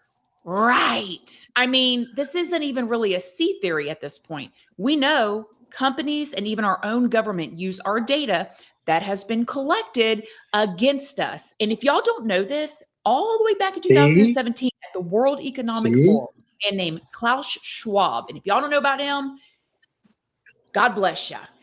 The World Economic Forum. Genesis, pause it real quick, Genesis. The leaders from every country all over the world go there and they meet about what is going to happen. Yo, Genesis, what's a Schwab? Ear thing? Right, like you know how when you go to the doctor, the swab, how they swab your like your mouth. That's what he was doing. He was swabbing for data, and that's what they got. Happen globally. Well, Klaus Schwab basically said that eventually we won't even need to have elections anymore because the systems will be able to predict what we want for us. Well, Digital Trump already told technologies niggas. mainly Trump have already said it. Trump an said, analytical "You're not power. gonna have Now to we vote for go me." into a Do they just want to get rid of humans altogether, just period? Because they don't want no reproduction. And it's easier to conquer a smaller population of people without no pushback. Just like how they did the Indians. It's the same thing. They trying to do the script. The beginning is the end. They trying to do the same shit again. Well, let me tell you something. Listen, because honey, my timeline be banging. I'm not sure about what's going on in y'all timeline, but my damn timeline is so off the chain. What the hell? Like, what am I looking at? There's this one thing. Because what they trying to do is though the first step. They staging these. Hold on, let me find this damn thing. Hold on, I gotta find it. I'm trying to see if you guys are seeing the same shit on y'all timeline that I'm seeing. Hold on. Yo, get armed too. Get armed because that's they go as soon as they take everybody's shits away, then they come with the rest. So get armed. I was just about to say the gun laws changing. There you go, Angel. Because they're gonna do the same shit that they did in the beginning. They're gonna stage the mass shootings because they want everybody, because cause the problem, and but to the public, they're gonna be crying out for the solution. So they come in looking like the hero. What they trying to do is they trying to stage the mass shooting so the public will cry out, yeah, take the guns away. So then they be like, you gotta give the people what they want, right? Look like the hero, take the guns away. This whole shit is crazy. Just don't fall for it. I think that wasn't that in the purge also. I couldn't find the Facebook thing about. Watch this, guys. Watch this. Imagine taking a DNA test and finding out you're not from where you thought you were. Right? Maybe you grew up thinking you were Italian, but most of your DNA comes back as French. It happens all the time. But now I want you. Don't never use that website. You're not from the planet you thought you were from. Maybe you already knew that. I know that sounds like science fiction, but the possibility is gaining a lot of traction in some UFO circles because on a recent podcast, science fiction writer and philosopher Jason Rezajani says he was told about a secret CIA program by former U.S. Army Sergeant Lynn Buchanan. And Buchanan seemingly claims that he's a psychic spy who worked for the government's remote viewing program during the Cold War and was approached by a group of aliens known as the Nordics who've been hiding out in plain sight, living quietly in small American towns. At least they're hiding out for now. Because according to Giorgiani, Buchanan claims a UAP researcher named Christopher Kit Green believes he may have found a way to identify these secret aliens by searching for a specific non-human or hybrid genetic marker inside DNA databases like Ancestry and 23andMe. And on the pie chart listing ethnicities, there's something sometimes called a wedge. It's called other, which means unknown, unidentifiable. So UFO theorists believe that could mean extraterrestrial. Now, to be clear, I get it. I know this all sounds unbelievable, right? And yes, extraordinary claims require extraordinary evidence. But as new UAP files continue to be released by the Pentagon, is it fair to at least ask whether some of these things that we once laughed off maybe deserve some serious scientific scrutiny? You know who I'm bringing in. Avi Loeb, astrophysicist, Harvard professor, one of the leading voices pushing for a fact-based, evidence-first approach to the search for life beyond Earth. Avi, always good to see you. Happy to separate fact from fiction. This a real thing? Well, thanks for having me. I don't think it's very likely to be a real thing. I mean, it's possible the CIA or anyone else might have been curious about this question, but there is no scientific basis to lend any credibility to this possibility because, first of all, you know, for biological beings to travel interstellar distances, it requires a very unusual genetic engineering because we know that, you know, these trips, even at the speed of light, would take tens of. See, that's the thing. That's what they get you when they say alien. They always want you to think it's outer space. They're not thinking about inside the earth, inside the water. If the earth is maybe bigger than what we thought it is, it could be from another plane of existence. They always want you to think of star travel from eons and light years away. But yet, they have a whole website that the government just created called aliens, something like alien.gov, where they're talking about that the illegal aliens are the aliens. Did y'all see that?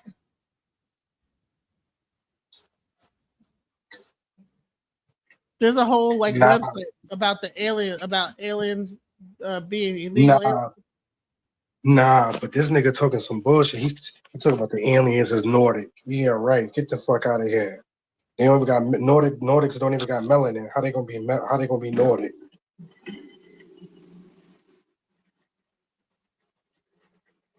Honey, they got this thing called aliens.gov. Check this out, y'all. Do you see this shit? This is the government website about aliens. Aliens.gov? Yes. This is the White House created this website. See this? The White House. Welcome to the golden age, right? For 60 years, the U.S. government has kept a closely guarded secret. This is the United States. It's on whitehouse.gov/aliens. Do you see this? Go to whitehouse.gov/aliens. Right? But they're not talking about aliens like from another planet. They're talking about illegal aliens, bro. See what I'm saying? So this is them, like, I don't know what they're trying to do. This shit is some crazy shit. Nah, you know what they trying to do, Genesis, subliminally. They trying to have niggas out here helping off the genocide of these people. Subliminally. Whenever they send alien arrest map live. You see? Because they always send the bird signal. You know what I'm saying? They always send the signal out. And you know, this is for some MAGA shit. They always send a signal Also, like, yo. 22 illegal aliens have been arrested in Mesquite. It's showing my area. And they lying even about that. They ain't arresting shit. If They you just trying to witness make it look alien like abduction, do not be alarmed. The alien is in good hands. We will take care of it and return it safely to its place of origin. Like what? How you gonna return? Oh my goodness! And niggas is gonna believe this bullshit. They weren't little green men. These aliens are the millions of illegals who invaded our country under the cover of darkness.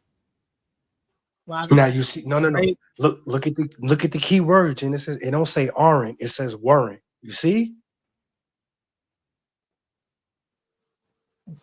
These niggas be wicked with they wording, son.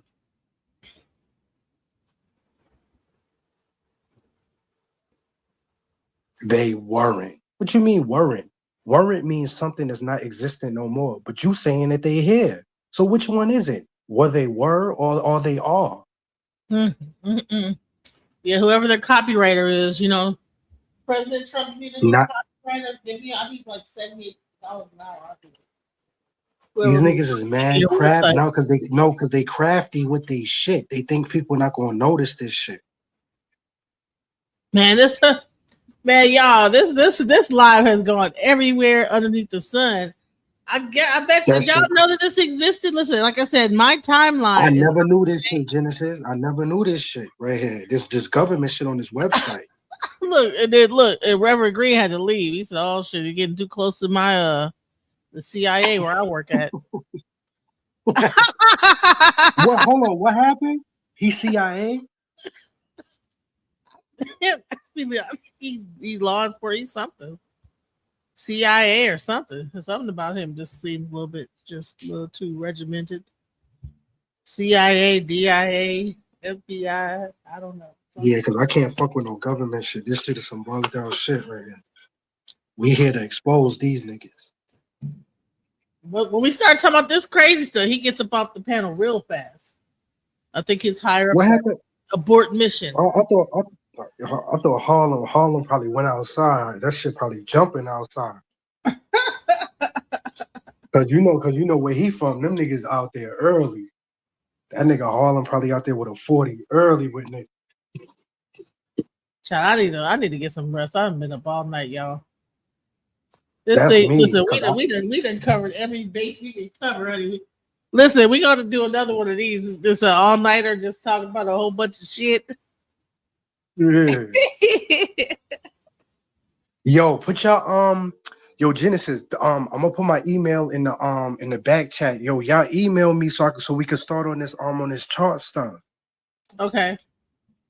Word, I'm about to put it in the back chat now, so y'all email me. All right, guys. So listen, I'm about to end the live. I'm tired. I'm sleepy. Can you just put the link down? Thank you. Huh? Oh no, I'm just with my baby. Sorry guys.